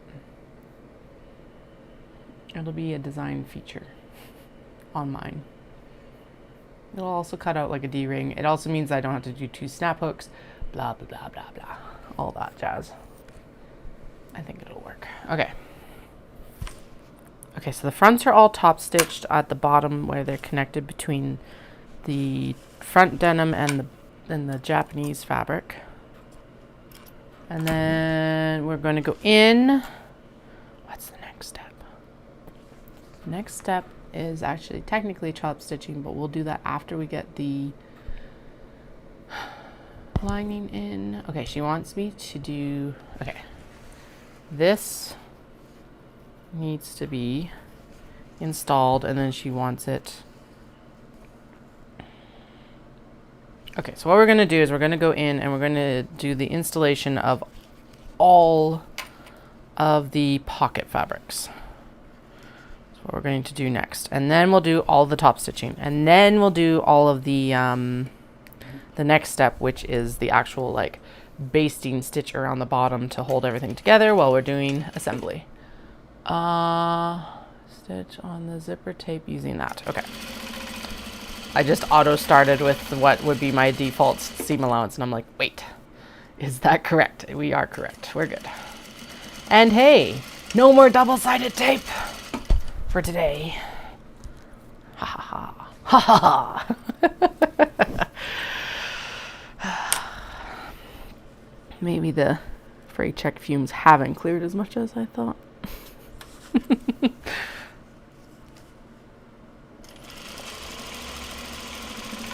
I don't know why, it's so simple, but I do really, really enjoy the angled zipper. There's another pattern that came out recently that also has an angled zipper, and I'm like, It was actually more of a like, what was it? I think it was closer to like a book sleeve or something like that, or like an iPad tablet sleeve or something of that nature. So I'm like, that would be a lot of fun potentially. But yeah, we got lots to do. Actually, oh, that's what I should work on for Omatsuri is those that square bag that turns into a hexagon, because that's a very Japanese style, and so it probably go over pretty well at Omatsuri. Because I saw them first when I was in Kyoto in May last year.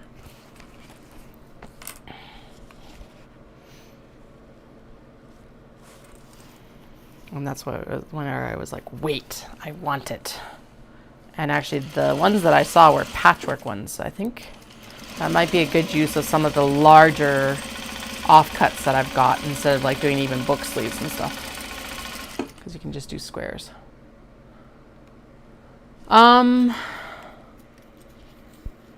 You can tell that there's something there, but it is more flexible than if you did like a clear nail polish. At least on the on that, and then on the cotton webbing, this is probably the best way to describe it. So if I folded it here in half, it springs back pretty easy, but like I can't fold the cotton webbing on the fray check. I can fold it in half this way, but like if I'm folding it down this way, you can see there's that very clear line, and I find that so yeah, it makes it a little bit stiffer. The polypropylene in that fashion is definitely a better option, but for these bags I wanted the elevation on these bags was, I didn't want to do leather straps because that makes it too expensive, plus my sewing machine doesn't like sewing through leather. Fair. Yeah, and it's not like it's flexible, but it's definitely like I should make sure that like all these little bits are probably trimmed up. It'll still be like sealed there, and then like I don't think you could feel it.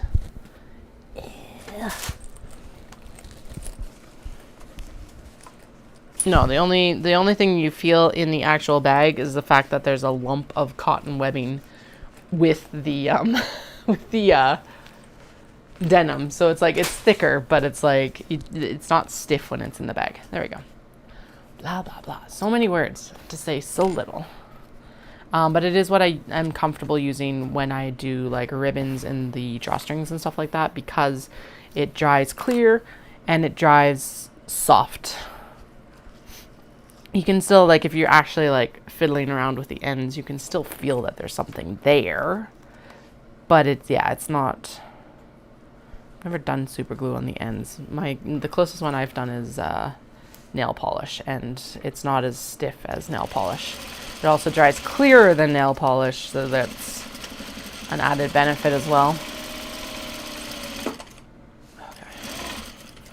I was just like, what time is it? But I have not lost track of time too bad yet today, so far, maybe. Supposed to not. Oh, really? I didn't know super glue could do that. That's cool. I've never, yeah.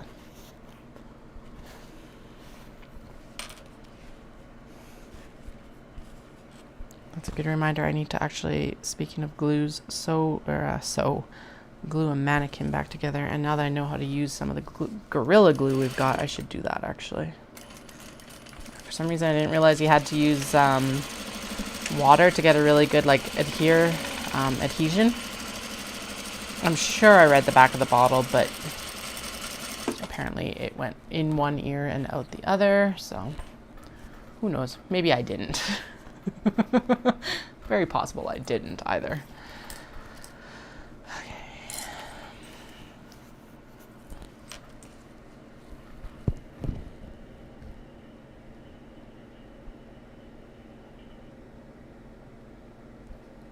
Yeah, so I still find that the singeing the ends when it's like the nylon or polyester or the polypropylene the best.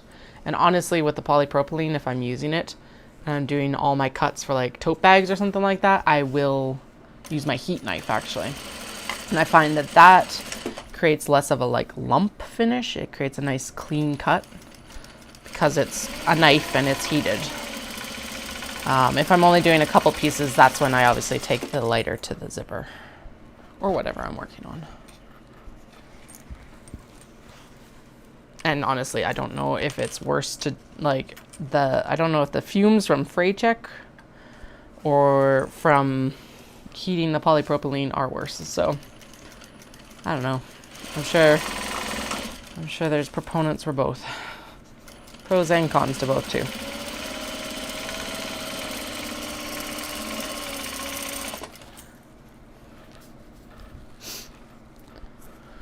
Okay. Puff. Puff. I like how I like laid it down and flipped over and then it's like, no, I gotta be on the back actually. La la la la la. Okay.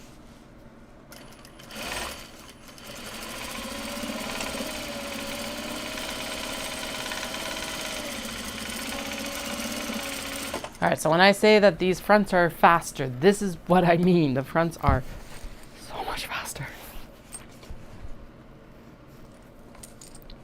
Basically what we'll do is we'll go in and now we'll do the top stitching for the bottom and the stitch around the thing. Actually, no, we can put the... Wait, what am I doing? What am I doing next? Am I going... Like you guys know.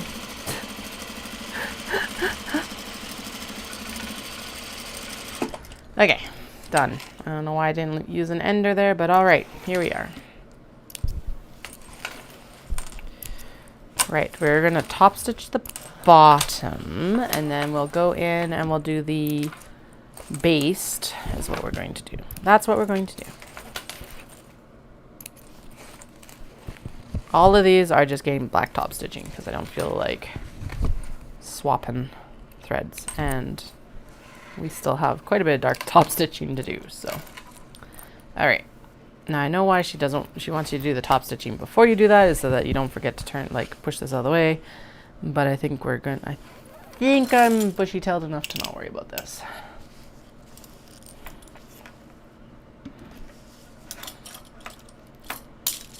Move some of that stuff out of the way so I've actually got room to do this.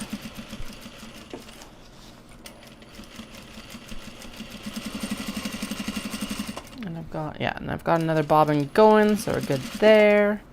We'll just sew off the edge. And then we'll do this, and this, and this. Shove it underneath.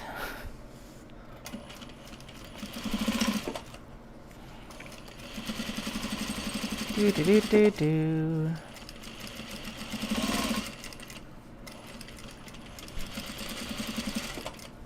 And then at some point coming up fairly rapidly here, we'll have to trim down the zip. I think actually it's supposed to technically be the next step, although as long as it's done before I sew it together, I don't think it actually matters too much. Feels really weird to be sewing these sheep with the black top stitching, because it's always been like light top stitching before this.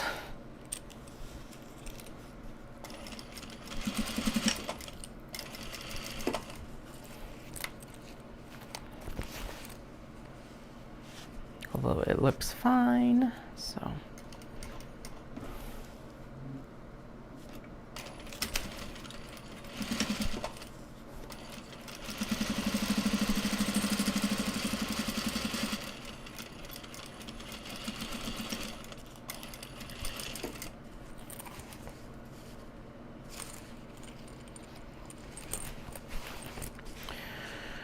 Ding, ding, ding, ding.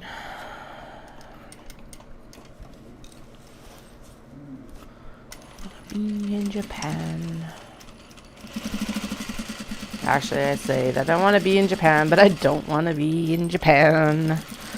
Actually, that is the curiosity, because like we were 35 degrees yesterday, but I'm pretty sure Japan is probably, that's photos, not weather. I need weather.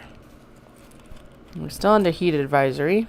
Oh, it's supposed to get cooler tonight, which is good, because yeah, the house did not cool down very much last night at all.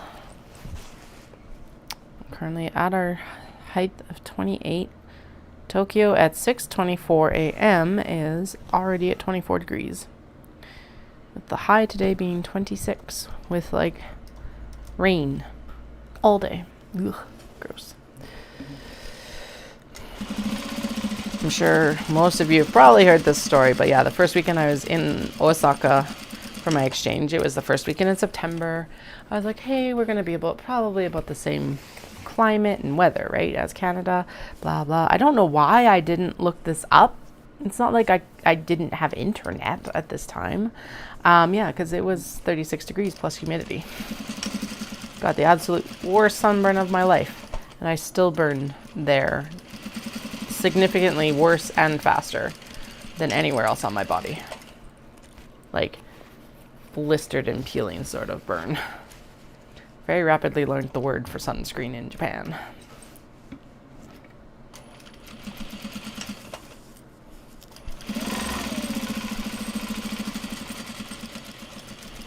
Mostly because another foreigner came over when I was in one of my orientations, and she's like, I think you might want to know the word for sunscreen. I'm like, yes, please. I don't know why I didn't, like, why wouldn't I think of these things? Oh well. Anyway, it looks disgusting there right now, so I feel better about not being in Japan. Although actually not that bad. Besides the fact that it'd probably be like humid AF. So 28, 30, and rainy for most of the week. Let's see, humidity. 92% humidity. There we go. Caroline and I actually originally had our plan. We just kind of like, we were like, okay, we're going to go. Let's book our flights because they had a really good deal with Air Canada. Blah, blah, blah. It was like, let's go in July of 22. Of course, Japan didn't reopen until November of 22. So, but I was like, as sad as I was to not be going, I was also like, actually not that sad to not be going in July. There's a couple things I would love to do in July in Japan, one of them being Omatsuri, but it's like, I will have to be in the right headspace for that heat. Yep. Oh, 100%. It blistered and peeled, so it was definitely 2nd degree at minimum. Probably worse. Well, no, definitely not worse, but because it didn't get infected or anything like that, which is good. But yeah, it was like, it was very bad. The second worst burn I ever had was actually on our wedding day, because my dress exposed my shoulders, which is not a place that at that time got exposed as much as it does now. And it was like also like this section of it, so like in between the actual like shoulder bone and collarbone, or trap muscles, I guess. And yeah, that one also blistered and peeled. But the thing about it is that it was like overcast and cloudy all day, and the sun only came out for like 10 minutes while we were taking photos, and of course I got a burn from it. It does not, so I didn't have this medication when I was in Japan, but I am on a medication now, and I think I was then as well, because that actually does mean that I burn faster. So it's like, damn it, I have to be really careful now. Oh well. I am proud to say that my kids haven't gotten burnt yet. Obviously, there's still a very high chance of them doing it, but I figure the longer we can avoid it, the better. They're definitely sun-bronzed this year, so I'm like, okay, we gotta stay on that sunscreen better now. So.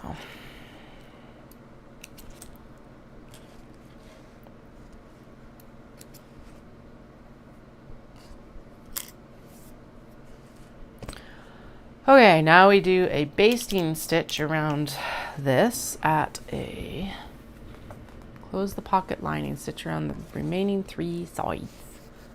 Okay, and then I'm gonna do it, I'm actually gonna follow the inside line of it just so that I can trim it down actually, because apparently I don't have these perfectly matched. Again, these are all going to end up being sewn into the interior, but I will trim it down because I want to be able to, it has to match.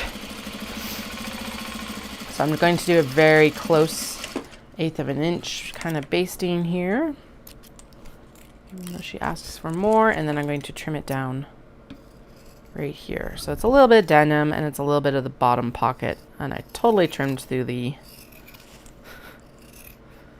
stitching there. Oh well, it's just a holding stitch, it's not the actual construction stitch.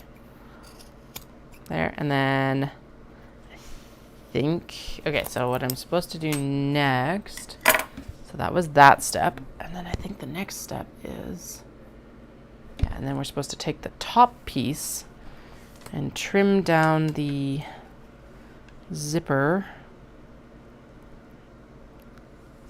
And trim down the zipper.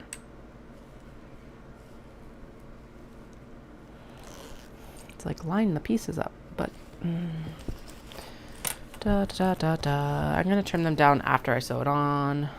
I think she has reasons for not doing it that way. What are her reasons for not doing it that way?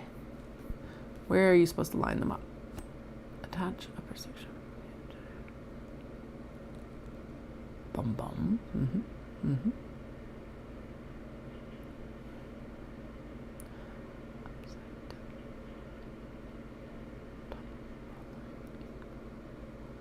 Oh, okay, because they're supposed to be lined up with the side edges of the zipper tape. There will be a small triangle. That's fine.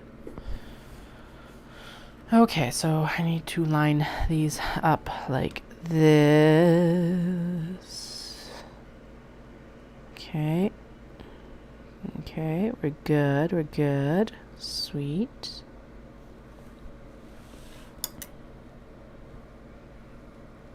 Okay.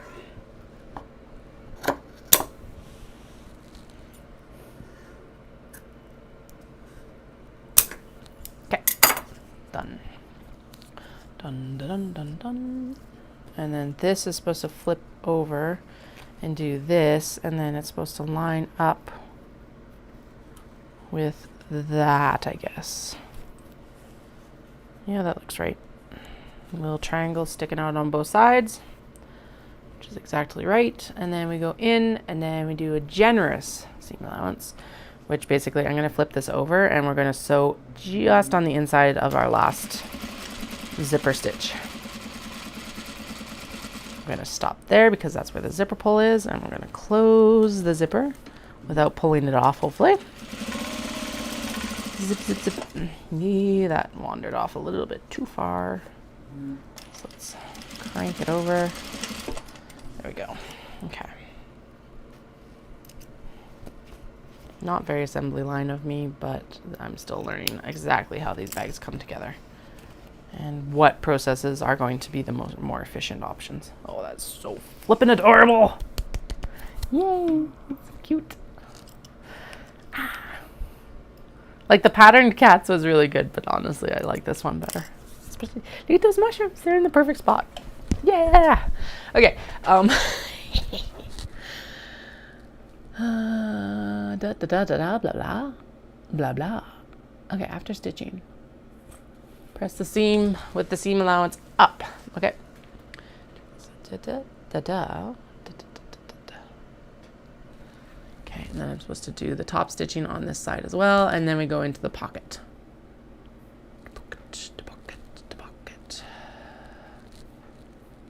And then I gotta make the fastener over it. And then I gotta make the fastener tab, which is the little leather cuts we need to make. Okay. No. Gross.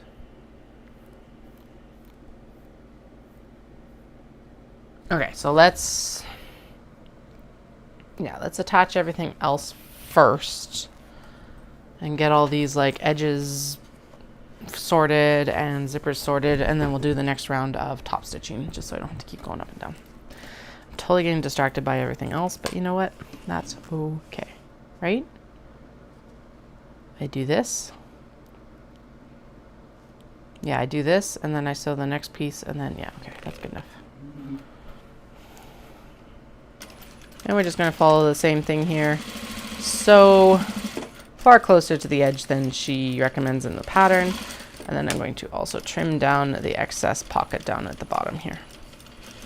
Again, it's going to get sewn into the actual bag, so that's fine. Which is why I'm fine with doing a like smaller basting seam allowance, basically, is what I'm going for. There we go. Okay, trim this down.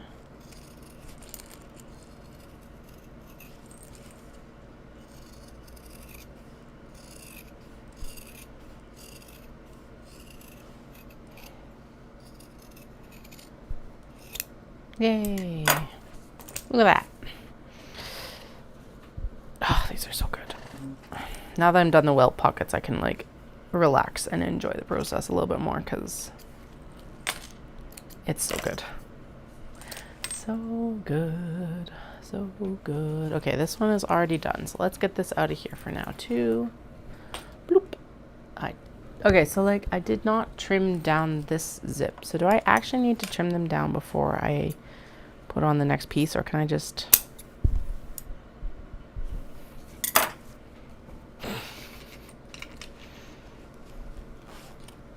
I understand her reasoning behind wanting you to trim down the zip before you put the top on, but whatever.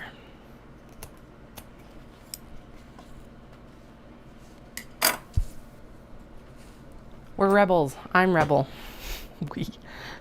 You're included in this. Okay, next piece for this.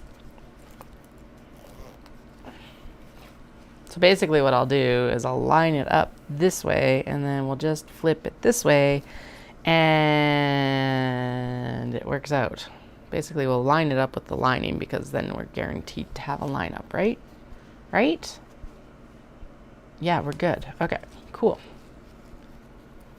Okay, line it up with this top portion of the thing, and the bottom portion is pretty damn close, and then we sew the zipper in. That's already been sewn around the edge. So honestly, I could sew these pieces in next, and then we could do all of the based stitch. Let's do that. since I'm actually deciding to do something instead of being like Swedish chefing my decisions. God, some days. Yeah, and then we'll do all the basting stitches. That is, oh, yeah, that's fine, because then it's like, because they need to be basted anyway. All 3 layers need to be basted and blah, blah, blah. We're good. It's good. All's well. All is well. Okay. And what's the worst that's going to happen? I'll have to, like, trim it off. Whatever. I say as I doubt this one. I think this one might need to be redone already.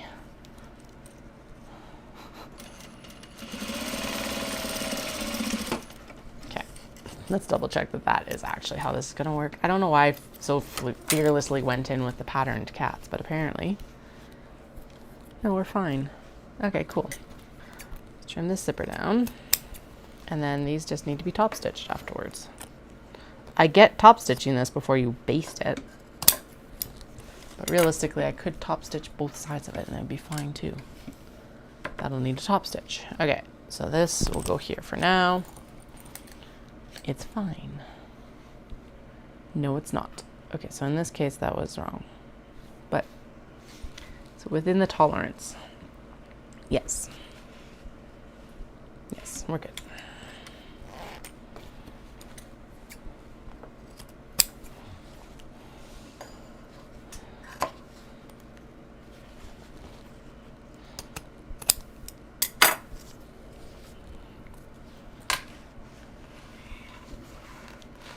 And then because apparently all of these pockets are slightly smaller than the exteriors, we will stitch all these basting stitch lines on the interior instead of the exterior, because I don't think all of them being off by this much is actually my fault. It might be. Like, it is totally possible, but I kind of doubt it.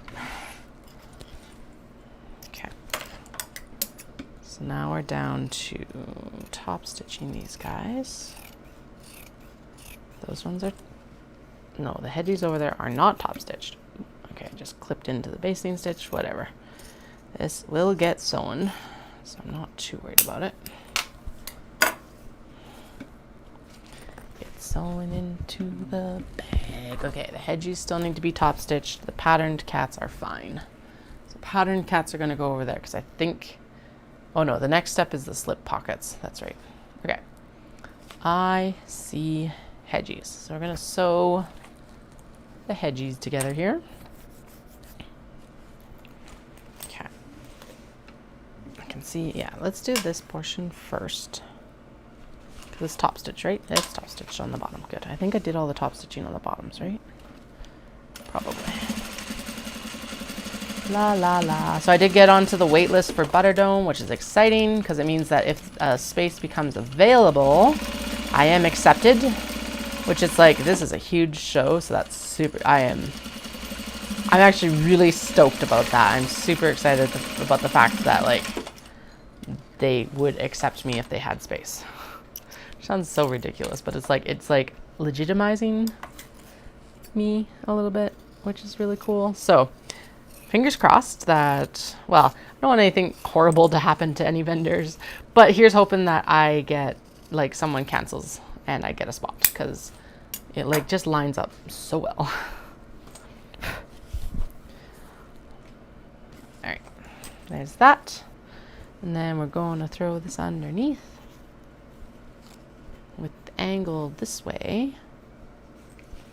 Yes, and then, okay, so if I do it like this, and then I flip it like this. Oh yeah, there we go. And then I just shimmy up. Zip, like that. There we go. And then, yeah, because then there's those little, there's the little triangles that she's talking about. Okay.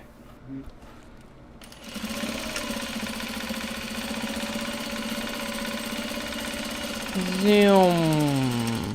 And I am out of bobbin thread, which is good because that was not quite, it needs to shimmy down this way a little bit. Also, that means that if I apply in time next year, I'm more likely to actually get a spot next year too, which would be amazing. So I'll make sure that I put the reminders in my calendar to actually do that. And next year, no, wait, I was going to be like, next year, the Calgary version of it will be off of Halloween, but it probably won't. It might not be. Hopefully it is. That's like one holiday where it's like stuff gets put on it, but I can't skip it with the kids. Especially because Dallas is going to start being at work for Halloween, which sucks. So, there we go.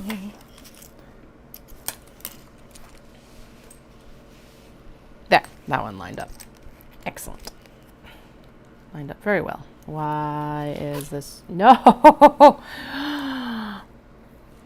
Like, what is going on? Apparently I need to actually move the zipper before I sew this next piece on. Excellent. Good to know. Good to know beforehand. Bah. Now we're gonna have to like put this zipper pull back on. Damn it. Okay, let's see if I can do it, or if I'm gonna have to like pick this out. I believe I can do it.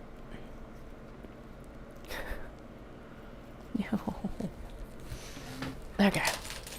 I know, it's the worst.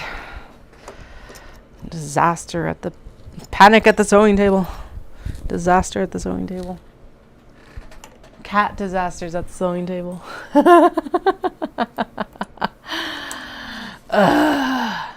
Okay, let's try this. Let's see. I bet you, as long as I can get it on here, I bet you I can fix it.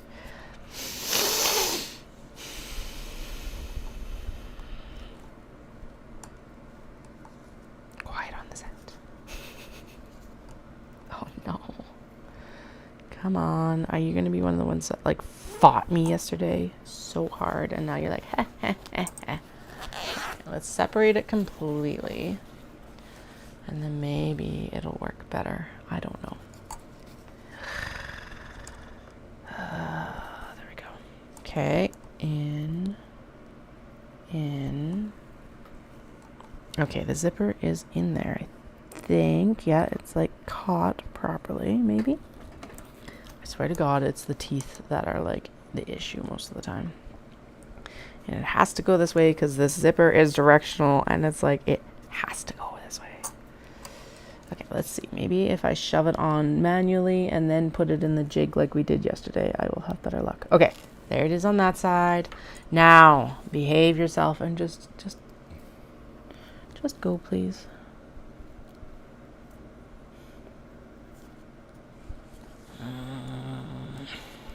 I was going to be very upset if that didn't work, but I did it! Fuck. I gotta get my groove on, apparently. Apparently, I also need to do some more zipper pulls or like some hand strengthening exercises because my hands are like so, we're cranky about the fact that you just had to do that. It's not good. Could also be that I just need to go and see my massage therapist. Let's blame it on that. Shoulders. Okay. A little bit warbly, but we're fine. We'll survive that. Okay. Good. Good. That'll get top stitched and then it'll be happier. I'm going to move the zipper pull a little bit further over again because it's kind of angry right now. And that's fine, but I don't want it to be angry. We are going to gently move this one down. Stay on there. Ugh.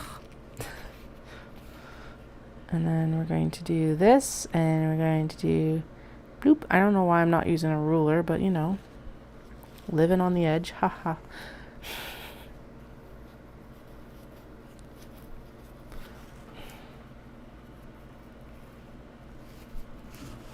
Okay.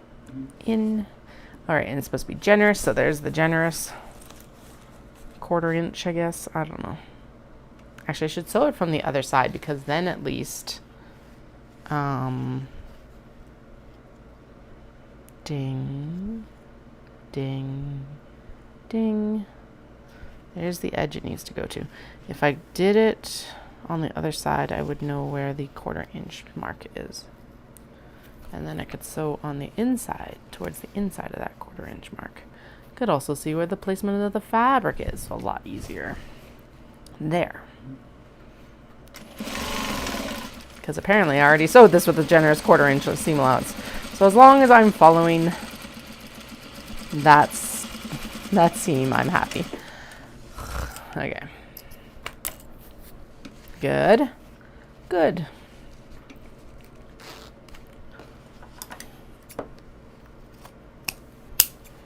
Right, I'm supposed to also be sewing these together. Oh well. We'll finish installing the rest of the zips, and then I will do the basting seam. Although, aren't the ones that are already on my lap basted? They are, except for this one. Wait. Weird. Okay. Whatever. Okay. That goes up. This goes down. And around.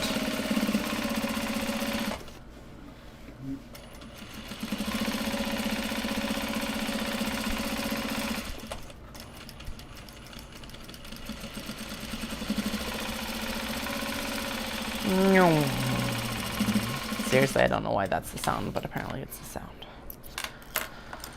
Going like a race car.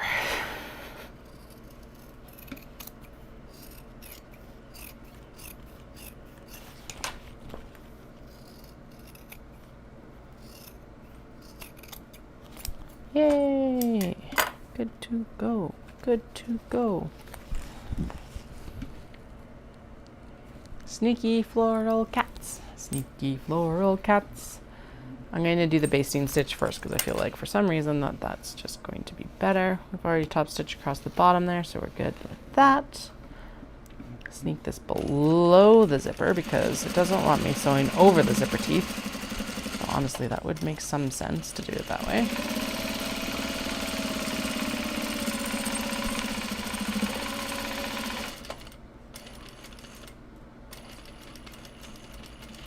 You screech to a halt when you stop. Like when you stop what? Like most of the time lots of this stuff would end up like going into timeout if yeah. Honestly, actually, if I wasn't YouTubing or like streaming this right now, a lot of this, if anything went wrong with it, I would just be putting it in timeout. But you guys are watching me. So I'm trying to stay on top of it a bit better. That does not mean I'm being perfect about it, but I am being better about it. Okay. Ding. Okay, and then we need to do the next piece right here, which goes like this. It needs to line up like that. Ding. Ding. There's gonna be little itty bitty triangles on both sides, like that and that. And then we need to go in for this 1/4 inch. There we go. Foot down. Zipper pull around. Go! Whee! Done! Open! Open. Oh, it looks so good. So excited about these ones.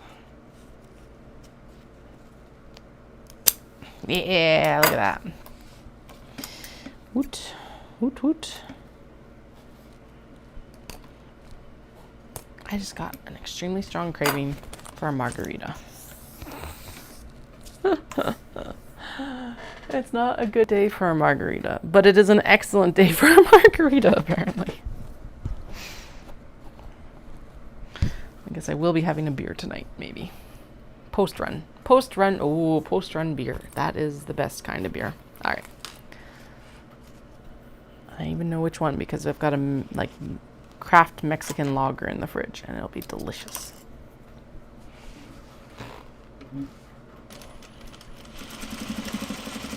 Actually, it'll be post-run, post-baby bed beer, so it'll probably be coming downstairs with me.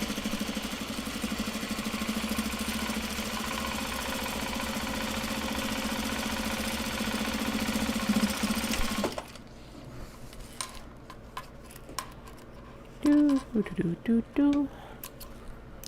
There we go. This one doesn't need quite as much trim down, which is nice. And across. And around. And up. Excellent. Oh, it looks so good.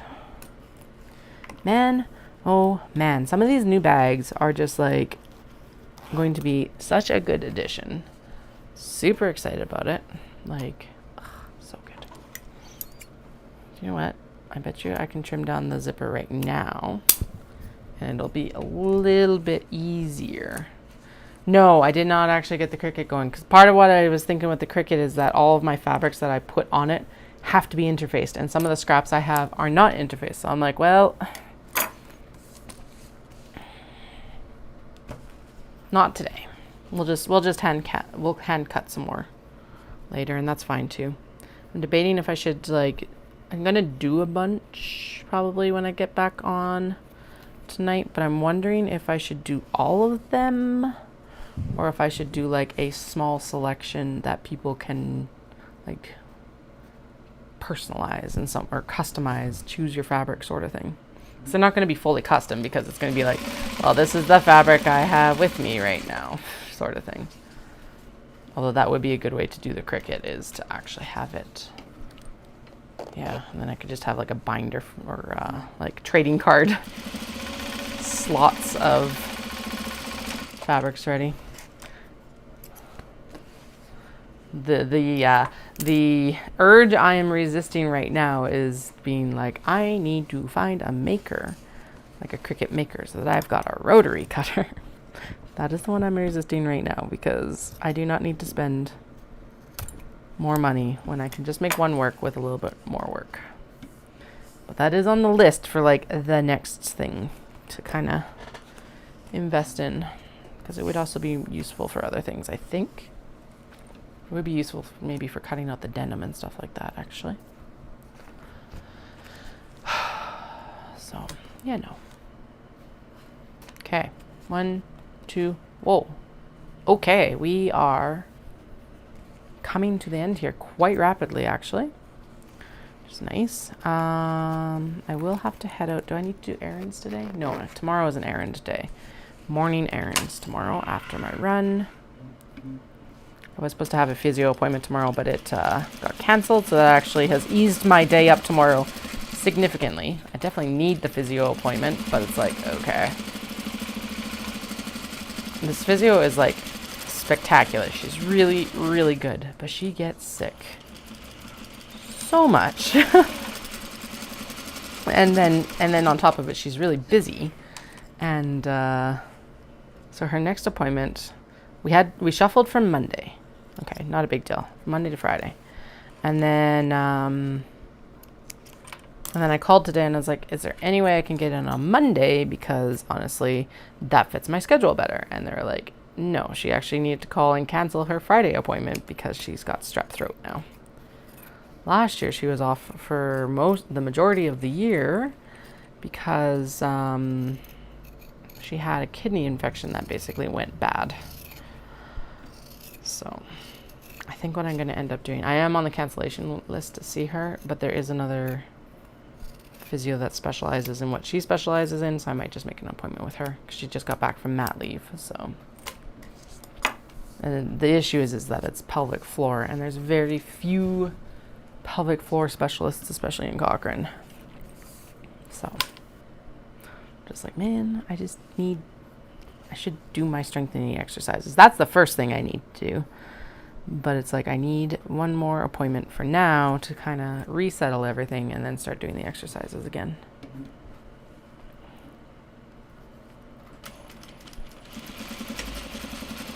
Because the running does not help with it, because it's all tight right on like the right hip side. So that's part of why I'm like, I need to figure out a massage therapist as well, because I think some of it is just generalized. Well, my right foot is up most of the day, so it's like that's not going to help the hip flexor. And then, yeah, babies did not help at all. All that jazz.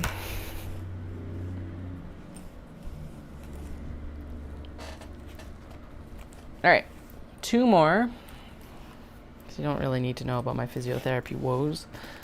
2 more of these guys, and then we'll go in and do all the top stitching. I don't know why I'm not on the back, because we've been doing all of these on the back, but you know, apparently I wanted to change it up.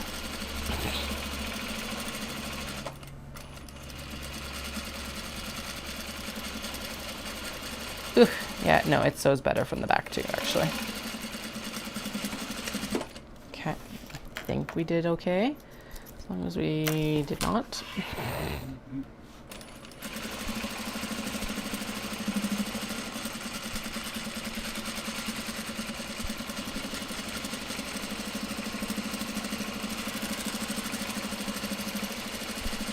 Whee! There we go. Now we're good. Trim down. And actually, let's just do the other one while I'm thinking about it. And then we'll do the 2 zippers. And then we'll be ready for the next step. And I guess cutting leather is one of the next steps, actually. So I'll need to pull the leather box out.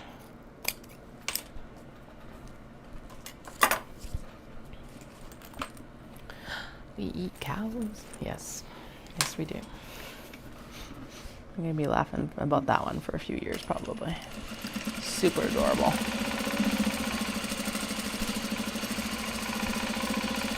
Zoom!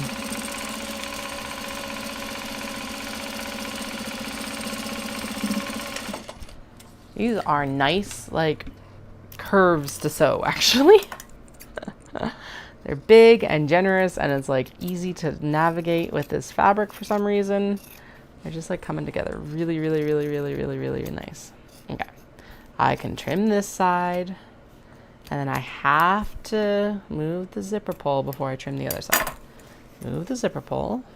Yeah, there we go. Trim the other side. Pop, pop. There we go. Into the scrap bin. Zippers to this thing. Oh, I need to wind to the next bobbin before I forget. I run out of this bobbin thread. Okay. All right, so let's do the My Pleasant Company cat. Ding. Ding. Ding. Good. Under the machine you go. I'm gonna sew past the zipper pull, actually, and then, okay, the bobbin wasn't completely on the bobbin holder. There we go. Needle down. Continue on. Whee! And then one more. And the bobbin's winding, the bobbin's winding. Excellent. Line up, flip it over.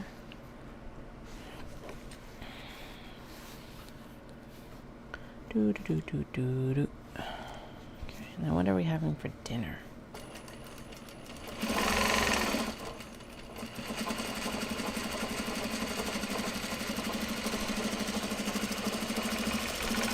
Actually, that's what I'll do. Yeah. Okay, so we will have fish and chips tonight. We did not end up having fish and chips last night. We ended up having pizza pops. And what did I have? Leftovers. It was delicious. Made sure that the kids ate. But tonight I will actually do the fish and chips like I was talking about, because they will enjoy just being on their iPads. And that is so not lined up. It's not even funny. That is the worst lineup out of all of them that I've had so far. Excellent. That one's fine.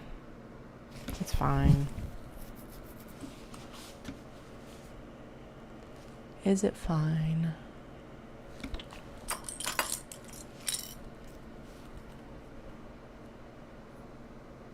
It's fine.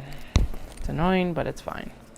It'll get sewn into the pouch, into the interior. It's within the seam allowance at least. All right.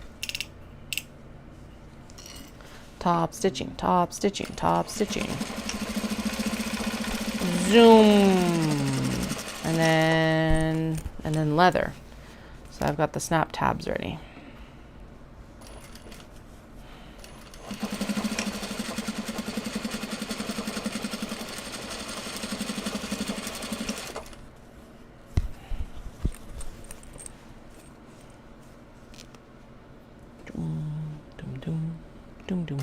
doom.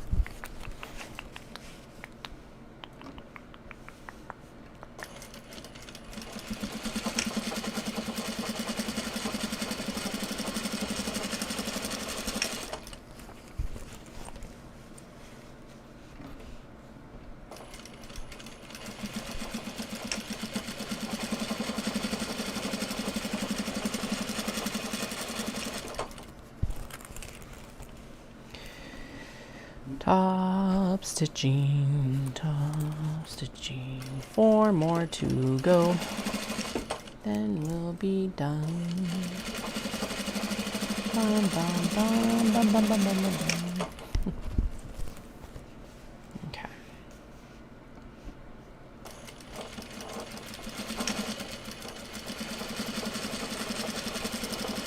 I wasn't 100% sure, to be honest, on putting this dark blue on the bottom of the hedgehogs, but I think it actually worked out really well. So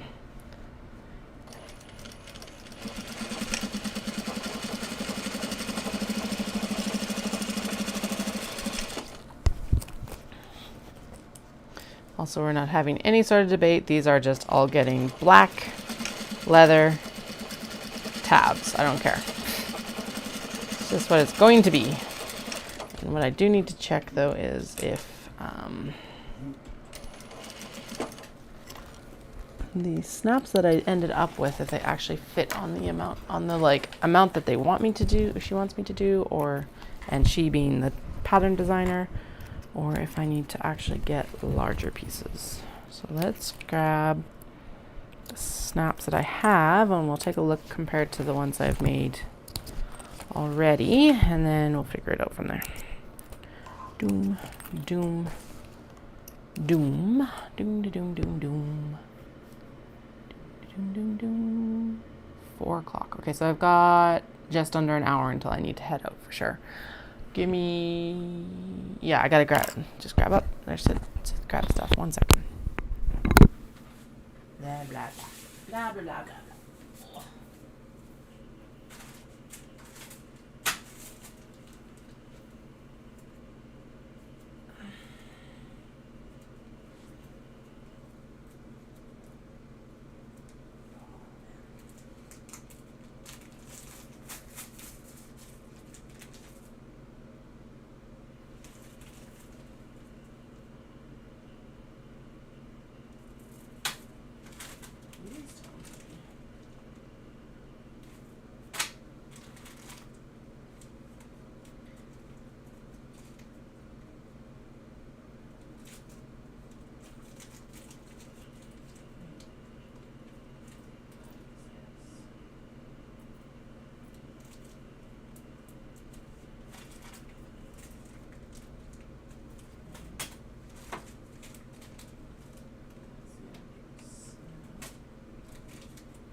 Okay, so that's the receiving end of probably this top snap.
like looking at these snaps and I don't actually know how I'm supposed to put them in. So we're going to play around with them for a moment before I cut the leather and see A, if they fit, and B, how the fuck do I install them? These are from the supplier in Calgary, and so it's like they don't, yeah, so it fits well. Good. Okay, so I don't want to cut smaller. So that is a really good size on that.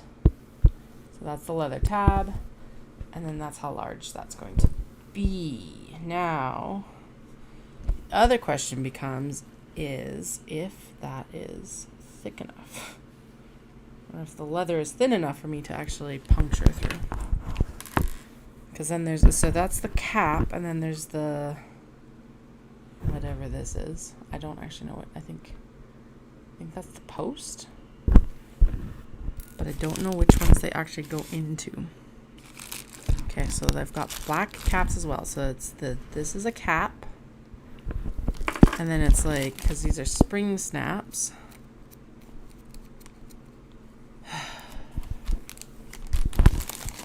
Learning curves. They're good and terrible. Okay, so that goes that way for sure. I know I can see that. And then we've got a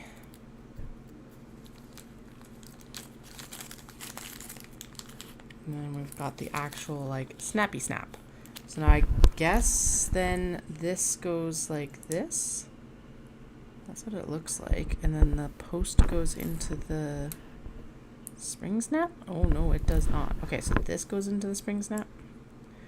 It does. Okay, so this will be the top of it, and then this will be the base of it, I guess. Okay, so yeah, we definitely want this to be thick enough for the leather, which, okay, it looks like it is.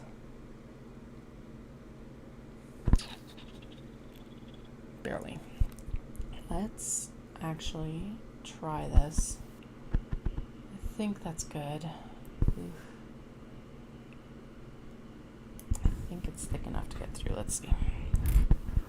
Is it thick enough? Barely.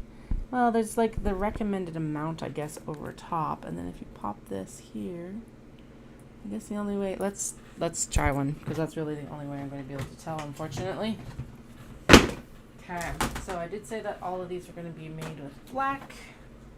There's some good leather to cut or to trim up for it. Let's grab the snap press that I'll be using for this.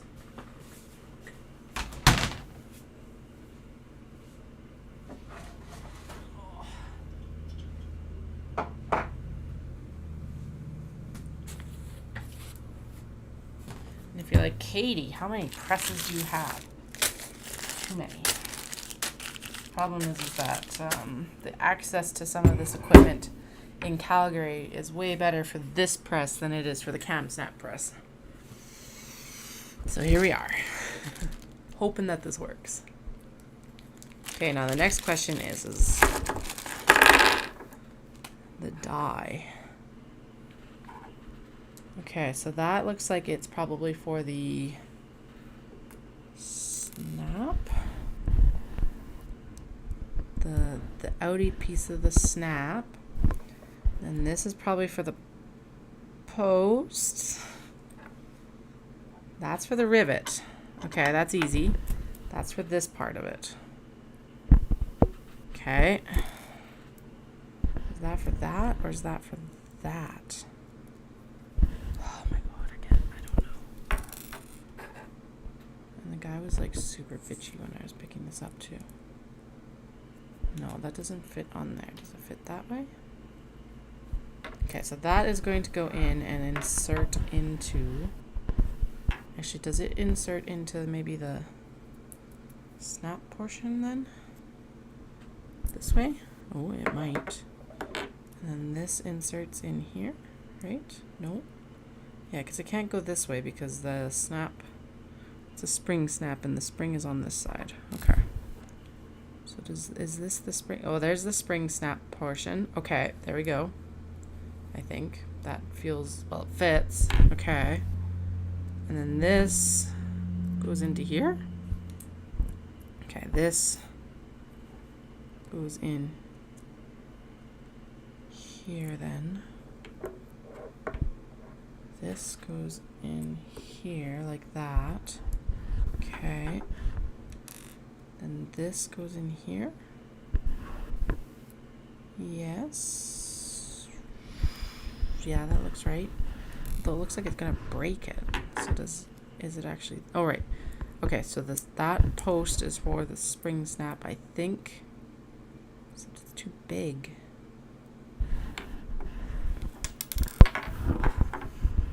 La la la, guesswork.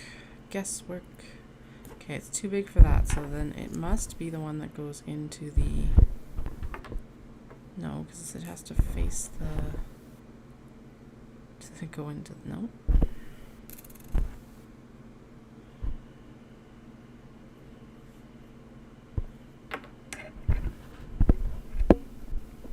La la la. La la la la. Oh, tell me it fits. Okay, that one fits there. And then this must fit. It doesn't even fit their press. What are you guys doing? That screw is as far as it can go out.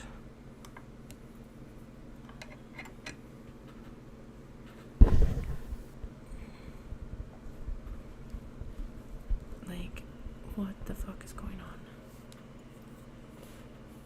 Does that even work? No.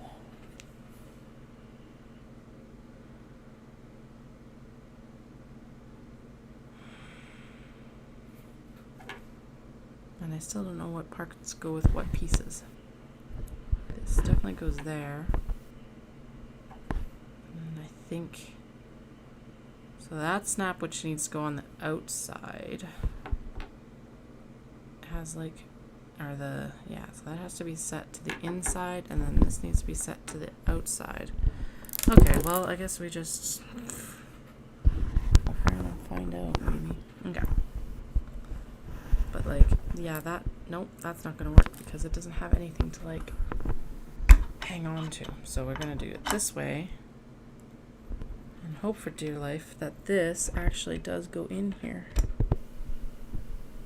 Or are these the portions that are supposed to go up? Like, ugh. No, that doesn't fit either technically. That one does, but that's not the piece for this. That also tells me, though, it is loose. So really, it needs to go... Yeah, no, that one fits. What the heck? What is going on? Why? Okay, so then that means that these pieces are the pieces that need to go into the upper then, I guess, because they're the spring piece. Maybe? That doesn't line up. Yeah, that's right. Okay. And then what did we determine? So this is the piece for this, which goes into the... No, this doesn't make sense. So this is supposed to go into... Oh, right, because that's supposed to go into this piece. Okay. Sorry, guys. This is like, I'm sure, extremely riveting content right now, you know. Struggling with my snap press. Okay, and then these must go together because there is no other pieces. I wonder, oh, I know. Let's look at, where's my phone? Where's the phone? There's the phone. I bet you if I actually go look at the website, it'll tell me, or at least it'll show me how to use the die and like what pieces it connects to. Let's try that. What would really suck is that I think I'm past the, like if this has to be returned, I am past the return date. Screw studs, small regular snaps. Except I didn't go with small, I went with spring snaps. And I actually don't need that, I need the die. Bum.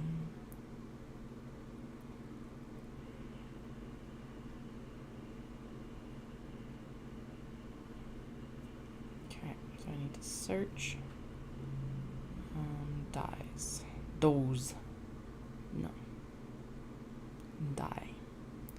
Bum bum bum bum bum bum bum bum bum bum bum bum bum bum.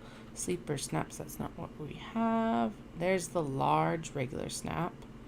Small regular snap. Sleeper snap. Spring snap. There's the spring snap. This is not even what they provided me. Excellent. Fantastic. That's... Okay. So yeah, this is for the long bit. The spring one here is for what's in there. This is for the rivet. That's easy enough. And that is for the spring. It actually is showing two. This one is showing actually for the, but that doesn't make sense. Okay, so I think we're as close as we're going to get. So let's try this. Basically, we're just going to experiment, and we're going to punch a hole with the awl. My biggest concern right now, outside of it actually working with the die, is whether it will, if it's thick enough, to be honest, or if I need to go get some thinner leather, which would put a kink in the whole process, because accessing thinner leather means a trip into Calgary. Okay. Because yeah, I don't think that stud is long enough, and the other stud is like a,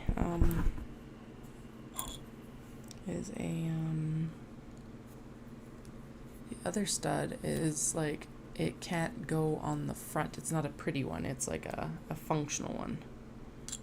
Okay, so this is the one that has to go on the front. Do I? Oh, wait.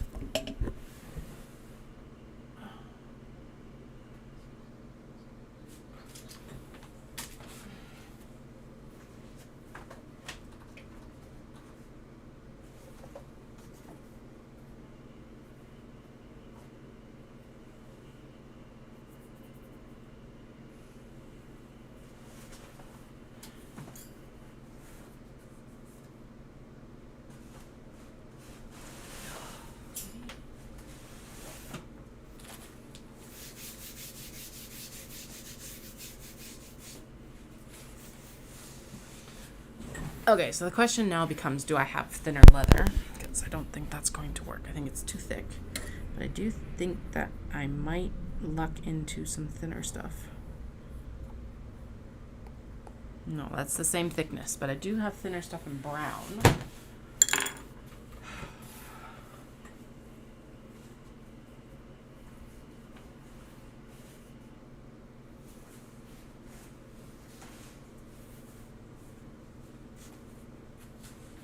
So the next question becomes the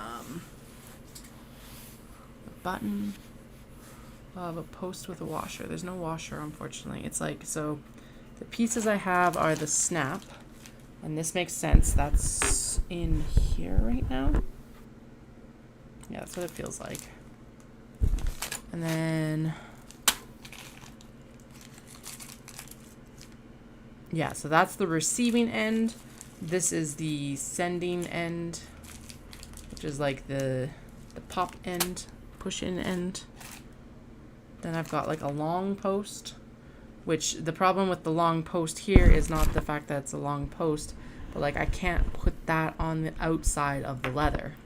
So this, I don't want this out here because that's ugly. I want the rivet cap on the exterior of the leather. Because otherwise this would be a moot point, because this post 100% would go through this leather, I think, as it refuses to go through the leather. But this has to go on the fabric side so that I don't end up with an ugly exposure. It would help probably if I just went in and actually put this through with like a I need to maybe get my hole cutter out, but like this black leather has always been an issue with rivets and stuff like that, because it's a little bit, the temper is softer and it's a little bit, I think, thicker than most of them.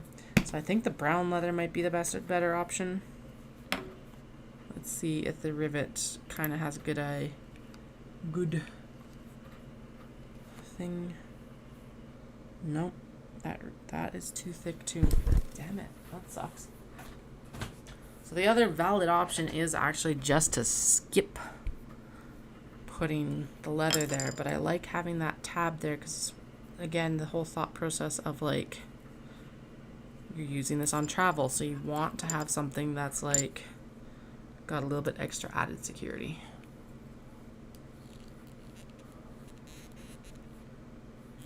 And sorry, I just realized if you mean by washer, it has like this portion. Yes, this is the bottom. And it's not even going through the leather either, although it would be thick enough. But I don't think this rivet is thick enough now that I actually look at it. So, well, it could work. I can make it work. I just need to get my hole punch out. Let's see where that is.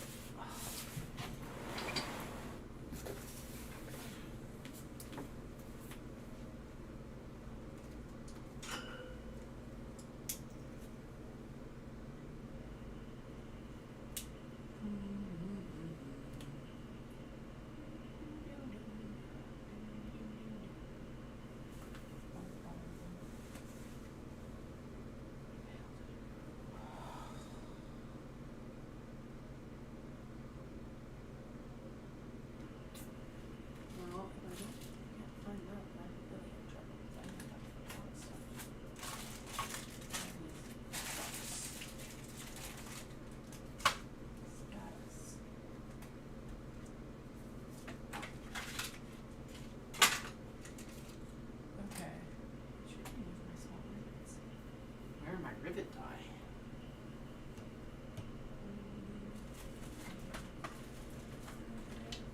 Go. There we go. Holy crap. Okay.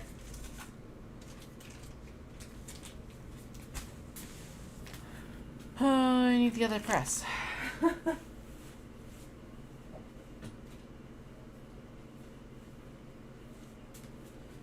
Okay, so I was like, where the hell has my rivet stuff gone? Because that would get me, that'd be extremely troublesome if I've actually like, thank you, shave the leather off. You're right, I could skive down a little bit of the leather. Like even, like if it doesn't fit, it's going to be extremely close. I'm going to try actually pressing the, bye Jennifer, I'll be back. I gotta head out around 5. And I'll be back on tonight after the kiddos are in bed. Anyway, where did the rest of these go? Shit. Oh, right, they haven't been put away yet. So, there they are. Anyway, first we will try actually punching a hole. And then if that doesn't work, then we'll skive it down. But yeah, I was like freaking out for a moment because I'm like, where is the punching tools? Because that's super important for any rivets for like the wallets and stuff like that too. But when we moved the stuff that's behind me, Dallas set it up and I haven't gone in and reorganized it yet. The reorg is still ongoing, obviously. This little piece is like, I don't even want to discuss getting punched. Okay, I think I can make it work. Let's try. Now, I think this is the one that goes here with the, yes, we'll see. I don't think, oh my goodness. Okay, so,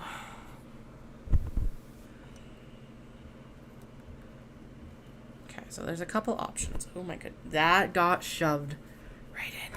God, I hate this press some days. This press has been the bane of my existence since I got it. And I love the fact that I have like an industrial supplier in Calgary, but like it came without a pin. It's obviously the thighs are super cranky for it. Okay. Okay, so this might actually be the way to do it.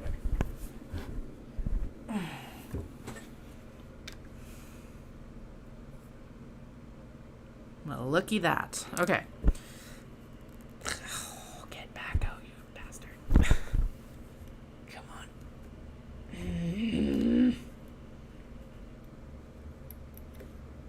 should not stick that bad. Anyway, so the snap did fit in there. Don't have to skive anything down. It's not loose, so that's good. Now, obviously, we would have to experiment with it to see, but that actually makes me happier because I would prefer the snap to be on the leather piece. Okay, so how the fuck do I get this out, though? Oh. Okay. Well, if their own goddamn die doesn't fit in their press, then what the hell do I do? What do I have to, like, percussive maintenance it out, I guess? I might need, actually, a hammer or something like that. Poor pinking shears, but whatever. Oh, I know what to do. Maybe. Screwdriver. I still would need a hammer, probably, but... yeah, I definitely need a hammer for this. This is definitely not... oh my god. That is not best practice for this. Why are you stuck?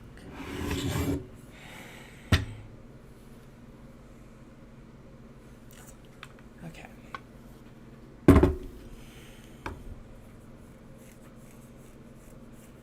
Because it's also like I can't put them in this other set because they're not screw dies.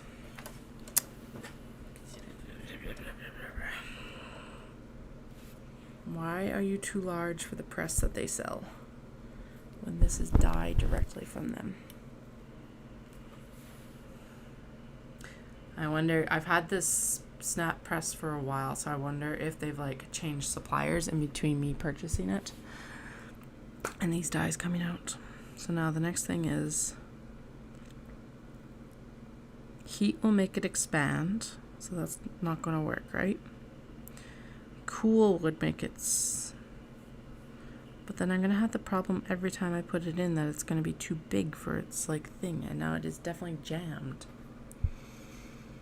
I could go get a hammer and reef on it, but then oh, I know what to do. I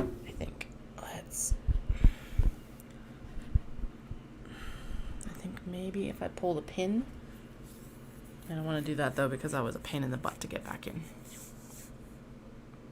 Okay, so it worked, but I can't get it out to do the other side. And I still don't actually know if this is the proper way to do this one because it's like it's a really long post and that is a lot of metal to shove into that tiny space. Could I just do this and do a tap tap? Like, would that work? And then this just that stays permanently that way. Ugh. I'm gonna have to email them and find out what they suggest because it's like, this isn't right.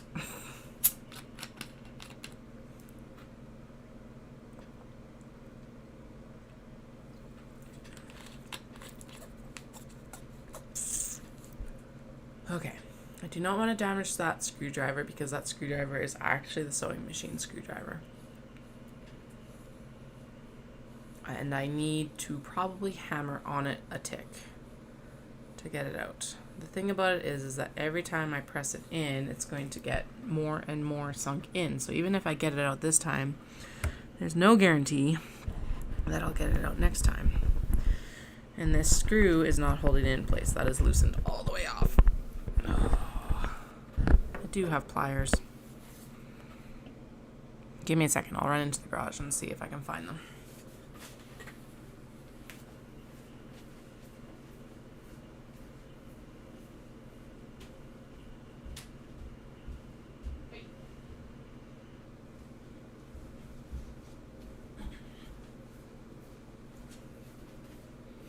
Never mind, I don't even have to go into the garage. I've got pliers right here. Yeah, because if I grip it and I can kind of like wiggle it out, right? But like, I shouldn't have to do this every time.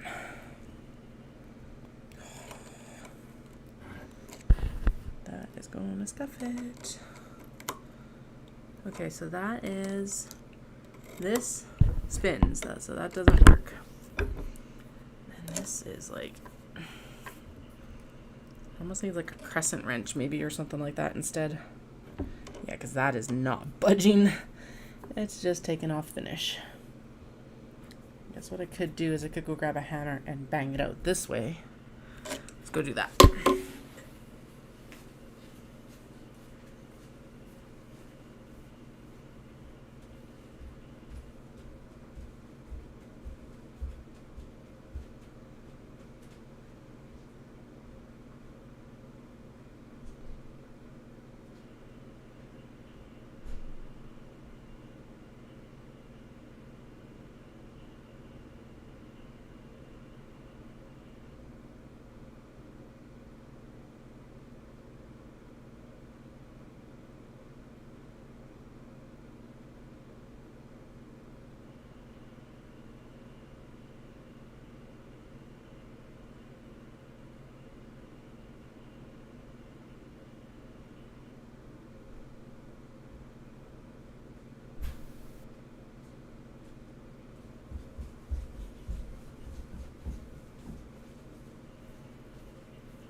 Yeah, exactly. So that's what I just got a hammer. And now we got pliers.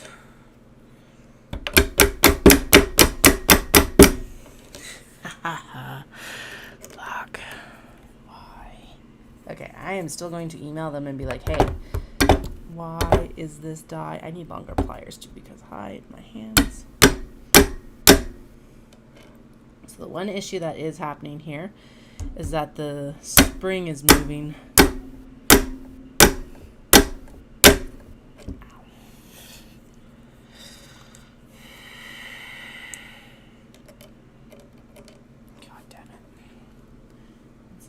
Such limited time to get. Knew I should have tried this earlier this week.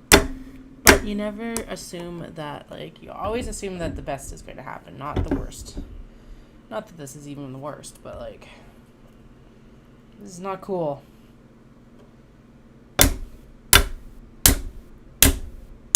No. That is stuck. And that is going to also damage my hand, and I don't need that. Why? It looks like it should fit. I wonder if I need to throw some oil in there or something and then like, but that's not going to change anything.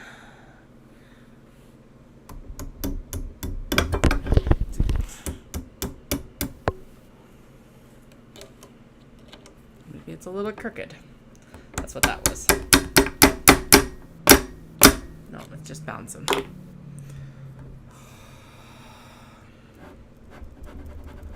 Okay, there's a little bit of wiggle room in there now.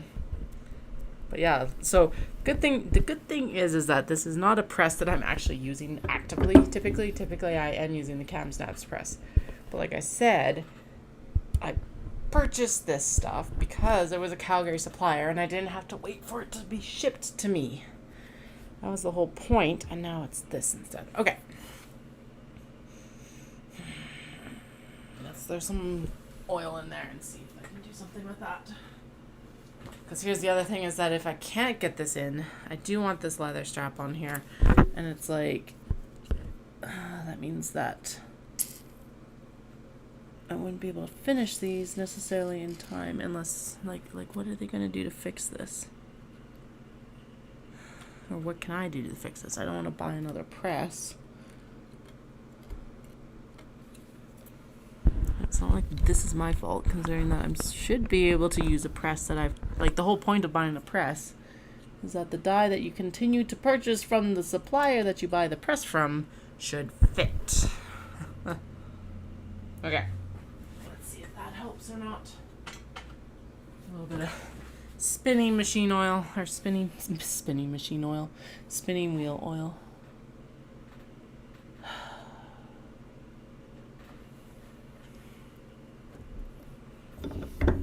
And as I've said, the other annoying part of this is that, like, every time then that I would use this would be an issue, so that's also like, what am I supposed to do? Yeah, that's not going anywhere. No.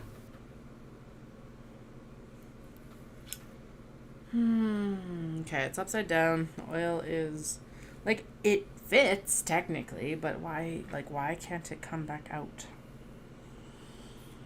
Okay. And now it's at the point where also I can't even get the bottom die out because apparently it has shifted down a bit. Okay. Well, that's good, I guess.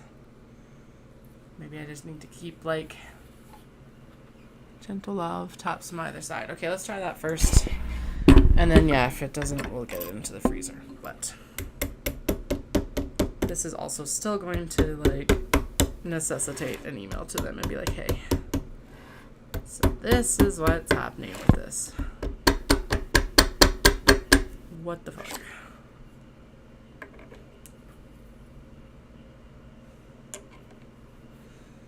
Because we are not putting this in the freezer every time I need to use this die. And I don't have space in my freezer.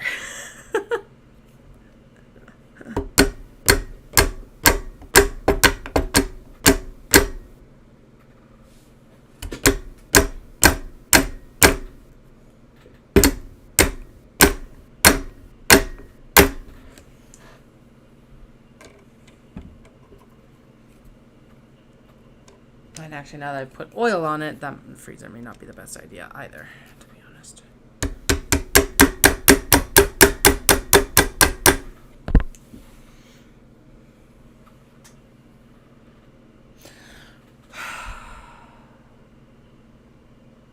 No, they don't. So the thing that changed, and part of why I was starting to shift towards the cam snaps press, which is this green one, versus the charcoal one, is that the top die on this one are screw-in.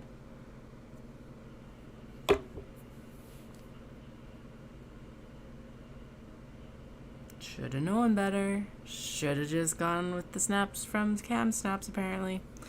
Learned my lesson. These are also more expensive die. It's just like I said, it was timing. It was all timing, right? And I want to support a local supplier too, but if it's going to do this shit, then I can't. Yeah, and like, so we have moved it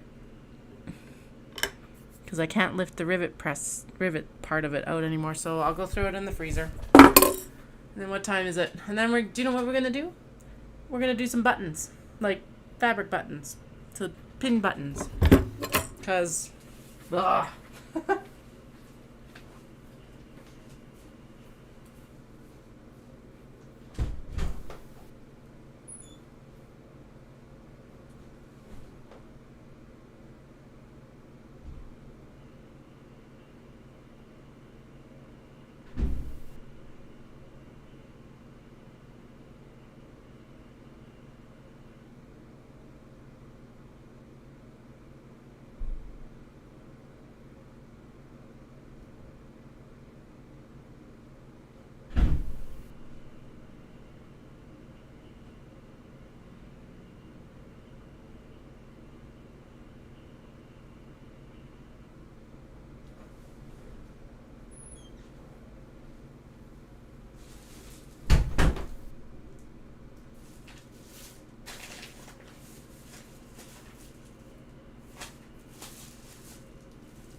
Email them ASAP because they close at 5, so they won't be able to deal with this tonight, but they might be able to deal with it in the morning and blah blah blah blah blah. God, that's piss off. Okay. Email. Actually, no. Well, if they can't, well, yeah, because if I email them now, then I can, like, then it's good.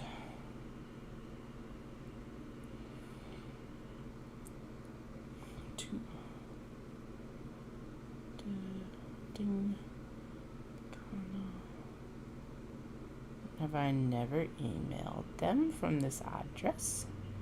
Must not have. Okay.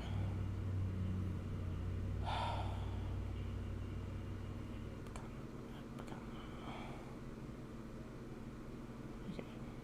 Super straightforward email.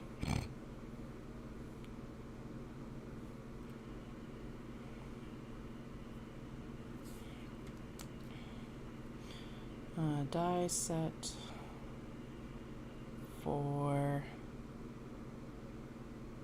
spring snaps. Small spring snaps.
I don't even know what this email will really do, but you know, maybe they will have a suggestion on like how not to get it stuck next time. Maybe I need to be like,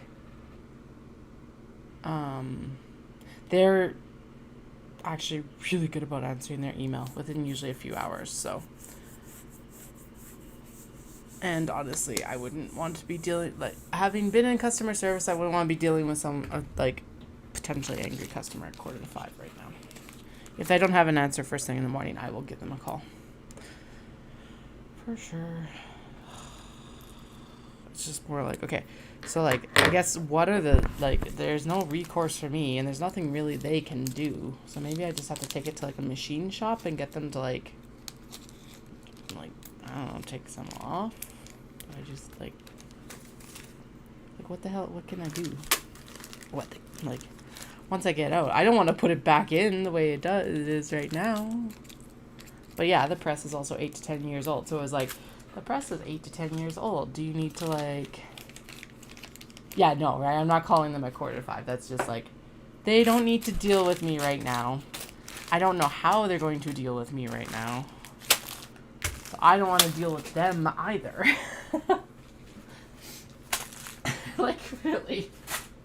I don't have to deal with this right now. I just want to be sewing. Wow. Maybe we do... Can I do a fabric one? But the leather looks so good.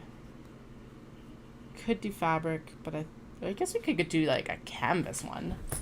That would be nice, maybe. Okay, let's get these out of here. Anyway, I actually have to head out in a few minutes too because, yeah, I gotta go get the kiddos and I still need to figure out exactly what I'm going to microwave tonight. Oh, right, no, right. I was like, I gotta figure out what to microwave, but we're not microwaving. We're doing fish and chips.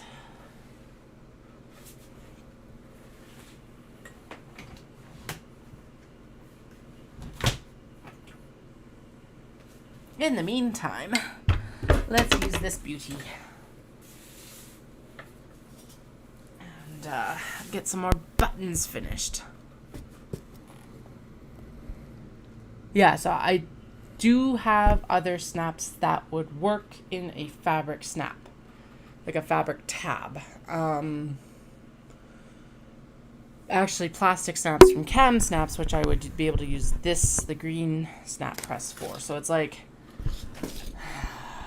maybe that's what I do. I don't know. It's just the leather again is that like small elevation versus a fabric one. It is less work for me to do.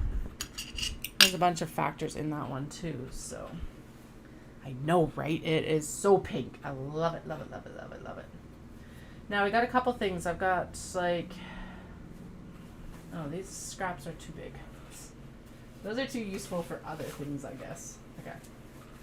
This one, and then I think that's too small, but this might work in the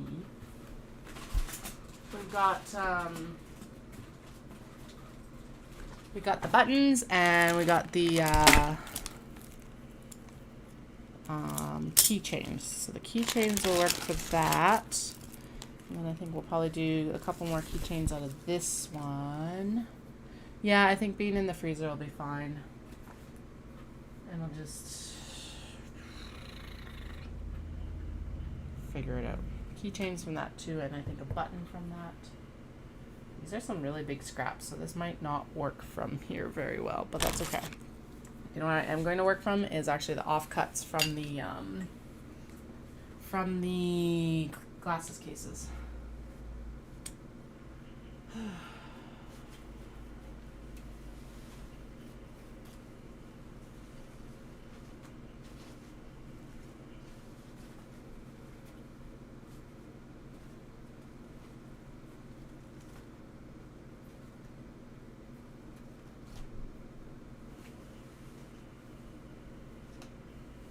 Capybara and the maneki-neko and the birds. Birds. Sassy cats and banana cats and geometric cats. Okay. Ugh. Chair was all spun around. Okay, yeah, so the press is currently in the freezer. There was space, surprisingly. And we'll see if that works or not. And then we'll go from there for whatever the hell I do. It's just bah. Like I said, I should have tested it sooner. Just so I had time to like rectify it rather than Thursday night before a Saturday show. But again, it's not what you expect to happen, right? So why would I be worried about it? It's from the same supplier. Okay. Banana cat is getting cut out here. I'll move over here so you can actually see what I'm doing. So I was just freehanding these last night, but I do think going around here with a pen and then cutting them out is probably going to be a lot easier.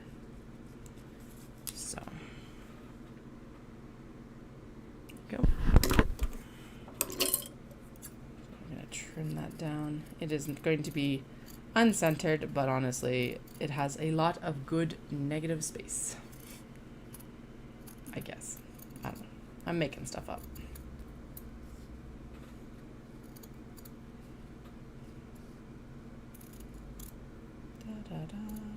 Done. Oh, I guess I should actually grab all the bits and pieces for this here. Okay. Just one cap, please. Thank you.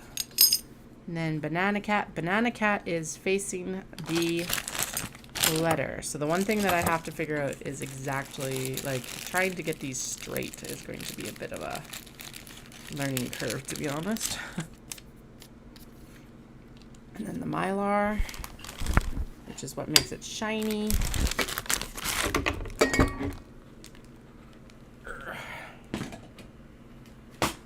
Okay. Swing. Press. Isn't it wonderful when things work?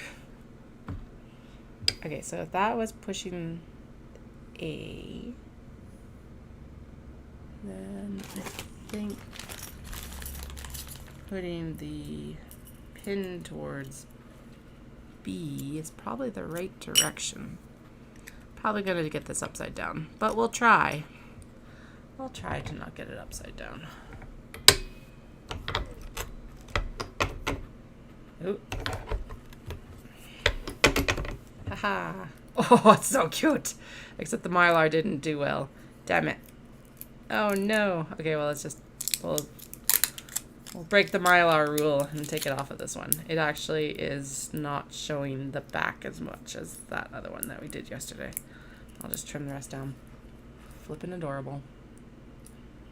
And actually...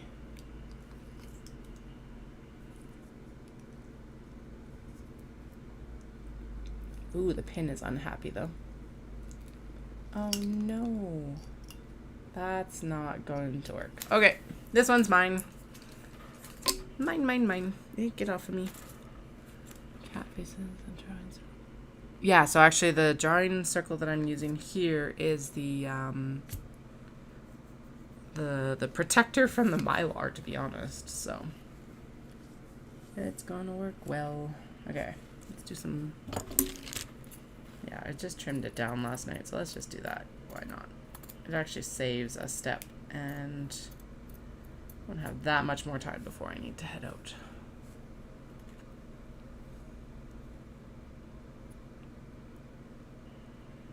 Oh, no, so I do have to double press it because, or yeah, I guess for the pin, but it also was not going to release it because it has to be like, I don't know, pressed properly so it releases it from the,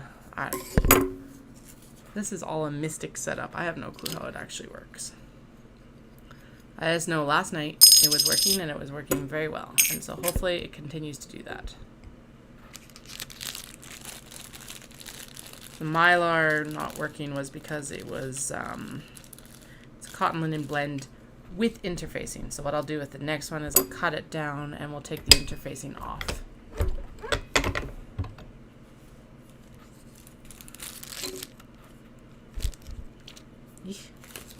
Sticky. Okay, but I should have been paying more attention. As a rule of thumb, that was better. I know, I love it too. It's like it swings, it's nice and chill, and like just like it's so fast. That's totally upside down, but whatever, you can wear it just fine. Okay, whatever. Oh, good. What's the next one? Let's do another banana cat, and then we'll do a, but we will take it off of the interfacing because I think that's probably what mucked up the Mylar. The paired up banana cats. Paired up banana cats. Let's do it.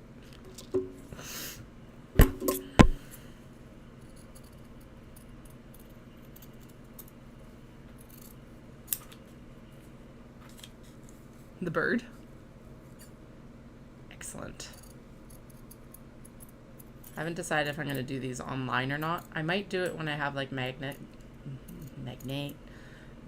sets, but like it would be a lot of extra, it'd be a lot of photos, to be honest. Okay. Interfacing off. There we go.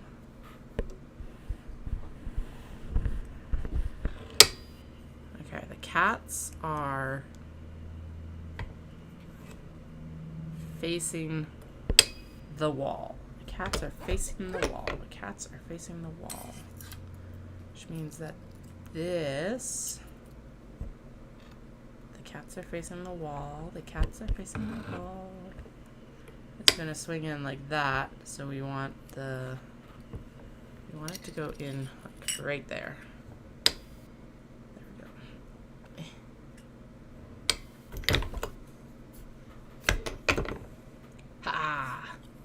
No! Fuck.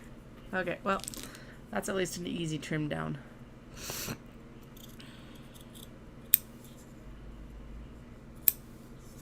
Anyway. Still super cute. I was supposed to put a Mylar on it, though.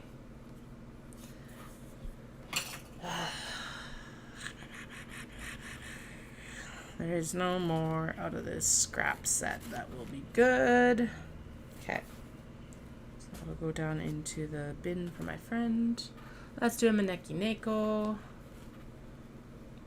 Maneki Neko. Where's the paper? There it is. Bum, ba-dum, bum, bum. That one can be centered in there. And then I probably could get the majority. Nope. Okay, we'll end up with a couple of the white Maneki Neko. And honestly, I do think it came out better when I traced it. Trace. Go. And then we'll put this over here because I want this one. Super adorable.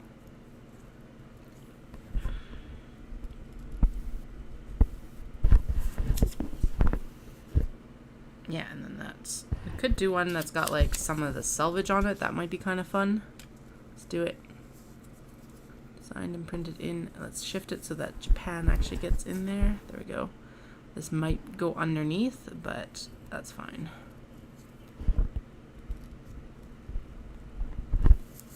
And then actually these look like a lot of good scraps maybe for coaster sewing. Because you know, those coasters that I keep talking about will eventually happen.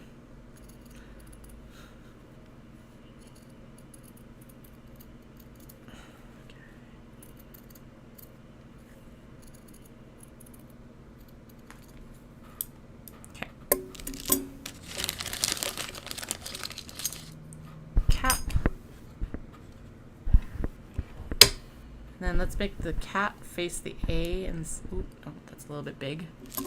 Just trim a little bit down. It's a circle, so oh, I see where it is. Yeah, I was slightly outside the line. My goodness. Okay. Okay, cat is facing away from the A.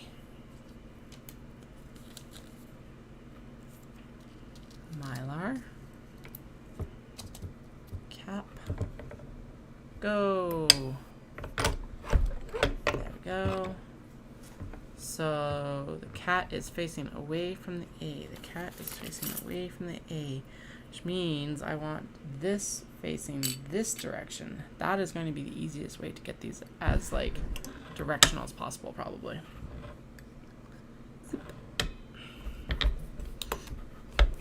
Good? Ah, damn it. No, it's like super crooked and upside down. Oh well, you got most of Japan on there. Realistically, like I said, you can still like use it that way. It's just annoying. Okay. So if the cat is facing away, okay, so if the cat faces the A, it's facing that direction. This side, the bar. So then we want the button back to also face the bar. Okay, I see where I got messed up. Okay. We'll get there. Apparently it's gonna take me a shit ton of practice today, or in general. Okay, last one, and then I should head and get the kiddos. Yeah. Okay. So I will be back on, well, damn, okay. I'm kind of stuck on these until...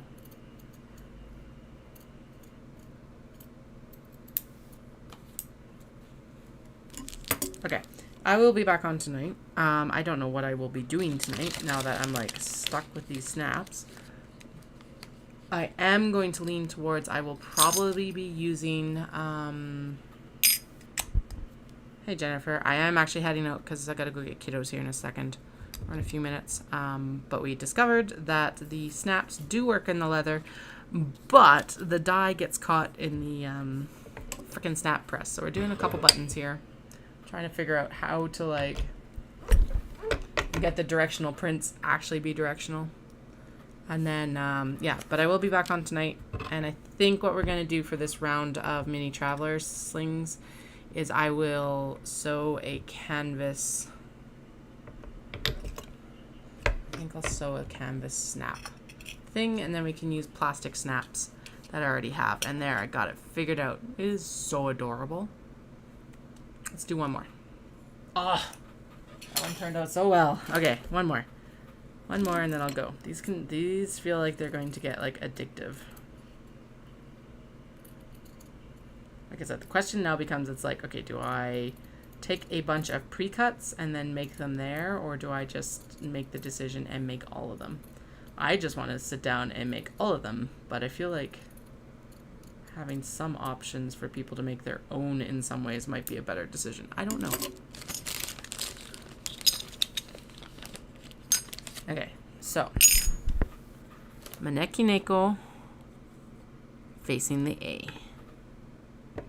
When it swings. Okay, so yeah, the letters face that. Okay. I think I got it. Last one. Let's make sure that I've got it. So I'm gonna, the direction of the print is facing the A. Yeah, this one like is so much less cranky than that plastic one, or the red one. It's not even funny. Okay. It's facing the A, which means it's facing that direction. So when I put this in, I want the pin more or less facing. I want it facing the B, basically. Make sure that that is underneath so it doesn't get too cranky. That looks like it's about as straight as I can get it. Yes, success. Okay, I gotta go. We will do canvas snaps. We will do canvas snap fasteners. I'll figure out how to sew them, and we'll do that later. And then we'll go in and maybe potentially probably do a bunch more buttons because these are a refreshing new thing. So I'll be back around 9, I'm gonna say, which is 4 hours from now in case you're not on Mountain Standard or Mountain Daylight Time, and I'll chat with you all soon. Bye.